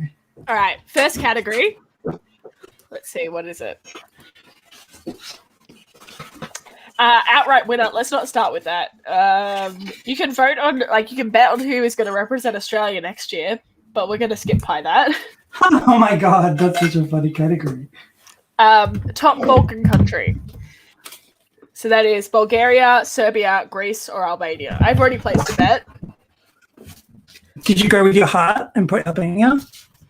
No, actually, I might place a bet on them. I voted like early on before I'd finished all of my like critical analysis. I voted like in my first listen sort of vibe. I'm gonna put some money on Albania, although they are not slated to get number one. They are like the worst odds. I will put $1 on them. If I win that, I'm gonna get $22, Mitch. Ooh. They're not gonna come number one, like, or come first in Balkan countries. But I'm gonna be happy either way. What do you think? If you had to put money on one? It's really tough, isn't it? Because I think, and it's not about your favorite. No, it's about who you think's going to come top. Exactly. I think the jury will vote in high regard for Bulgaria, but I think the televote will vote not even consider Bulgaria. Like they'll probably be like 20th, and Bulgaria will be like 4th in the jury or something. Well, it's interesting you say that because Bulgaria is highest in the betting odds with a $1.76 return. Although when There's a lot of- when I put my bet on it, it was only a $1.22 return. Oh well. There's a lot of things like that song was co-written by someone who is from Symphonics International. They've written a lot of, like, they wrote the song for Malta last year, All My Life, and so they're well known in the industry. So that's why I think the jury will vote for reasons like that. I'm just gonna get a fork and then I'll Go get a fork. All right, the next category for you guys listening in is top Big Five country. I think I've placed 2 votes, both of which had shitter returns than what it currently is, but YOLO, right? So who would you guys vote? Yeah, I'm on Sportsbet, Kez. My vote options are Italy, in order of like betting or like odds: Italy, France, Germany, Spain, and the UK. Is that from first to last? First to last. Yeah, who I think you're probably right. Out of the Big Five, the televote and the jury both favor Italy a lot more through the years. No matter how good UK is, it's just no. Sorry. Do you want to know how much you would win if you voted for UK and they were like top? Tell me. $101 per $1. Oh my god. Needless to say, I did not vote for UK, no matter how much I like them. But I did win a bet with UK this year, and I'll get into that later if you'd like. Well, I'm eating. I feel like I'm ugly eating, but We can't see, your camera's off. Problem solved. So I've put money on Germany when it was $45 return. It is now what is it now? It's now a $71 return. I should have voted now. Put bets in. I put bets in too early, guys. That's all right. It's all a bit of fun. And then who else have I bet on? For top 5, I've also put money on France when it was a $2.03 return. It is now $2.20 return, $2.10 11 return. So that's all right. I will leave that because I've placed my votes already. Who is next? Top Nordic country. All right. Welcome back. thank you. I love your hair blonde, by the way. I don't know if I've told you that yet. Thank you. All right. So we got Iceland, Finland, Sweden, and Norway in order of like betting odds. Who would you choose regardless of betting odds? Okay, tell me the options again. Sorry. Iceland, Finland, Sweden, and Norway. Well, Iceland this year, very, like, this is a unique circumstance. Usually I would go Sweden, but the televote now don't like Sweden. The jury still love them. Televote kind of are starting to treat Sweden like the UK, in that they think that, like, oh, they're better than us. But yeah, in this case, I think Iceland. I have bets on Iceland and Sweden because I really like Finland, but I don't think it's going to do as well as I want it to. But It's interesting that since I've placed my bets, they've both gone up in value. Like, I was betting on Iceland when it was $1.46, and now it's $1.50. And Sweden, I was betting when it was about $5, and it's now $8.50 winnings per dollar. And Finland, I think, has shot up above them. Whereas I'm like, I love Finland, but I really don't think they're going to be in the top, so I'm not betting on them. It is 100% a bit of fun, Julia. I do not do this to win money. This is why I do dollar bets. I think I loaded $20 on once, and then I've still got money to play with, so it's okay. You did a great job that time with Triple J and Bad Guy, and you put a bet on that before. I put a bet on it like 6 months in advance to pick the winning song for Triple J's Hottest 100, which is like the biggest music like rating system on like public radio in Australia. This other one, and public it sounds radio, like now everyone goes, "Oh, Bad Guy!" Like everyone knows that song. I Bad love Guy was that a sleeper. song.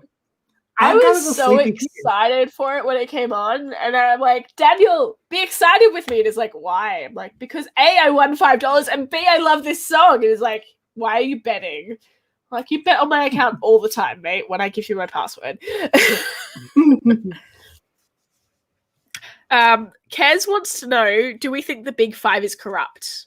I don't know what she means by corrupt, but well, the concept is interesting. I think they kind of had no choice, because if the Big Five didn't get through, they would just go, well, we're out. We don't have any interest in this, and there goes our money. So the thing that to me was the most corrupt thing was when Italy returned after a hiatus since 1994, I think. They came back in 2010. And they were like, we're back. And then the EBU were like, hey, we need more money. Here's a proposition. If you want to be like one of the fifth highest financial contributors, you can be the Big Four will turn into the Big Five all of a sudden. And they did it. And that was pretty big. Who was the fifth person or the fifth country? Italy was the fifth to join, because before that it was the Big Four. It was really interesting. It was a year that in 2010 Germany won, and so it was the first time that in that format a big country had won. So and they were like, oh, it's now going to have 25 countries in the final, but then Italy came along, which made it 20. No, I think it used to be 25, and then there were 24 in the finale. And then Italy came along, which made it 25 like it usually would have been. And then every year from now on, we've had a 26, except for 2015 when there were 27. Do you know the reason why? I do not. Because Australia came in, and the EBU said, instead of one of the regular countries missing out on a chance into the final, in case Australia gets through, we'll just send them all the way through to the final. And weirdly, we got to vote in each semi-final. So we had a lot of power that year. Yeah. And so and look at us, we qualified, we kicked ass, and unfortunately this is the first year where we didn't. All right. Yeah. But I had Australia rated pretty high in my total rankings. Like they were 12th in my total overall score. I know you didn't. I don't think you thought as much of them as I did, because you said they were ahead of their time. We'll go through my ranking very soon, because there's a long video. Oh yeah, sorry. Oh, I got to charge my computer. Kez has asked, do we ever play Chew Up on Anzac Day? Well, I'm not a gam. I don't do anything like that. What about you? I didn't even know Chew Up existed until this year, and it was talked about at work when I got in just before Anzac Day. They're like, "Oh, you guys are playing Chew Up." I'm like, "I don't know what you're talking about," because usually Anzac Day falls around Easter, and I just go away for Easter. I'm like, "I'm going, bye, see you later," and so I miss out on the banter at work. And then this year they're like, "Oh, I'm gonna play Chew Up. I'm gonna be great. I'm gonna win lots of money." I go and find all the drunk people and bet with them, and I'm like, "I don't understand what you're talking about. Tell me more."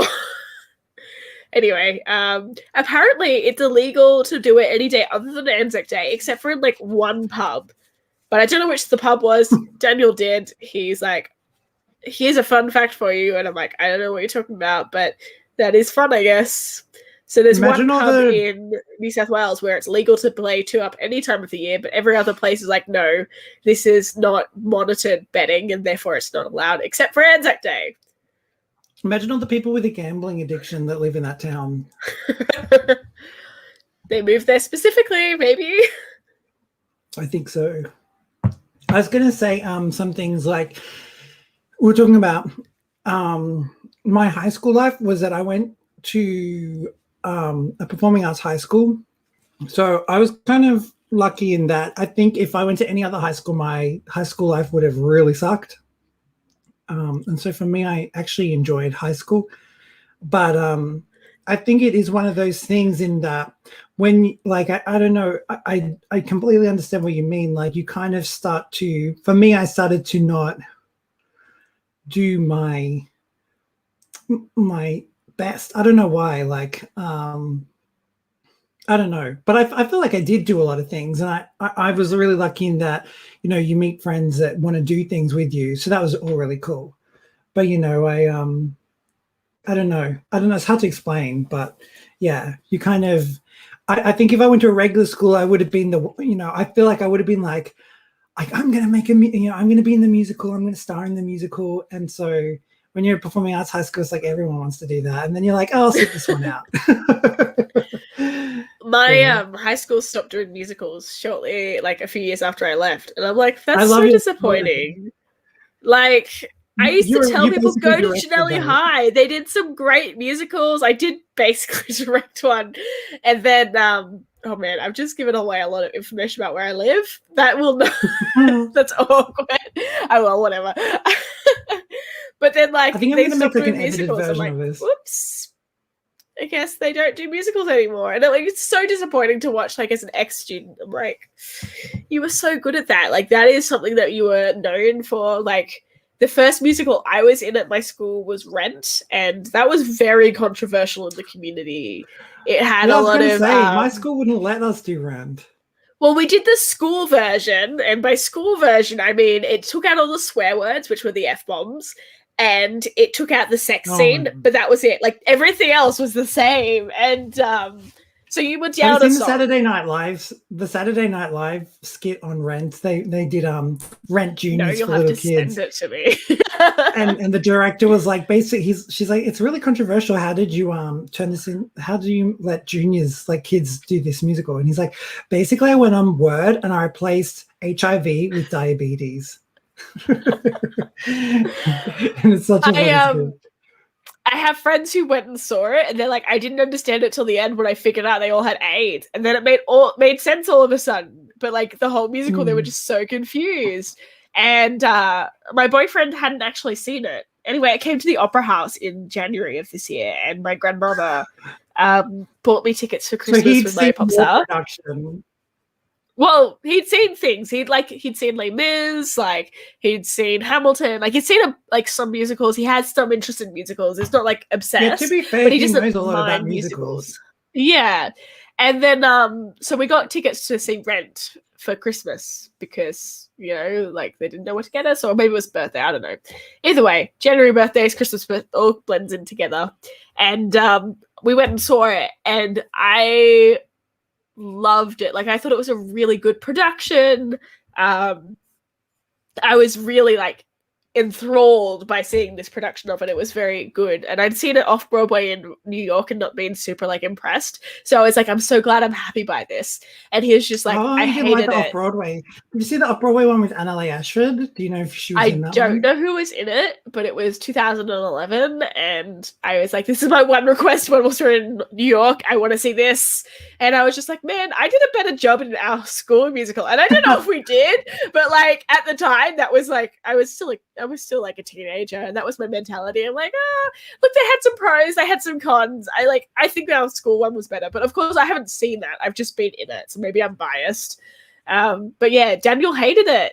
He's like, this is not a likable musical at all. All the characters suck. They're not made to be liked. I didn't like it at all, and I was just like, this is it's such a 90s one of my musical? favorite musicals. Why are you saying you hate it?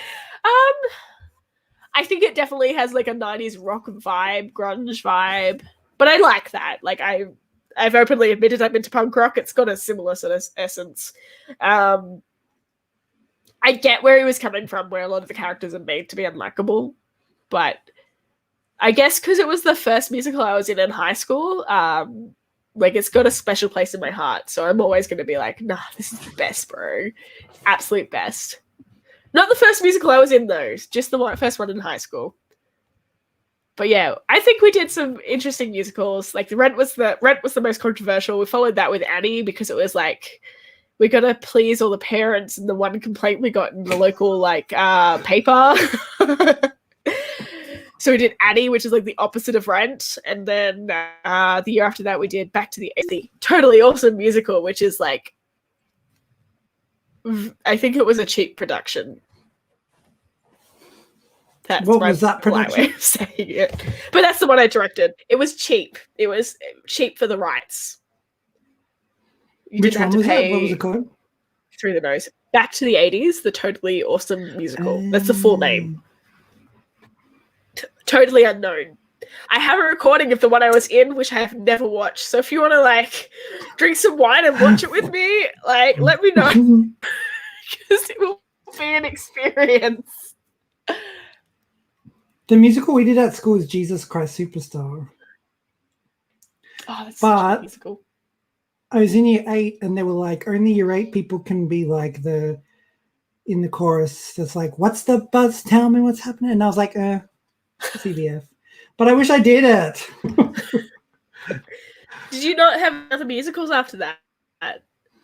Weirdly, no, which is weird. We're performing arts high school, but there was a lot more emphasis on drama. So there were a lot of plays. And I felt like, I felt like I couldn't do like a full-on 3-hour play as a teenager, like, 3 hour of dialogue. So I was like really cut. Yeah, but just before I started there, they had a production of Guys and Dolls. Oh, this is not a bad one too. It's quite classic. There are a couple of private religious schools nearby where my school was, and they always had like really good musical productions, but I guess I had more of a budget, and I've like worked at a private Christian school as well, and got to do a lot of editing for like their yearbook and stuff, and got to like create collages of their like musical photos and stuff to sort of show the experience for the year. And I'm just like, man, this budget is great. These all look amazing. Like, I don't know what it was like because I only saw like some of them, not all of them, but I'm just like, man, if we had this budget at our public school, we would have been like laughing. This is such a dream. I was always a little bit jealous of them, I think. Yeah. Well, it's like my school was a government school still, but all the money went to the dance department. Like they had these amazing halls and everything, and you win some and you lose some. I think I shall talk about my ranking. I'll continue. If you want to like take me out, I understand, or I can stay in chat. It's up to you. Stay in chat. You can chat about the ones that weren't in your top 10 if they come up. Okay. Okay. So you were up to number 17. 17, I think. Mm-hmm. Yeah. I wrote a note.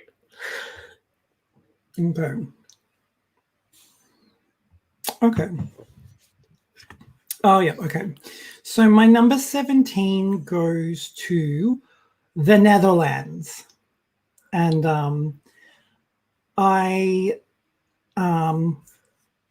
really like this song actually. And it also was a song that really grew on me. So the more I heard it, when it was on Spotify, I really listened to it and I really liked it. And I think it's also weirdly that it's really sophisticated. It's really kind of artsy, but at the same time, it's hooky. I think you can sing along to like, like you can sing along to that, even though it's really clever and sophisticated.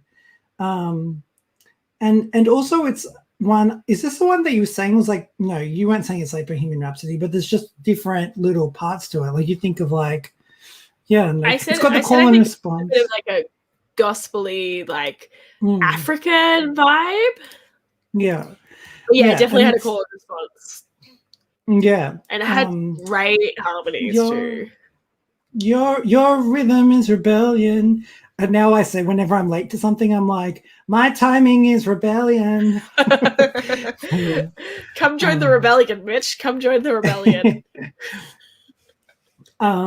Yeah, but no, I really liked it, and it was really sophisticated. He has a really lovely tone. Good night. No, I'm sorry. Good night. I'll see you tomorrow morning, 5 a.m. Bright and early. Okay. Elise is doing a love heart. Okay. So what was I saying? But yes. We're up to 17 in the Netherlands. Great tone, you said. Yeah, really nice tone. Really openness. I was gonna say, I kind of said it in my reaction video, but when he's like this is the birth of a new age, like I can't do it, but it is actually fun. Like it's kind of written. Like I was actually, when I would sing along, I'm like, oh, that's so good there.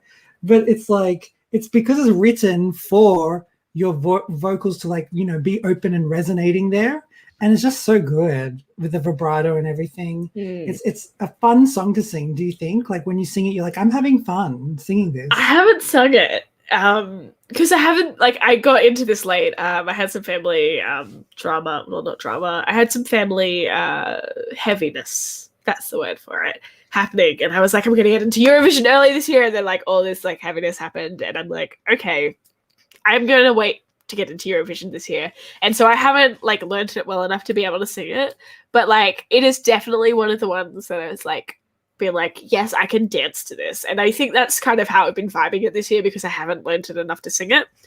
But yeah, definitely like lots of harmonies, lots of resonance, lots of like drama, I guess, I think is the way I've sort of taken that. Totally. Ken said goodnight to your mum. Okay. And it's really interesting because when it ends, like usually I'm like, it has to end with an explosion kind of thing. Like, start at a 6, end at a 10, I would say. But this one then's like, Nina, Nona says, and that. But I'm like, it actually works. Like I don't know, I like how it ends. So yeah. It's playful. Definitely. And I think the jury would really like this song. Yeah. And if you're entering a random song for the sake of being playful, having some fun because you don't think you're going to qualify again because you just won, I think they've done a really good job. They've gone, stuff it, let's just have some fun with this. And this is a fun anthem. Yeah, totally. And yeah, so number 16 is France. This song, upon first listening, and this is going to be an advantage if everyone thinks like me, I don't know, but upon first impressions, I was like, this is amazing. And then upon a few more listens, I'm like, what was I think? Like, what did I love so much about it? But I really do like that kind of, it does strike you as like really epic. People say it's really French. It is really French. The woman who's singing this actually has written a really cool song for France in 2019 for Junior Eurovision, which I really liked. It actually, interesting about that song is that it sounded very more mature, like it sounded more adult. And the televote for the Junior Eurovision voted very low, and I think it was because it was a little bit too mature sounding. But yeah, I love the chords, like do do do do do do do do do do, like however it did that. It's not like that, but it's like that. And her, her tone is like a regular jazzy female singer tone. Nothing super extraordinary, but I think when you're given a good song that she co-wrote, but the song is good, the vocalist really supports it really well. And there's bits like when it gets kind of towards the end, it's like she starts getting more soulful, and like you hear her like really like projecting even more. And it was definitely a journey song. It did start. I guess you could say it started at 6, ended at. I don't know if it started ended at 10. Well, the piano just gets a bit louder. But yeah. Did you know that this song speeds up? Mm. It starts at 69 beats per minute and ends up at like 110 beats per minute. Ooh. Fun fact. It's and so maybe that's part of like why you're drawn to it, because it's like slowly increasing in speed and it's like creating all this drama and it's like getting to this really fast ending, so it's like big and powerful and bold. Totally. Fun fact. Is Carrie, are you still on, and Julia? It's okay if you're not, but I'm just checking. I think Carrie's still here because she's still been commenting. I haven't heard from Julia lately. So she might have like logged out. My number 16, that was number 16. My number 15 is do.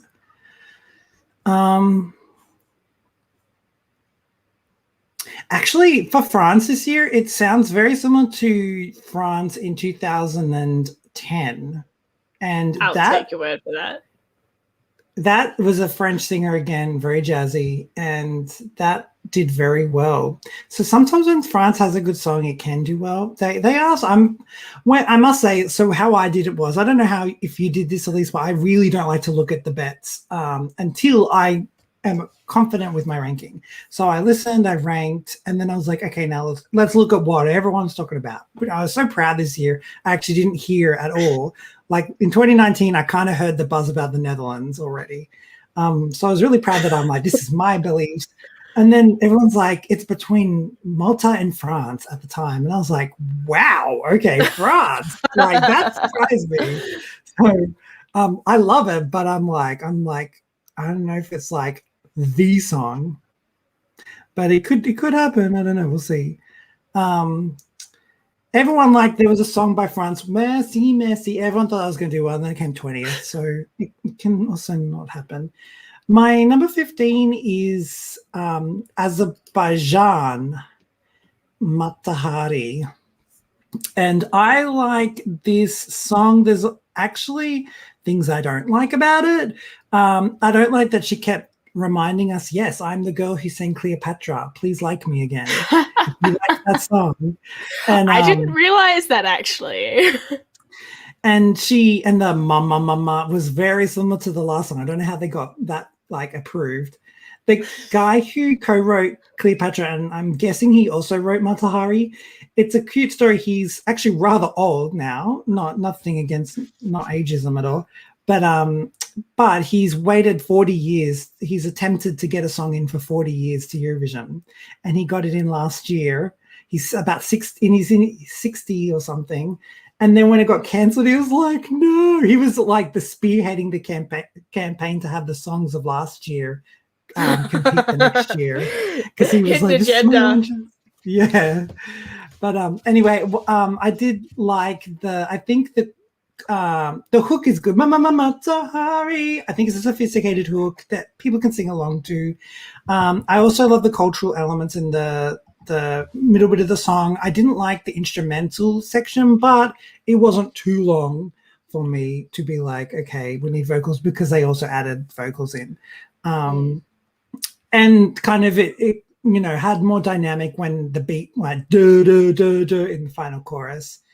I just feel like it's a little on the safe side still melody wise, but the power of it all is what I liked about that. You didn't have Azerbaijan in your top 10, so what do you have to say? No, they were 32 for me, Okay. which is quite low. But the comment I'd made is I wanted to know, is it a pentatonic scale? And obviously, because I left it late, I didn't look into that. But I think the chorus, the da da da da da da, that was a little bit pentatonic, sort of pentatonic style, not pentatonics. That's a band. But it had that sort of 5-tone Eastern sort of scale vibe going on. And I'm like, is this a pentatonic scale? Is it not? I can't quite tell off the top of my head. Maybe it is. Maybe this is worth looking into. So I didn't have anything against it, but I just didn't love it. I didn't think the lyrics were that powerful. The staging was okay. The composition was okay. But it didn't blow me away. That's why it scored really low for me. Okay, makes sense. So number 14, I think is what we're up to. Number 14 is Austria. And I feel like because I'm Australia, that is a generous ranking. But no, I actually, the thing with Montaigne is, I'm going to say, Montaigne is to me a better songwriter than she is a singer, and I hope she doesn't. Ooh, controversial. She's gonna listen to this and get real defensive. I know you're watching Montaigne, so I doubt she is. She's so over Eurovision now. Right, but I think interestingly enough as well, I don't know if I was telling you about this, but do you know the singer Diane Warren? Oh, the songwriter Diane I Warren. don't. And Kez is saying goodnight, just as a side note. She said she needs to wake up All early right. for Eurovision, which I Right, feel. which we all kind of And do. Julia So I'm going also to do this says really quick goodnight now. to your mum, but she's back. Okay. Yeah, Julia has the whole day. Or, I mean, you probably have a life to do during the day, so it's okay if you can go, if you need to go. But I'll just be really quick with this final countdown now. So, but what I will say with Australia is that Diane Warren was actually contacted her around Christmas time. And Diane Warren is big. Like, Diane Warren is Academy Award nominee. She's won Grammys. She's written a lot of big songs for movies. And she wrote a song for the UK once with Andrew Lloyd Webber. And that song actually came 5th in 2009, which is UK's best position in a really long time. Diane Warren contacted Montaigne like voluntarily and said, I have been following you. I followed your Eurovision journey last year, and I've written a song for you, and you can have it. You can do whatever you want to it. You can co-write, you can add stuff. I'm giving it to you. And Montaigne said, no, thanks. Because I got to stay true to myself, and I don't want to do a glittery pop song. And I'm like, not that I even know what the song sounded like, but if Diane Warren gives you a song, you throw whatever you had in the bin and you take that song. I don't know though. Like, I get where you're coming from, like Eurovision royalty and all that jazz, but to some extent, like, I think Australia is in a unique position where, like, they're in Eurovision, but they also don't give a shit. If that makes sense. Like, they're not in it to win it. They're having some fun. They're like playful. They're having a go. It's a it's a real Aussie thing. Have a go, guys. Get in there. Have a go. And I get that Montaigne is a singer-songwriter that writes her own songs, and so if someone came in, right, and you were writing your own songs, Mitch, and they said, I've got something that's going to win for you, take it, do whatever you want, but take my song. And you're like, well, actually, I write my own songs. You just said you really liked the song I wrote last year. What would you do? I'd be like, piss off, mate. Like, what's wrong with what I got? Like, how do you know what I've got? You don't know it's not going to win. Like, I get it. Despite, I have thought about it more, and despite it, like I don't blame you. I agree with where you're coming from, but at the same time, it's like, well, what are the stakes? We don't win, but like we haven't won yet, so like it's not that high of a stake.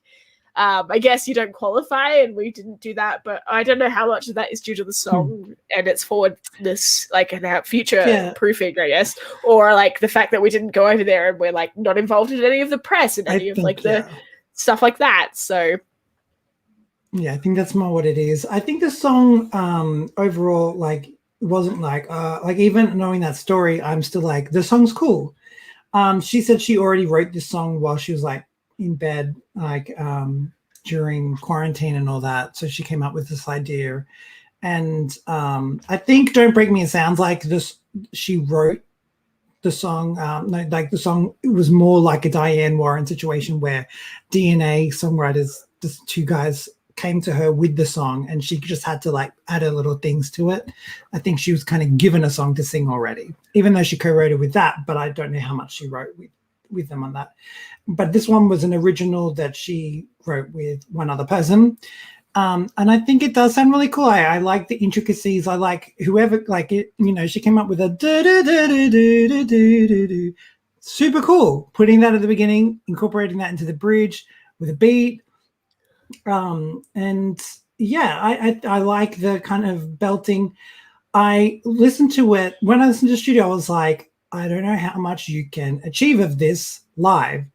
And I think it's her tone, and her tone is great. Like, that's her tone. But I think she needs to write more for her tone and not for, like, as a pop singer, because she just cannot achieve that, because she starts to sound shrilly, and she could not sound shrilly if she wrote songs perfect for her. But she could write songs for other people like that and make a fortune being a songwriter in Australia. So, yeah. I think it's interesting, and I've told you this, Mitch, I think, before, but I thought that the structure of her song was very similar to Serbia's song, where you had like the sort of like you had the the verse, and then the pre-chorus was like a dropped bar with a like da da da da da, and then you jumped straight in, like it sort of like skipped ahead. You lost some time in order to progress the song forward, and I think Serbia and Australia had a very, very similar song structure with how they created it. Like, obviously, it was a different song, but the similarities were enough that I was like, oh, this is a bit like deja vu when I heard Serbia. Because obviously, being in Australia, you hear Australia first. Like, everywhere's playing it to some extent. But it wasn't a bad song structure. And I quite liked for Australia how they had that sort of like the notes that they were hitting in the da da da da da, and like some of the other stuff, and it was a bit like dissonant. That's not very poppy. It was quite Eurovision-esque, I'd say. And then of course a key change just to like up the ante. And it's the first. But I don't know, key like, change. is it? I didn't know that. I don't think it was. Like, I really enjoyed it. I really thought it was fresh, but I don't know if it was quite on the mark for what Eurovision needs yet. Right. If that makes sense. Yeah. So, yeah. And even like when she's saying live, that bridge, if you're going to do the do, do, do, do, do, you have to sing it in pitch. Like, she was off on some notes, and it's just like, it's unacceptable, really. So I was saying, I don't think you were on before, but I was saying if I ever became a music teacher, I feel like I would like, kids would end up crying because I'm like giving too much like constructive criticism, but there's like, you can be like, a music teacher any day, and you can deal with the guilt when I cry. How's that? Or when I don't practice and you're like, bro, why didn't you practice? I'm like, because I didn't want to. And you're like, you're terrible. I get tears.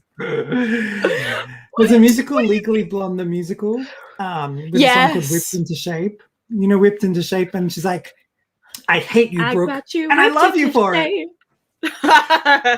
That's such a good musical. Yeah. All right, what's next? So my number just on Australia.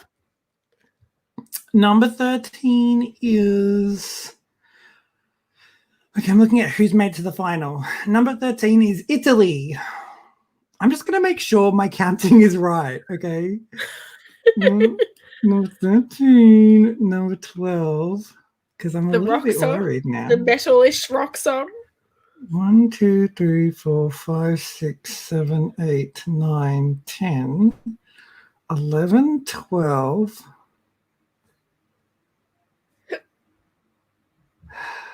13, 14, 15, 16, 17, 18, 19, 20, 21, 22. Oh, I've missed Lithuania. And someone else. Who did I miss out?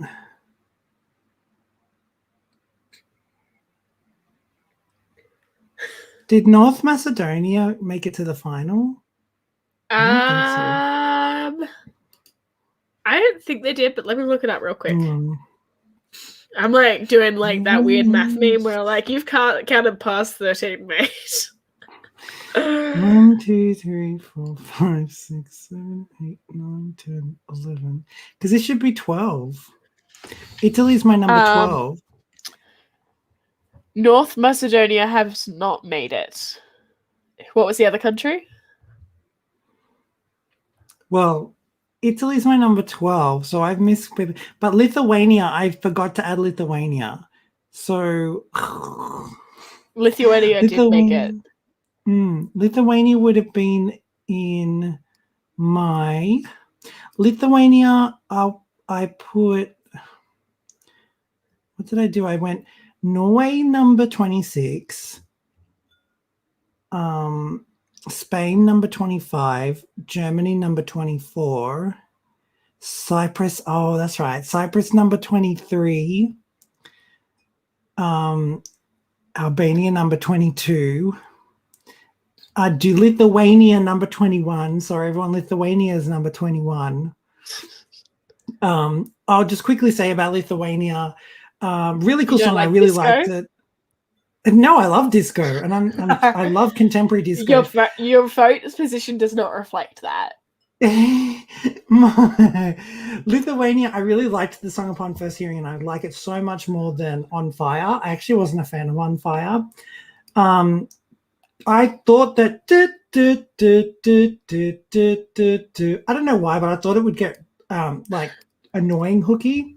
And also I think the way he sings isn't, to me, he doesn't actually sound like a singer. Like he sings very forward and through his throat and through his mouth. He doesn't sing with any support. Like I can hear him like happening, like he's just singing like he's speaking in a way. Like, you know, he's not using, he's like, he's not resonating. He's not doing anything that tells me he's an actual like true vocalist, in my opinion. But I do like the offbeat in the chorus, like, that's super cool.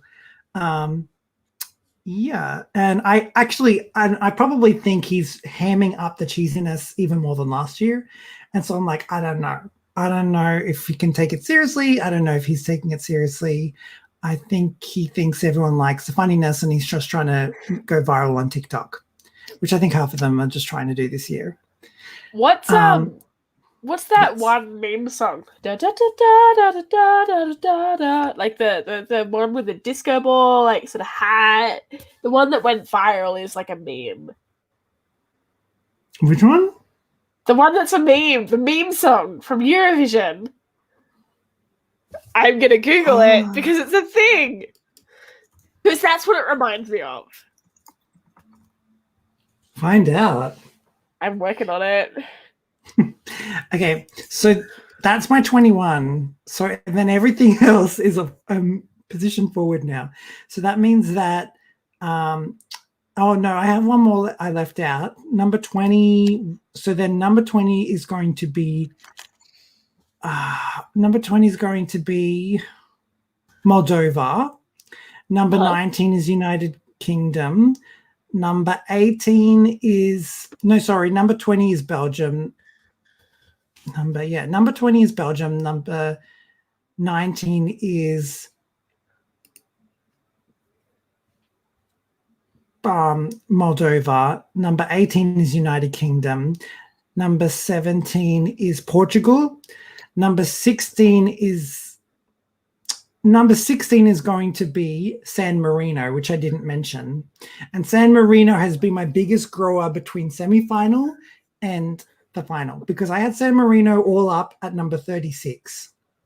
And since watching it live, it's grown so much. There's limits to it. I think she could do incredible things, and the song is still so-so. The song is still regular. We're like fire gasoline. And what is the lyrics like? We're having a fun night. Adrenalina. Adrenalina. Yeah, having is adrenaline. What she said. I can't. She's drinking VR, Red Bull. But yeah, so and it's just that Spanish sound. I'm kind of over the Spanish sound, like that's very 2018. And it's been done not just in Eurovision, it's been done in the US market. It's been done. Let's move on to the next sound. And so, but I love all the confetti. I think she's an incredible performer. She performed in 2011 and she's just so different. She was more like going for that adult contemporary. She sang a song that she didn't look like she even wanted to sing, but she was she looked very nice. But she was like, if you don't mind, I will stand by. And it's just not a great song, but so she's great, and I'm glad she can finally like be herself if this is her being herself. And she's got a lot of energy this time. And Flow Ride is super random. And the cool thing though is that, and you can tell he just doesn't care about Eurovision. I can tell, like, he's getting so into it though. I'm looking at his Instagram now, and on his Instagram stories, he's like getting really into it and like sharing, like, what do you call like forwarding people's stories. And he's like, oh, like, this is fun now. So I like seeing him like realize what Eurovision is while he's in Eurovision. Like me in 2019 when I like got super like in depth and it's like, this should be a fitness skin forever. Yeah, maybe. So But I think even if Flow Rider wasn't in it, the song would be good enough.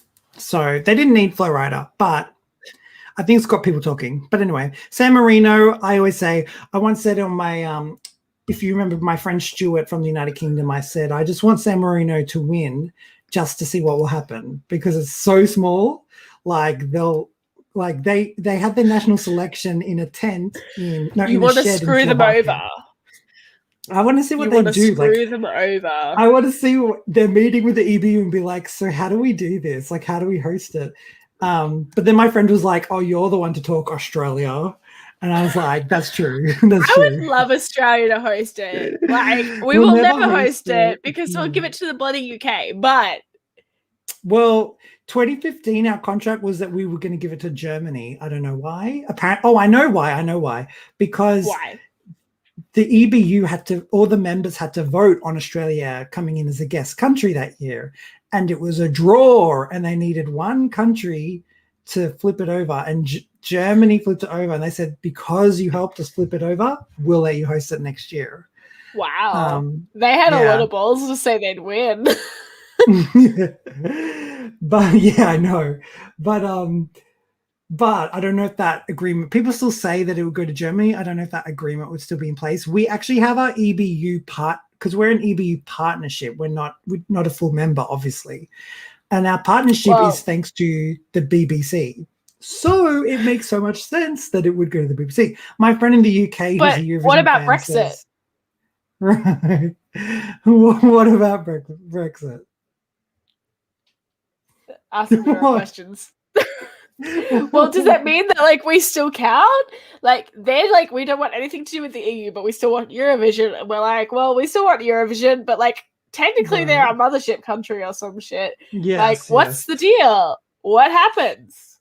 Well, my friend in the UK says that the BBC really don't even want to host Eurovision. So if we gave it to them, they'd be like, no, thank you. But they used to be back in the day, like in the 70s, like Israel won twice in a row, and Israel was like, we cannot afford this, we're out. And then it went to London. And so a few times when something's happened and the host nation can't host it, it went to London. So that used to be back in the old days, though. And now they're like, nah, too old for this shit. Yeah, that was back when it was like at Royal Albert Hall with like a capacity of 2,000 people or something. But yeah, now so that was my number 17, I think. And then, oh no, that was my number 16. Netherlands was my number 15. France was my number 14, I think. I don't know. Azerbaijan was my number 14. Australia's my number 13 now. Oh, Australia's not in it. Why did I even count Australia? Because you wanted to talk about Australia. Wrong. I think so. I just wanted to bring it up. Can I pause whilst you got that break? Like, I think I got my song like in my head wrong, but I got like the visual right for that meme song. There's no wonder you couldn't place it because like I'm pretty sure I mashed up a meme song with like a meme Eurovision performance. 2007, Ukraine, the dancing Lasha Tumbai with like the dude with the disco ball and the star on his head. That's what discotheque reminds me of. Is that going viral on TikTok? No, but like it's got the meme value.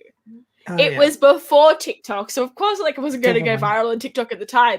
But it's got that meme value of like this dude looks really weird and is like it's still a song in the background, but like it's that oddball. Like they're intentionally going crazy in order to get like those sort of like, oh, that's fun and weird, and I don't know how to feel about this sort of votes. That song's my dad's favorite song ever.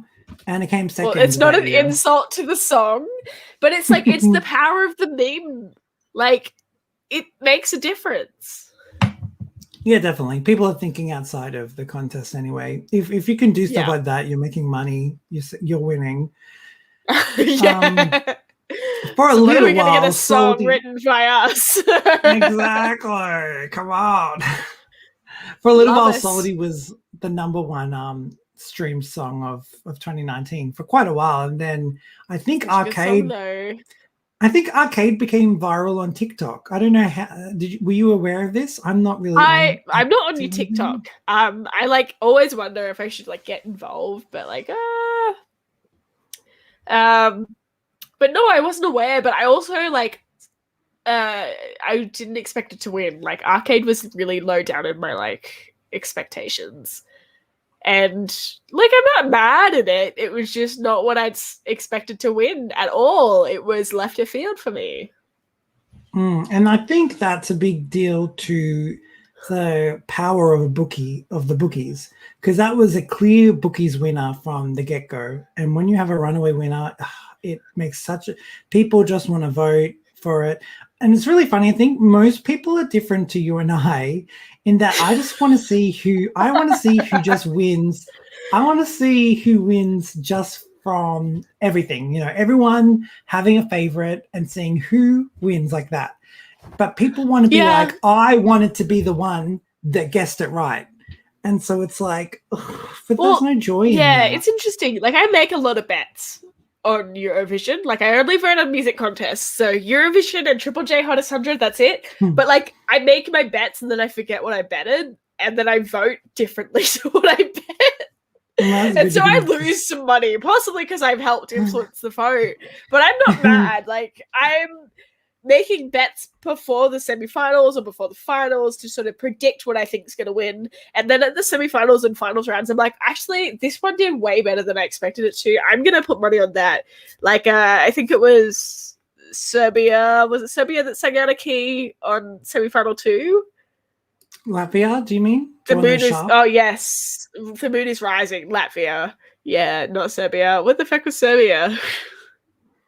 They were Loco. That was one similar to Australia. Yeah, no, it was The Moon is Rising that was Strap, and I'm like, well, I've lost $1 there. Like, it was like pretty when you odd. said that was so funny.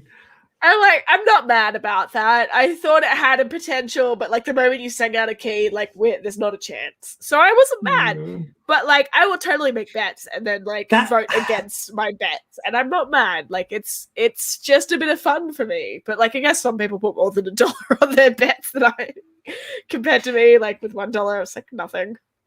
With Latvia, I will say they're not in it, so I won't talk about it much anymore. But that's a kind of example of like when things just keep going worse and worse, like bad, you know, like something bad happens and then this happens and this happens. Did you see that like a camera got in the way at one point and it's like it turned into a mess?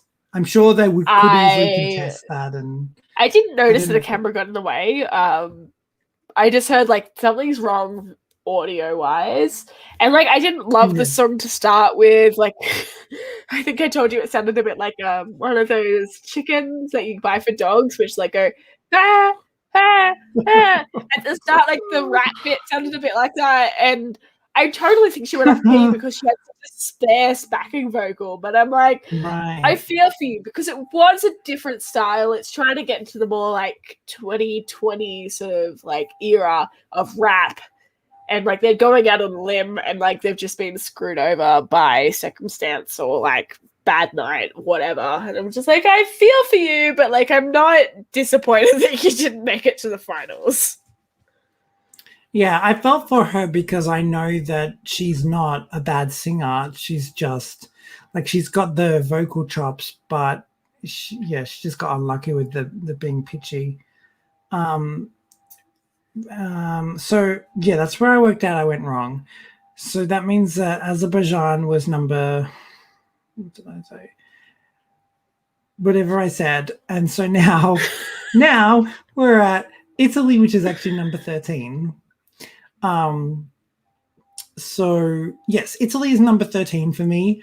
I really like this song. I especially liked the song the first time I ever heard it. I thought it had that real kind of power pop sound to it. And I thought it actually was, again, really soulful. Like, I thought I could hear like that soul rock. It's very Italy rock, you know. I feel like there's always a lot of rock in the Italy in San Remo. Even like songs that aren't rock, when they perform in the national selection, it's very rocky. So Yes. So Italy is at number 13. So number 12. Oh yeah, Can I but I interject like. real quick? Yes, I like I their look as thought- well. I thought their look was very metal and their song Mhm. sound didn't match up in the music video. Okay. So do you think Like, like I liked rock the fans will song, be? I've but I was seen just a lot like- of rock people. A lot of rock people are like not liking Italy, so maybe that's why. Maybe they think Well, they're I a bit feel like they poser-y. felt a bit poser. Yeah, like they had a really classic rock sound. They seemed like very AC/DC, like in terms of style and sound, but like They look in terms of Ramones to current me. like rock and metal sounds, I'm like, you sound rock but you look metal, and I felt like there was a disconnect between the visual expectations and the song. Like, it was a great song, but I'm just like, this music video is jarring to me. And obviously, because they're top 5, we haven't seen them perform live, and so you've always got to have it like, I don't know if that's going to match up my expectations.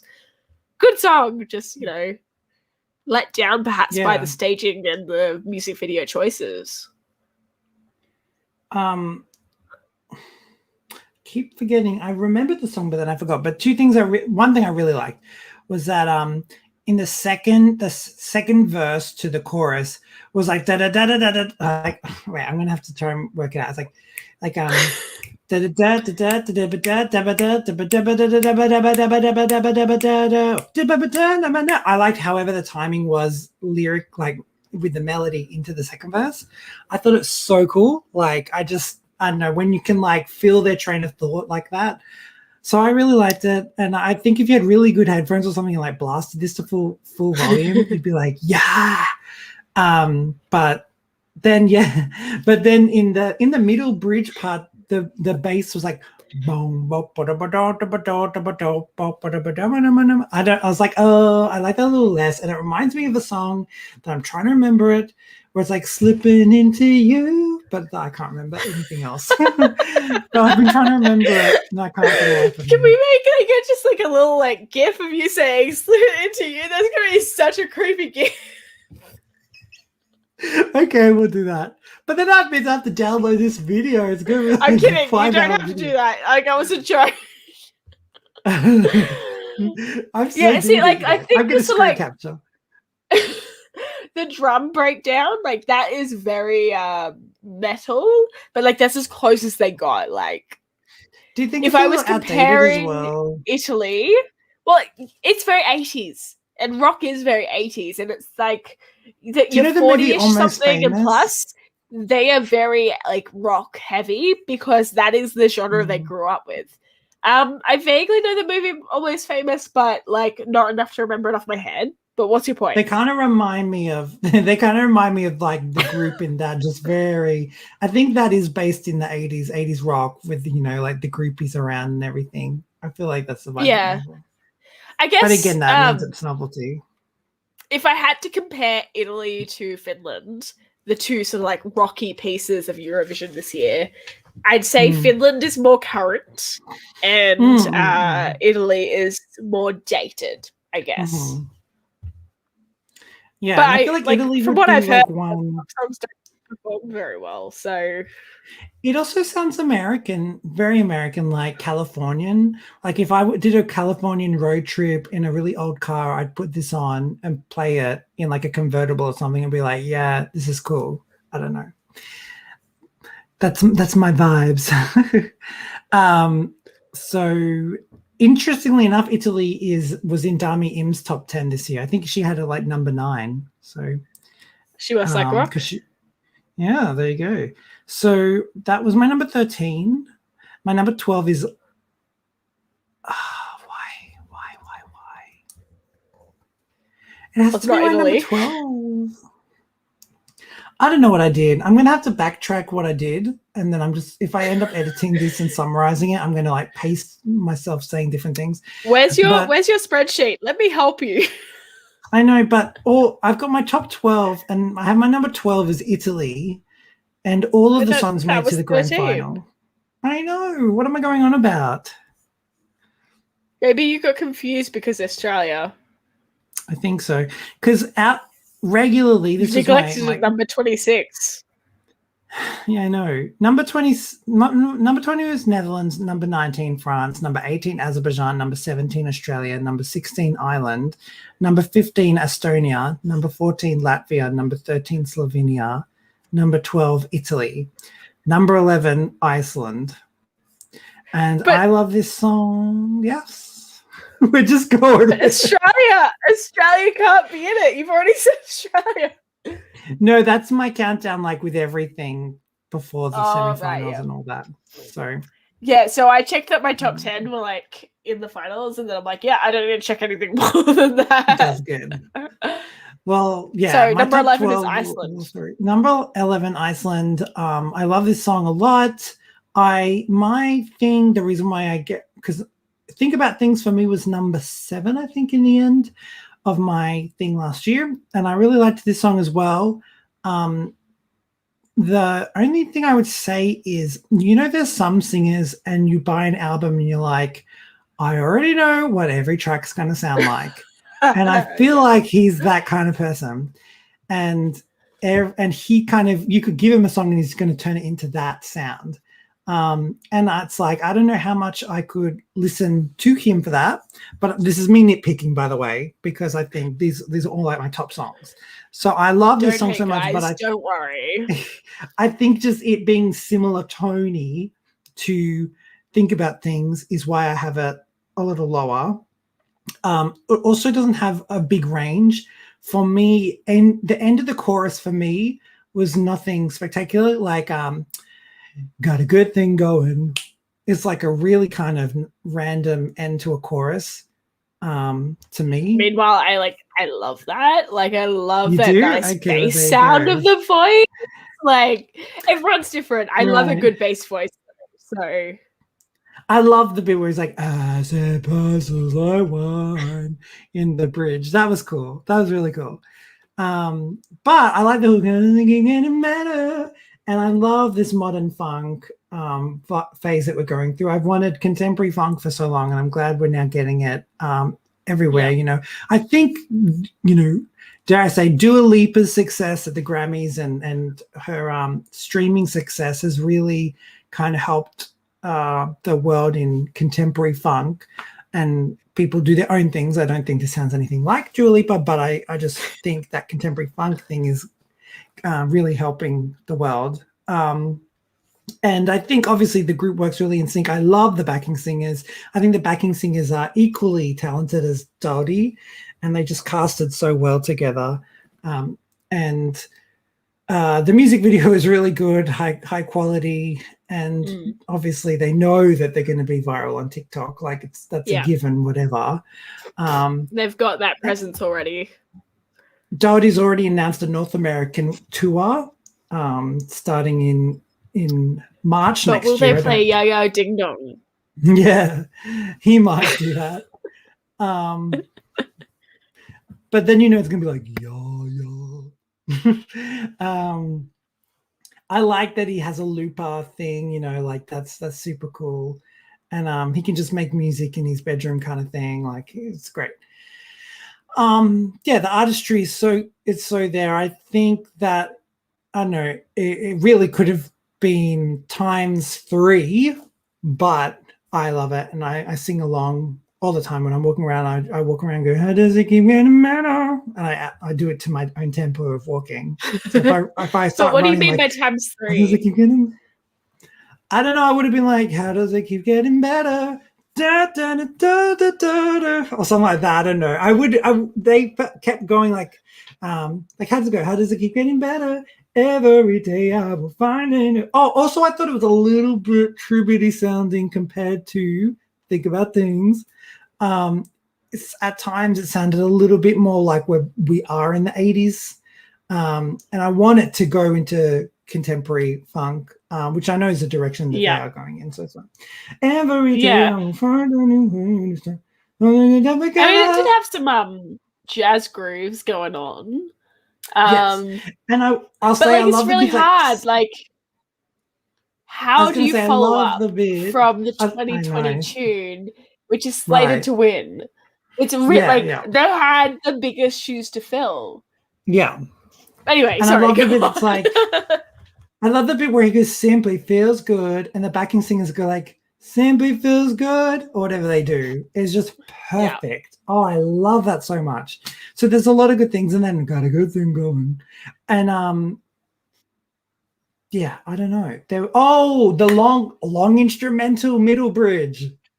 No, I didn't like that. I know you But hate an instrumental. yes, you'll see. People, I annoy myself that it's the thing I always say, and I'm sure people want to kick me for it. But long instrumental, the guitar solo, no, I don't want that in Eurovision. And then he just repeated the chorus again. So that I think they were the little things. It was a fast song. Like, if you're a slow song, you can't get away with an instrumental. You don't have enough time to get choruses and verses in at all. It was a pretty fast song. It was like 124 BPM. So it wasn't the slowest song of all. It was a fast song, and it was a really quick song. I think it's like it felt like the music video. Fast, yeah. The music video was long, but then if you listen to the audio, it's like 2 minutes 47, and I'm like, wow, they had a lot of time left over. 13 whole seconds. What would you have done with 13 seconds then? Put another bridge added in, a middle bridge. Yes, I would have added more of a middle bridge. Of course you would have. Oh, make a second chorus. I don't know. Key change. Why not? Yes. I just. How does it keep getting? How does it keep getting? Like, I love a brassy song, so like I was always gonna love this song. And I love keyboards. They had a lot of guitars in there, so like that's halfway there. I don't know. I'm totally biased towards this song because of the keyboards and the guitars, and I acknowledge that it's a banger and I loved it. But I hear what you're saying, and I always know you hate a bridge, so I get where you're coming from. I like a vocal bridge, but not an instrumental bridge. But but again, nitpicking, it's my number. What, my number 11? Number 11. So it just missed out for you. Right. Number 10 for me is Greece. And a lot of people kind of miss this song. And I think I can hear, I think she is a vocalist, and I know she's young, and I think she is very strong, a strong vocalist for her age. I am wondering, sometimes when I look at vocalists, I think, how much can you riff? Like if I told you now, just riff around the chorus. And a lot of singers, I think, especially in Eurovision, and I think someone like Eleni for Cyprus, I don't think she could riff. I think a lot of people can only stick to the melody, stick to what they rehearsed. And if you just said, do a riff around the key that it's in, they would freeze and not know what to do. I don't know if she'd be able to do that or if she sticks to a script. But I think she's a powerful singer. I also think this song is good. I think it can be tributey. It can be a little too 80s, but I love, she sounds soulful and like I always say it's Let's Dance. Apparently, I think it's just Last Dance. It's Last Dance. Yeah, that's the name of the song. Last Dance. I keep saying Let's Dance.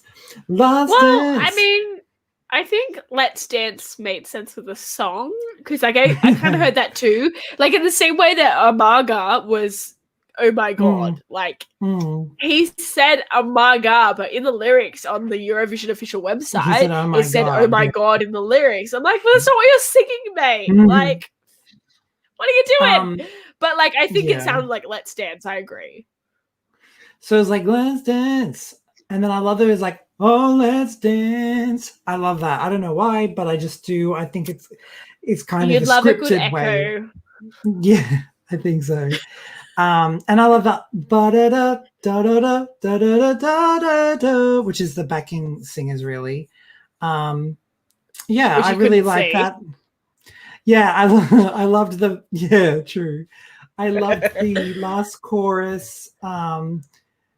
And it went crazy. I don't know if you know this, Elise, but this year they've put an exception in the rules, and I don't know if it's noticeable to you. I'm sure you have, but because the rules are always that all the singing needs to be live. This year they've made an exception that you can sing to studio vocals, so that the backing singers don't have to be present at Eurovision if it's too much of a hassle. And I haven't noticed that, but it makes sense because I just thought of it. As I said, like, you can't see the backing singers. I'm like, well, wait a minute. If they've got a full green suit on covering their face... If you count 6 people on stage and 5 are dancers with no microphone, then there's studio backing vocals. We have just had someone tune in, by the way, from Sweden. Hello, Linear93C. They say, greetings from Sweden. Go Greece, Moldova, UK, Spain, Lithuania, and Cyprus. I'm only missing Poland, Estonia, Ireland, and Croatia. Which ones are your favorites this year? Well, we are in the middle of sharing Mitch's top. We're up to 10. Like, this is number 10 with Greece. Greece, number 10. So... you're just in time for his favorites, actually. Welcome. We're glad to have you here. Yes, definitely. Thank you for joining. Greece was my number 1 and my number 1 10. Point for number 10. Yeah. And but I also wanted to make sure that backing vocals were used appropriately because I'm not a fan of this rule. Norway in 2017 tried to actually create this rule lifting backing singers. And they only got specially approved because they had like Daft Punk vocals to their thing and they said that they couldn't recreate it live. I think they're being lazy, but anyway. But I hope this is a one-off situation and next year we're only allowed live vocals because I think it can really ruin. And I think if you look at a lot of countries, they have an echo when they sing high and it's pre-recorded echo, very faint to make it sound like they're really like resonating. And you should never use studio vocals to trick your live vocals and overlay vocals to trick you. You know, a lot of countries don't do well because the backing singer was pitchy. And that's all part of it. Well, is it though? Yeah. Like, should it be part of it? Like, I really think that it should be part of it. But they're not the main vocalists. Like at San Marino in 2019, like they had some really shit backing vocals, and I felt for them because it's like, well, it's not his fault that like their backing vocalists were off their game. Yeah, well, it is. Some countries, I remember Armenia 2011, and everyone makes fun of me. I love Boom Boom by Emmy, and everyone is like, why do you like that song? It's terrible. It's Armenia's worst song. Even Armenians don't like it. But they had a singer, and they chose to have 4 dancers, this one singer, and 1 backing vocalist who was a man, and she was a female. And he was like, boom, boom, like just there on the side. And it's like, is your one role is to say boom, boom, right, do it. Yeah. And he's just standing there with 1 mic stand. This was back before like backing vocals weren't like behind the stage and all that. So yeah, it was just really, when you have 1 backing vocal, it's weird, but that's the choice you made as a delegation. You could have cut a dancer. Number 9, my 2 points go to... It goes to Serbia. Now, what I'll say about Serbia is I actually really like this song. I think the 3 singers are really talented. And I think that they actually, 2 of them anyway, have Eurovision experience. I don't know if it's like, if the group got together like purposely or if, I don't know, if they're going to stick together, I don't know. But Linear 93C said, sorry, Australia didn't pass. Thank you for your consolations. But yes, I think they're all really powerful and they seem to have a really good chemistry together vocally. And I also think that this song Loco is very reminiscent of a K-pop song. Like they could make this, and I'm a K-pop fan, and for me to say that, I'm not just saying it sounds K-poppy. If you had a K-pop group sing this in Korean, it sounds like a genuine K-pop song. I think it's definitely, minus the key change. Not a lot of K-pop does key changes, but and I will say best key change ever. Best key change of the year. Not ever, but of the year, I think is the best key change. We usually agree on like a lot of things. Serbia was my lowest rated song. 39? It was number 39. And like maybe like maybe it's because, again, I think that the structure was very similar to Australia, and I heard Australia first. But like, I just couldn't get past it. It just sounded like very to me. Like my ratings get for that. it, like in personal listening, were not that great because it sounded possibly copycat, in my opinion, to Australia. Because of course, in Australia, you hear all the Australian stuff first. I didn't think the lyrics were that strong. The composition was pretty average. Like, it was very predictable. And then the staging I can understand. didn't stand out to me. And so like I was like, I don't like this. It scored below 5, and only 2 songs of mine it scored below 5 overall. Like, it's a good song, but it just wasn't my song. And so I'm sorry, Mitch, I disagree. But you can have your opinion. I'm all for that. Yeah, what I will say is that I think this song requires good singers. If they didn't sing, I think this song could have easily been, to me, how I think of, like, you know, San Marino being just a very kind of regular written song. I understand. But there were little things that I liked, and I thought it sounded kind of, like, not even that bit. It was like, like, I don't know. It even though it's low, it has an epic sound to me. But again, it's kind of Spanishy sounding, which I'm not a fan of at the moment, only because it's just a trend that's over. But but I did like it. I love the power, and I love them, and I love the key change. I'm gonna hate you. What did I say? The Spanish are just gonna hate you. I know, I'm sorry, but you had your moment. You had 2 years of really popular sounds. Number 8. Let's go with number 8. For me, it is Russia. Wow, what a song. This song, she's a storyteller, definitely musical. Like, if she wants to be in a musical in Russia, she can pick her choice. Like, all the production companies will want her. She's a storyteller when she raps. I don't even think she raps. I think she like kind of raps like Lin-Manuel Miranda does, just very storytelling. Not saying she is very like current in terms of rap. Definitely. And she raps kind of more like a protesty kind of sound, you know. And I hear that, she's controversial within her own country because she doesn't like, you know, she's not there to be like a propaganda pick or anything like that. So she has her independent mind. The staging, I will say, I don't mind her being in that Russian doll, but then the Russian doll thing kind of just sits there being like, well, I'm just chilling, while they've kind of gotten over it. But speaking of the song, I just love this song. I love the if you know me, you know that I don't like a long instrumental break. And yes, there was a very long instrumental break. But what I will give it credit for is that it was incredibly culturally emotive. And I love that bit that it's like a ding, like it sounds kind of out of rhythm. Like, you know what I mean, Elise? Like it just has that like ding, diddle, ding. Like, I don't know. It's really cool in that it just sounds like nothing, like kind of clicks, even though it goes with the beat, but it sounds like it doesn't want to. So I really like that. And I think it's a hooky every Russian woman needs to know. And then obviously has the incredible singing part. And she sounds amazing. And I love the use of like, I don't know if you saw her sing in a national selection, which was the music video, but did you see the music video for Russia or no? Seen any, like, I've seen the music videos that are on Eurovision official, but I didn't watch any of the like selection like stuff because I was just checked out at the time.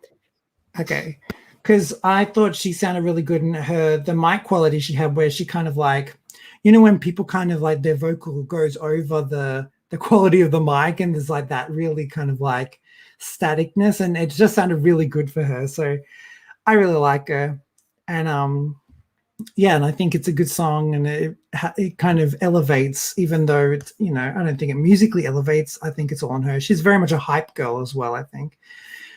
What did you think? Because that wasn't in your top 10. What position did you have Russia at? Russia. I had Russia at 20. It's hard. I acknowledge I'm not super into rap. Rap is harder for me to get into.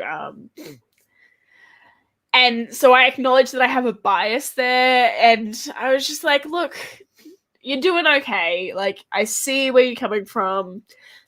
You got some alright staging. You got a really like decent composition. Your lyrics are like pretty good, but like personally, like it's my personal rankings that weighed it down. Like it was 20 because I just couldn't get hooked.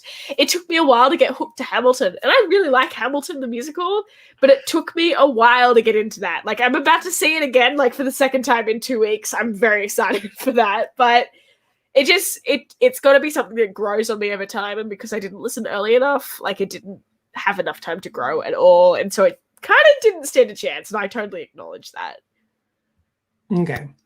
No, that makes sense. So my number 7 is Bulgaria. So I really love this song. You were saying, was it because I had it as like 8 points that you thought I would be unhappy with you ranking it at number 9? Semi-final 2, you like made some comments of like, oh, like it's really innovative staging, but like that was kind of all you hinted at, like because I was going on about it, like this is so good, like I'm so happy. Oh, you didn't like, think I would like right. it? Okay. I just didn't think you were as like keen for it as I was, and I'm just like, I'm sorry. Like I only had it at number 9, so you've already ranked it like higher than I have. Number 7 for me. Again, it's really interesting for me. Bulgaria I had last year at number 5, and both times with Victoria, I listened to the song the first time and thought, nope, this is a nothing song. Next song. And last year I had Bulgaria at like number 36 or something. And then a few days later, I was walking after work and I listened to it. It just came on and I had chills. And I was like, how did I miss all this simpleness but epicness at the same time? How did I miss all this nuance? And the same exact thing happened this year. And I was like, this song is amazing. This song is like you're having a midlife, like not a midlife crisis, like a midnight crisis. And you're all this incredible sound is happening, and you're kind of smiling and you're crying, and I got goosebumps again, and I was like, oh, the people that write this are just brilliant at like keeping it simple but stunning. And I thought the staging just reflected everything. Simple yet stunning staging. Amazing. And her vocals are so light, but not super light, where I reckon she could still like project to an auditorium. But I think you end up, she projects, but then you end up feeling like it's only you and her in a room together. You know what I mean? Mm-hmm. She's powerful. Captivating. I think definitely. The first time I listened to it, like it was definitely a grow up for me as well. Like I just thought like the backing seemed to be constantly changing. I was so distracted by the fact that like the background, like the bits that are meant to complement the singing kept changing, because it started off with this tick tock, tick tock, tick tock, and then it like built into the violins and all of the like instruments and stuff, which was really cool. But like at the first time I listened to it, I was just like, what? Why does it keep changing? I don't like this. Stop changing. Just like sort of build and add, not take things away. And I felt like the first time I listened to it, I was like, it's so hard to follow, but like it's really built into this like really ethereal experience, this really captivating moment in time. It doesn't really slow down, but it almost, because the TikTok goes away, it feels like it does as it progresses. I don't know. I was pretty stoked by it personally. Yeah, it's lovely. Okay, so my number, Linear 93C says she likes a chorus. Oh, I don't know why I'm saying she, but Linear 93C says that they like the chorus of Russia's song. Yes, definitely. And what would you say? See, the problem with me is the chorus, oh, the ha, ha, ha, ha. That's the chorus, right? Or is the chorus, every Russian woman needs to know? I don't know. Would that be the second chorus? I think every Russian woman needs to know is like the like breakdown. And like I haven't done an analysis of structure this year, but like I'd say that's probably more of a breakdown than a chorus. Like the da da da da da da, like that's definitely the chorus because that's the big moment. Like that's a big grandstand stage area, and then like the everyone else would know it's like the chill out guys. We got you. You all need to know this shit. And like, here it is for you. We're breaking it down for you. Like, I feel like that is a very literal sense of the breakdown. Yes. Okay, cool. Number 6 for me is so this is my 10, 9, 8, 6, my 5 points. Go to Ukraine. I love the song. What was Ukraine for you, Elise? Let me find it in my list. It was Clearly like not top 10. remembering this is out of 39. Yes. It was number 13. Okay. Okay. Yeah, actually, no, I really did like this song. Like, you go first, I'll give you some responses. But like, I had to, like, it just missed out in my opinion. Like, it had Australia above it, it had France above it, and then it was the top 10. Like, it just missed out. It was pretty good in my opinion. You go. I had it as like when I started my ranking after listening to all of them, I had it as like number 17, which is fine. I definitely liked it so much more than Solove.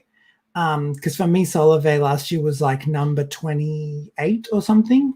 And so then I kept being like, no, this needs to be more down. This needs to be more down. This needs to be more down. This needs to be more down. Until like last week, I was like, no, it needs to be top 10. And so, yeah, had it and then I'm like, it's a little bit better than Russia. So I put it at number 7. And so I'm really happy with this number, but I think it's really great. I think they do an incredibly difficult thing at making a song with cultural motives and being contemporary. You could play this in a club. You could play this in a club anywhere in the world, anywhere. And everyone would like it the first time. Everyone would be surprised how much they like it. It's so contemporary to me anyway. I don't know. Maybe a clubbie will be like, it's so outdated. But to me, it sounds contemporary. And I actually like, it's a novelty idea, right, that it speeds up. But I like it. I like that it speeds up. It would be such a difficult thing for the vocalist, I think, to sing. I think the speed and definitely goes towards the club scene as well. Like, definitely.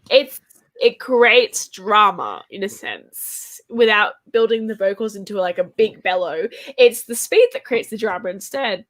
I think the best commentary from Australia of the night of semi-final 1 was talking about how this is sung with an open throat until they made the shitty jokes. Because that really just showcased the cultural aspects of the song. Singing with an open throat is actually really, really hard to do. Like it goes towards like a very it's a tradition that's passed down from generation to generation. It's a bit like throat singing where like you are trying to get the resonant frequencies coming out. And I was like, wow, Australia's mentioning that. And then they like went into jokes. I'm like, I'm so mad right now.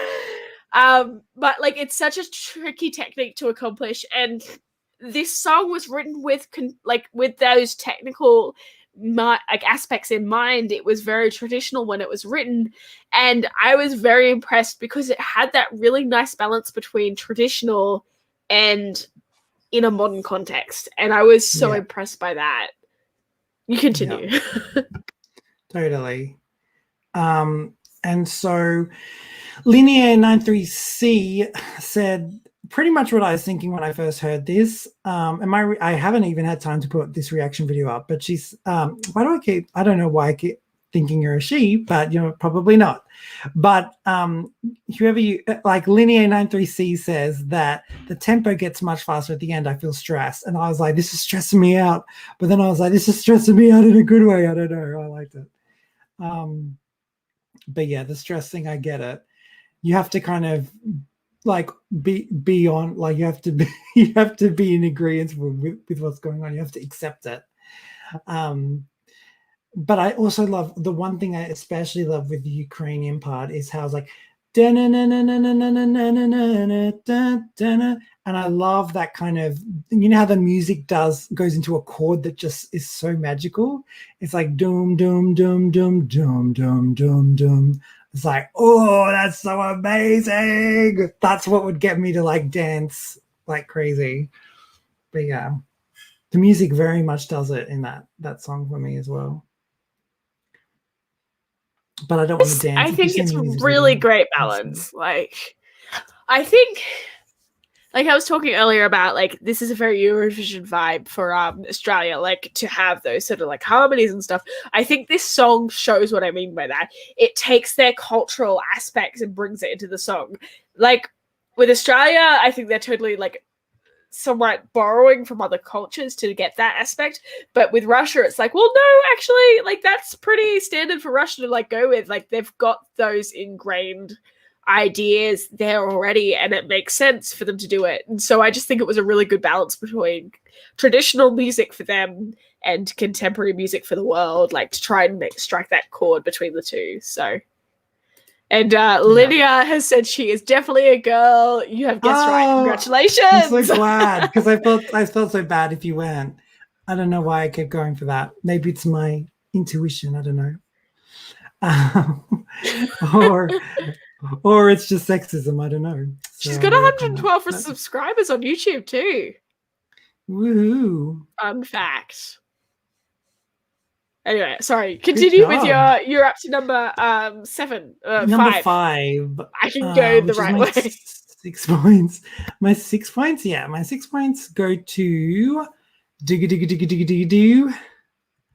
Malta. And that might seem weird. It's very good to me. That's my number 5. Number 5 means I love it. And I love it. This is one I love. But do you love it? Okay. I love Before Destiny you give your so review, much. do you prefer that to Chameleon? Oh, come on, Chameleon. Yes. And I had Malta that year, like, not too bad. What's Malta in the top 10, I think. Malta, yeah. Malta, look, I love Destiny so much. I'm so glad she came back. I was kind of Devo. I didn't like All My Life as much as I remember you liked All My Life, a bit, at least. But I quite like this song, so I'm not mad. Okay, good. I wanted a song that I thought that song wasn't right for Destiny, in that I think a lot of people could have sung that really well. And I wanted a song that was going to be really difficult for someone to sing. And I know that Destiny could sing it. And so if you ever want to watch, she was on the X Factor Malta. She only did the show because the winner represents Malta. And so it was a little, she had it in the bag from the beginning. And they were like, we have to do this freaking show for you to win. But one week she did He Lives in You from The Lion King. Do you know that song?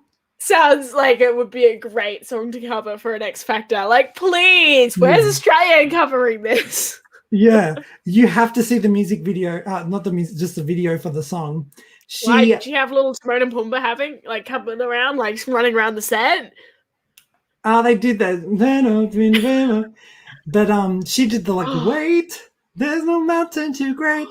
But the end. Can you please send me that video? That sounds like amazing. Because I had chills, and at the end she goes, how does it end? Like you know how it goes, he lives in you, but she went, he lives in you. Yeah, she sang the octave up higher, and she's just crystal clear vocals. So I was like, I want a song that's like that for Eurovision. And then they entered. I was like, no. The first time I heard this, I was so disappointed, and it took me a few times to be like, okay, this song is a bop still, but I was really hard on.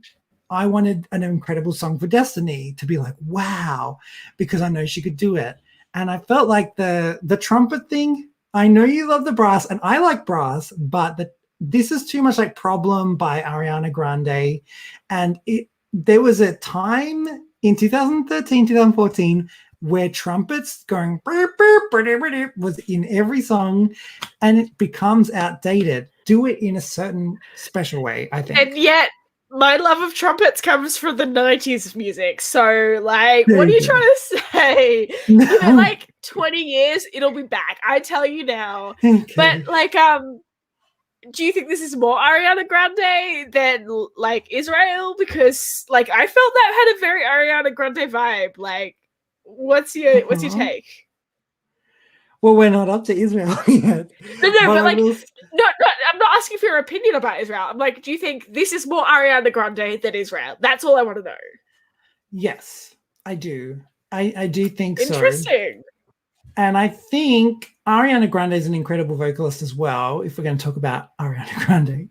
But Ariana Grande reserves her vocals, which is a strategic choice. And it's a good choice because I always say she looks at people like Mariah Carey, who now has vocal damage because she used what she capitalizes on. She overused her belts and now she doesn't have them anymore. So I think Ariana Grande has this incredible plan to reserve her voice, so when she's in her 50s and 60s, she can still tour like Diana Ross, who spent all her life singing very silky, smooth tone.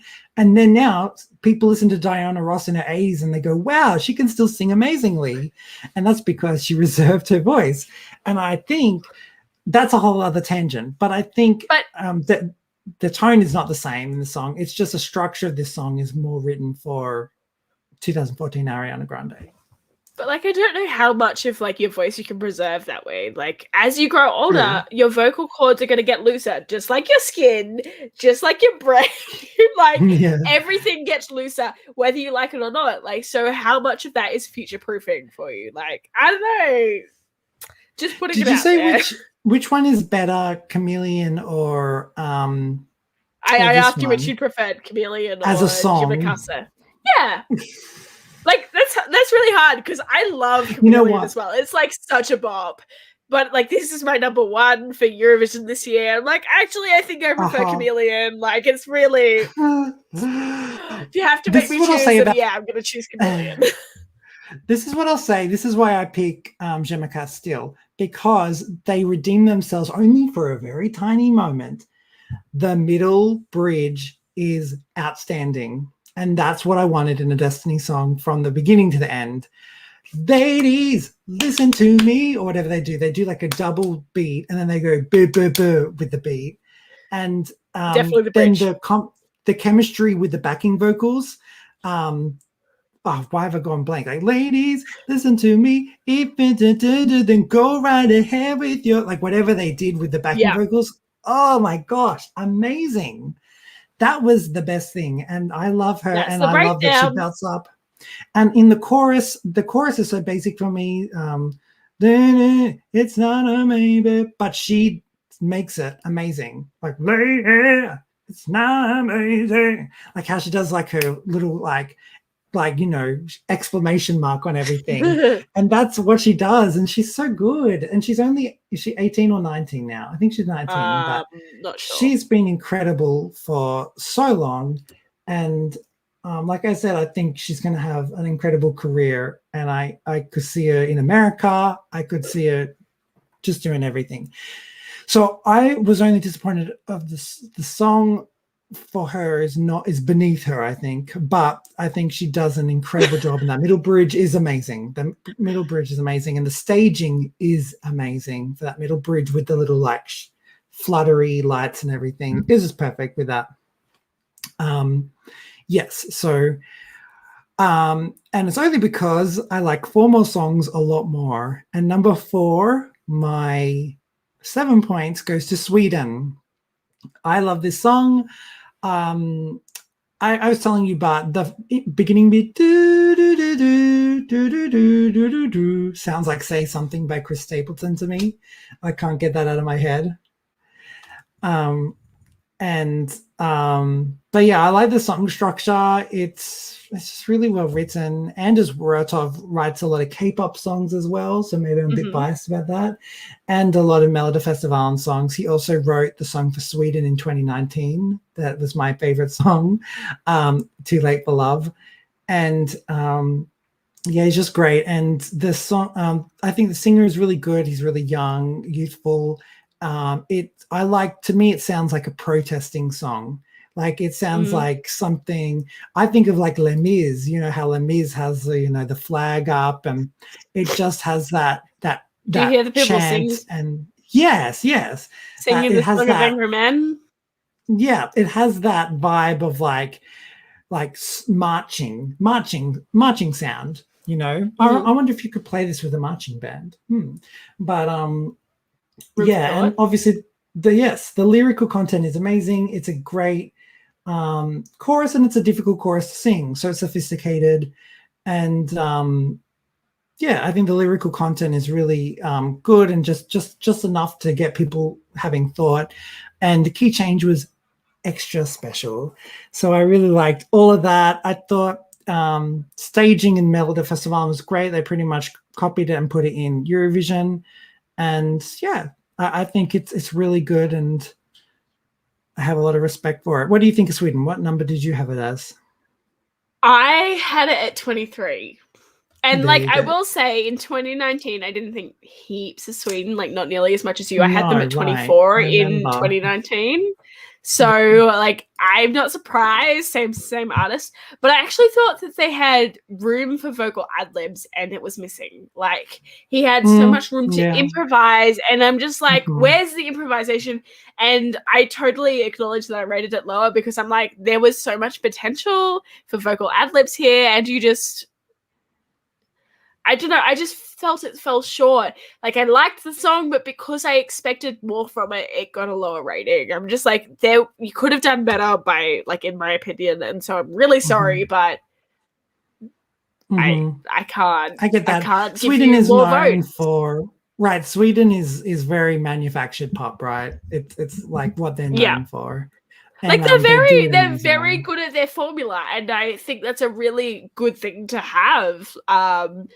But you got to surprise me, and you've got Mhm. to like I don't know, it's hard because like you got to surprise me, but if also I think you have room to like do these harmonies, why aren't you doing them? Why aren't you capitalizing on that moment? Especially if, as you say, you can have backing vocalists not part of your team on stage. Like, take that opportunity, make it the moment where you go all out on harmonies because you don't need them there. Mm. Like, I didn't hate it. I quite liked it. I loved the key change, and it was a really interesting vocal timbre as well. But there was just that extra bit of room. Like I rated it pretty highly, considering it. I was like, it could have more. Yeah. Yeah, well, there you go. So my top three, my 8 points go to. We go into that. Can I interrupt real quick? Sure, go. Uh, Lydia has said thank you very much for loving Sweden. Oh yeah, She because said she's Swedish. Yeah, she Where said in it's so nice where to do you hear live in that someone Sweden? likes our song. I don't think we'll get many votes from the viewers, I'm afraid. I predict 15th place tonight. Aren't we at different times? We're at such different times where the televote does not like Sweden. The televote used to love Sweden, and now they're like, oh, What's you think you're happened? better than us. I think it's just they think that they're like the new UK. Yeah, I know there's talk that I don't know They if it's still just a rumor. qualify. Yeah. Well, I was about to say that I think, yeah, they still qualified this year, definitely. So there's voters for sure. Yeah. There is talk that there's always a rumor going around that Sweden is trying to become part of the Big Six, but Sweden actually budget-wise puts all their money into Melodifestivalen, which is their national selection, because Melodifestivalen is the highest-rated show of the year. I think even more in Sweden than Eurovision. So they put a lot of money into their internal stuff, not that much money into Eurovision as much as you'd expect. So I don't think they will be one of the big countries in terms of financial contributions. They're also a very small country. I don't think they have that kind of budget, really. They're just very good at their creative A big choices. voice for a small country. Yeah, people keep thinking like, oh, you're one of the big ones. Well, they're not. I think they have a population of 7 million. That's not a lot of people. So Like, they're I just don't want very to good at say using it, but voices. maybe they have to do bad one year for them to become the underdogs again. Maybe. The only time they haven't qualified Knock was on wood. 2000 and what year was it? 2011? No, it wasn't, because that was popular. 2010. 2010 was when they didn't qualify. That was the only year. I remember she was crying. It was a girl with a guitar. But anyway, well, it's sad. Linnea says, well, it's sad that not many fans like our songs when we in fact help other countries with their entries. It's very true. A lot of songwriters are Swedish in a lot of other countries. Andrzej Rotov, by the way, who wrote this song, also wrote Fuego. So that's a little thing for There you Cyprus. And everyone There is wants Cyprus to do well. There's someone who I follow on YouTube, just like very pop sort of like music reviews usually, but he's Swedish, and every now and then he's like, I'm going to give a tribute to my country, and it's really cute. And so I love you, Linnea. Like, your commentary reminds me a bit of him, and so shout out to you. Great commentary, Linnea. Which city are you from? Stockholm, or are you from Gothenburg, or somewhere rando? Mama, have you ever been to Eurovision? Anyway, so yeah, we've got 3 more left. My 8, okay. My 8 points goes to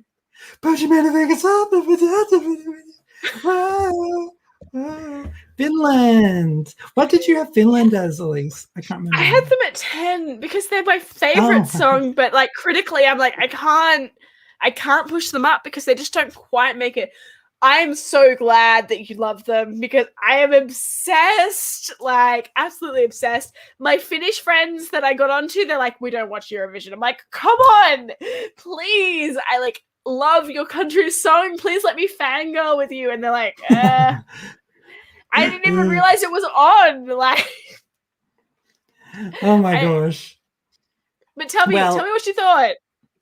Yeah, because this, I think maybe people would be surprised by the song. It's really funny. I actually played all the semi-final music videos to my parents, and they were kind of talking over stuff. And this song came on. They were like, "It's not Eurovision-y," and I'm like, "What does that even mean?" And they were like, "You definitely wouldn't like this song." And I'm like, I love this song. And so it's just so. I feel like I can be a different. Like, I don't know. I have different moods, and this is like when I'm aggro, this is a song that I would listen to. Like if I was into exercising and I did like punching, this would be the kind of song I would do. I get where your parents are coming from though. Like, I don't think it's very Eurovision-y, but I think Eurovision-y isn't very rock or punk or like that style. So it's very hard for any song of that category to like do well. Like, I love it. And I totally acknowledge my bias. But I get where they're coming from, which is such a shame because it could be Eurovision-y. Not that I think the staging does it itself any favors. So I'll let you continue. The staging I is digress. What I will say is that I loved this song from the get-go, and I think that's why I love it so much. Not many songs I'm like, whoa. But this song, at first, when I was like, "Oh, is this going to be techno?" Like that ding ding ding, and then when it started, as soon as it went, "Oh, oh, oh," you had me.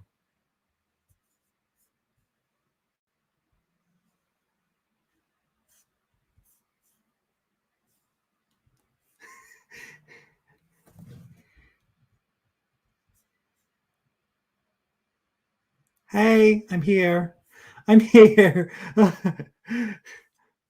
my mic isn't. Why is my mic not working? Or I can't hear you anyway.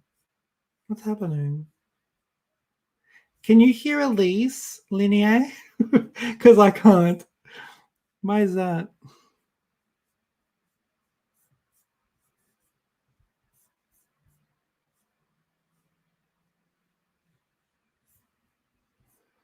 Can you hear me? Okay. Elise is going back. So Linnea93C said, I've lived in Stockholm for 3 years now. I'm coming from a little town in the area, Dalarna, Dalahorst, you maybe know of. I wish Sweden will eventually win in the near future so I can go. Yeah, that'll be fun. Okay. Oh, I have to. Should I allow Elise back in? I say yes. Okay. So I'm not too much of a distraction. That's cool. You live in Stockholm, main city. Yeah. Yeah. Have you ever been to a Melody festival? And that's an interesting question. Anyway. So yeah. What was I talking about? Yeah. And the way they did it, like Rocky. I loved it. I loved it so much. I had goosebumps from then on, and they could have done anything else, and I still would have loved that song. Really, it's very Limp Bizkit. I know they did. I have heard other people say Limp Bizkit, but you don't really hear that rapping rock.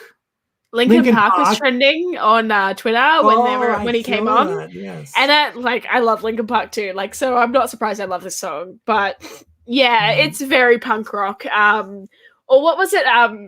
Was it you was telling me it's very like American rock, American punk, and they like don't want to associate with America, so they're trying to call it something else like new wave rock or something. Okay, I don't think I said that, but yeah. Oh, maybe I'm making things up. I like Dark Side, and they sound very American, like living a life on the dark side. Like it's super cool. I love how they do that. Put your middle fingers up just straight after like Germany, mate. That's gonna be crazy. And apparently they also did in the semifinal. They did Cyprus El Diablo, and then they did Norway as an angel with the devils all around. So apparently they had a sense of humor. But it doesn't like surprise me. Yeah, but okay, Linnea likes Finland song. Oh, that's good. So staging, yes, is very basic, very pub performance, really. And also the attitude is a little, I'm not actually a fan of like pub rock. And I would never associate this with pub rock. I don't think it's pub rock. I think it's like you said, like a different type of rock. And I could see them like getting on the beers during the results. And I was like, just wait, like don't do that now. But yeah. My mom was saying like, oh, this is like they're doing like what the stereotypical rockers do, and it's giving them a bad name. But I think Fall Out Boy would be a contemporary example that's similar. Mm-hmm. Yeah. Fall Out Boy. Fall Out Boy. They're an example of they were so rock. There was a friend I knew who was like, I love Fall Out Boy. You wouldn't even know who that is, I bet. Ugh. And I was like, no, how embarrassing for me. And then Fall Out Boy had This Ain't a Scene. They had This Ain't a Scene. It's a goddamn arms race. And after that, she's like, oh, I'm over them. Which I'm like, yes, that's so punk rock of you. But then now you look at Fall Out Boy, and because they're the ones that are like used to have high hopes on the limit, don't they? That's them. That's a fairly considerably recent. Oh no, that's Panic at the Disco.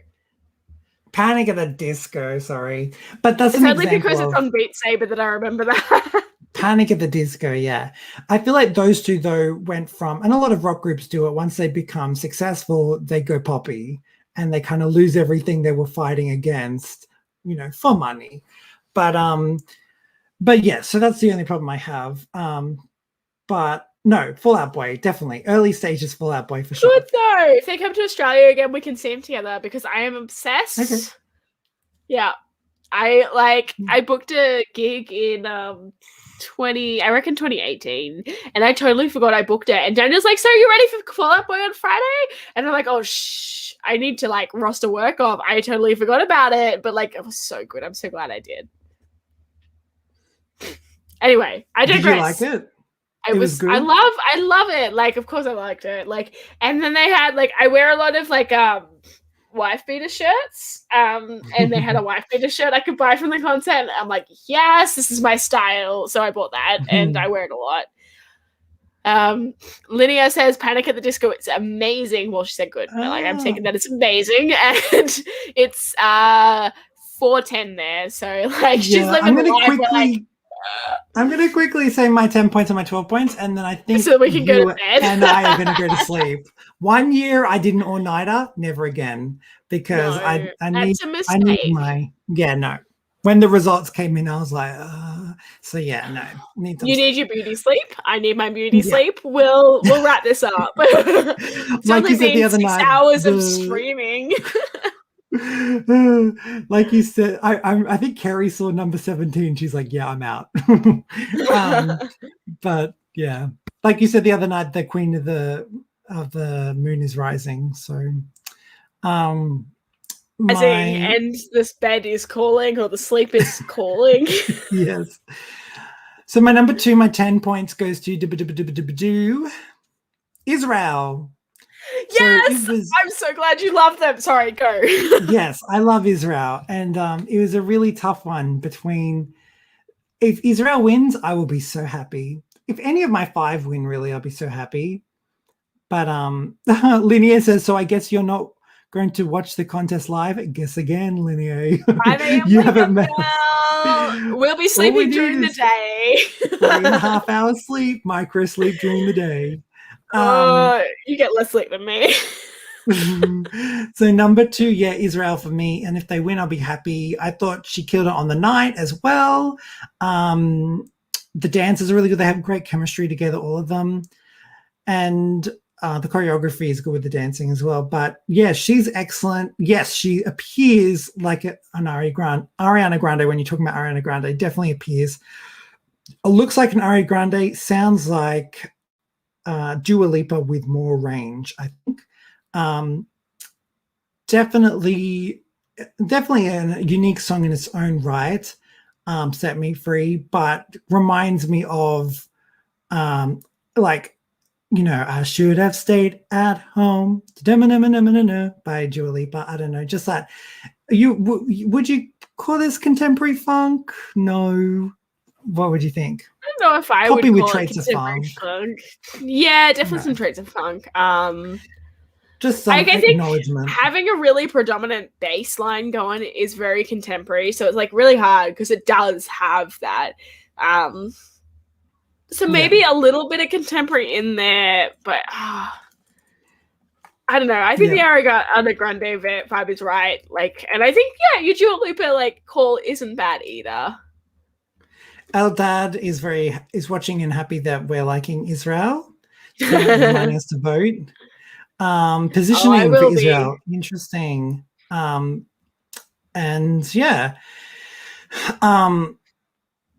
so anyway, but with Israel, no, I love it, and I love the difference, the journey that the song takes you on, and the kind of like it takes you back, set me free, and then play this in the club again.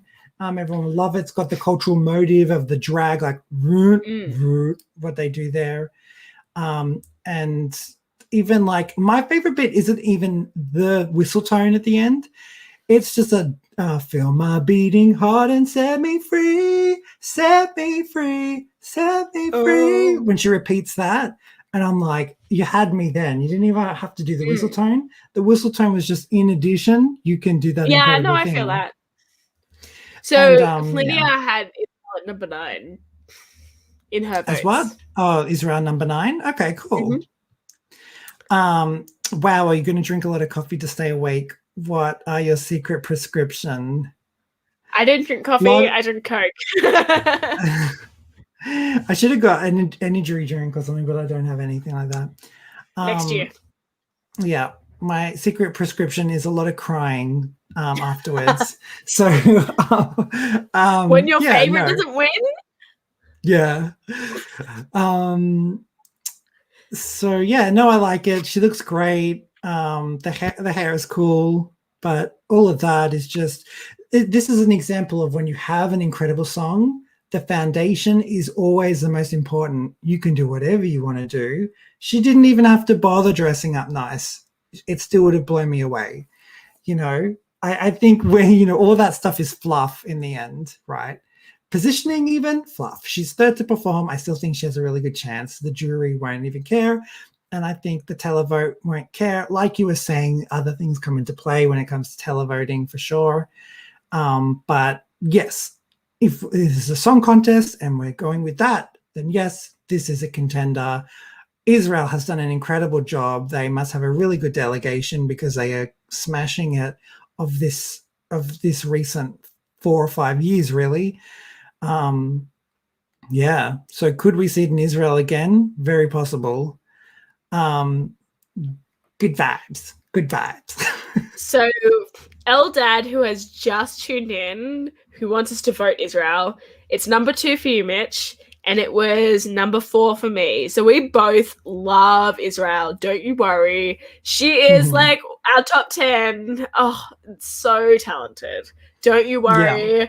I will be voting for Israel if she does well tomorrow night. How's Israel doing in the voting odds, by the way? I haven't really seen it up there, and I'm like, why not? Not great, to be honest. But like, as I said, when I said it, like, I think unfortunately she's going to be impacted by politics, even though Eurovision is a no politics system.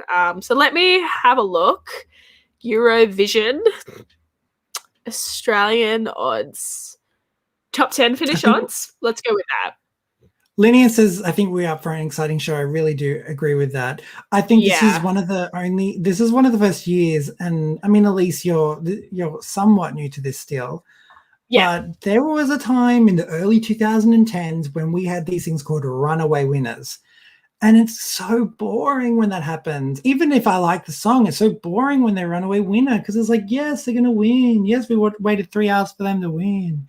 And it's like, there's no suspense. There's no excitement. There's no seeing how everyone voted because everyone voted Norway, in 2009 and stuff like that. So I think it's going to be really good that there's, even if it's against what I like if there's if there's different votings from everyone, that's going to be so fun for me to see. It's just going to be so much fun. For sure. So Israel in the rankings for the top 10 finish is 19th.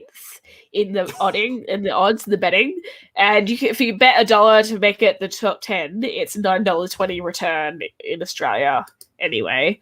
And then for the number 1 outright winner, like obviously, I don't think Israel's going to win, unfortunately. So if Israel wins and you bet on them to win, you could win $261 per dollar that you bet. Wow. Okay. Well, interesting. Maybe I should do a quick bet before I go to sleep. Interesting. I'm pretty sure they're like number 18 in outright winner, whereas they're number 19 in top 10. Like, I'm probably going to do some bets after we hang up. Not gonna lie, I haven't done my top 10 betting yet, so we'll see. So what was your number 1 again? I can't remember. My number 1 was Malta, which I know is very predictable, but it's no longer slated to win. So maybe I bet too early because I'm not going to get a very good return if they do win. It's so funny, isn't it, that just the betting odds are changing hour by hour. Well, it's because the orders come out. Yeah, the order changed everything for betting odds. Yeah.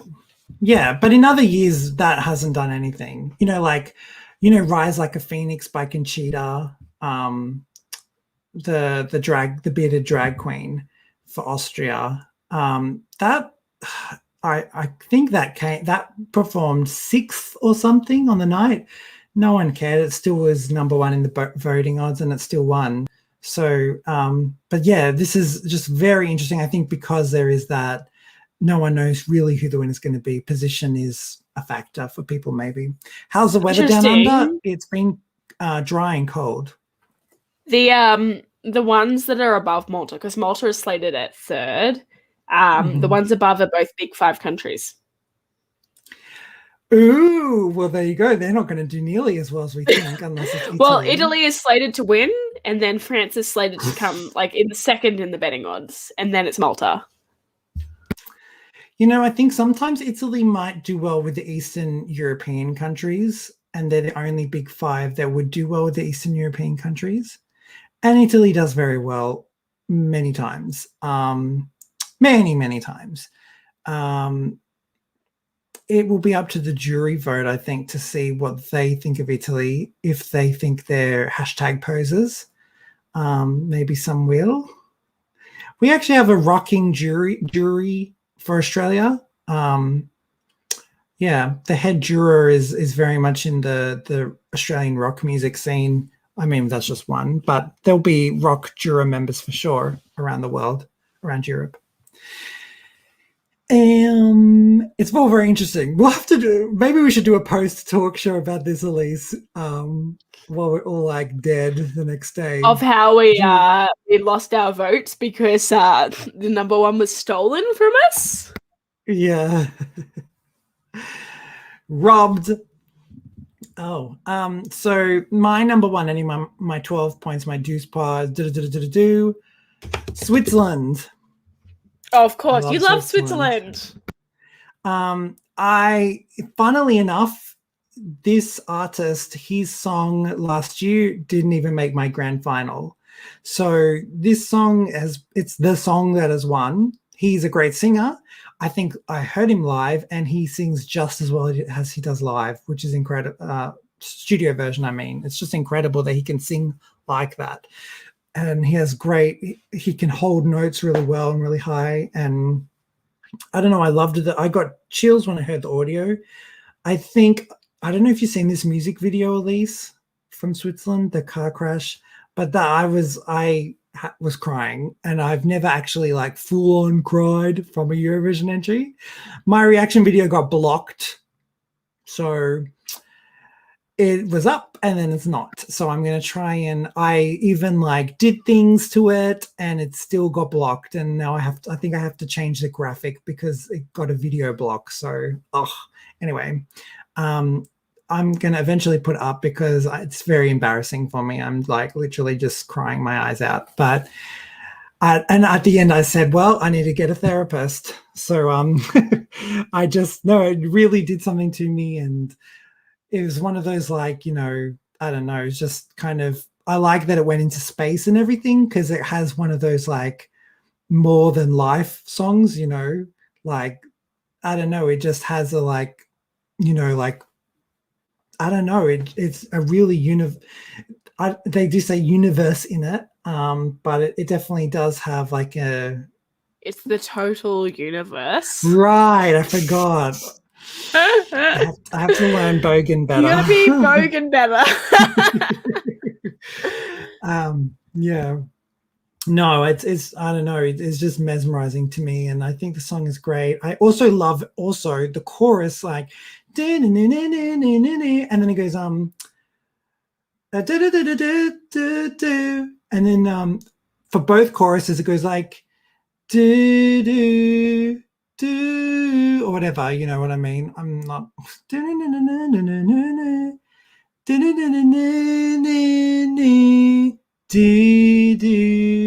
they did it for both choruses, and then in the last chorus they ditched that and they kind of like the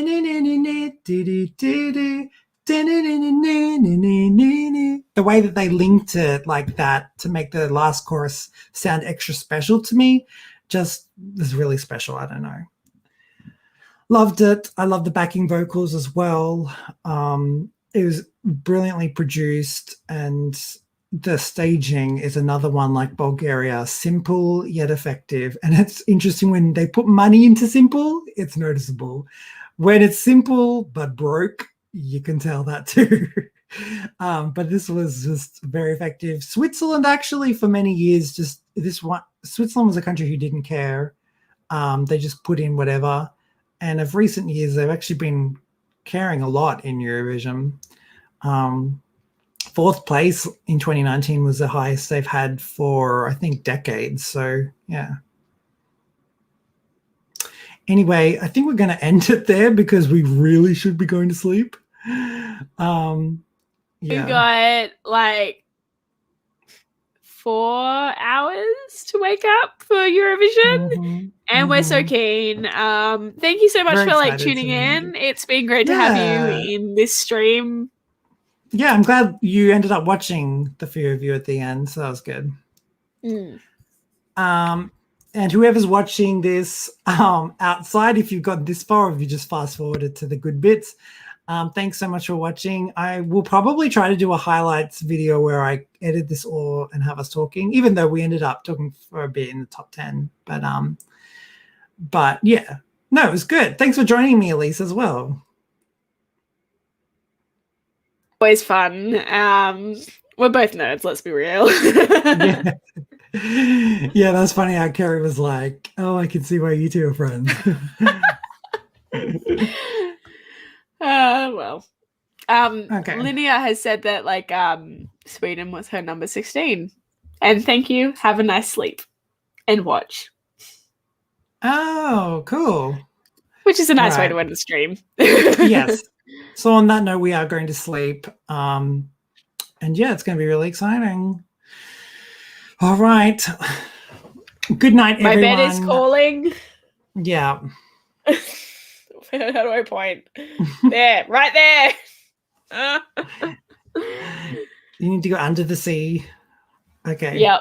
Sleep well, Mitch. I'll be under the sea tomorrow morning at 5 a.m. with you. Bonsoir, Europe. And we'll do a post chat. So if you liked this, subscribe because we might do a post chat video sometime. Okay. Who will win the fight? Who will the... I don't know the words. MJT Yes. The words you wrote. The melody, right? All right. Too long ago, clearly. Peace. All right. Bye.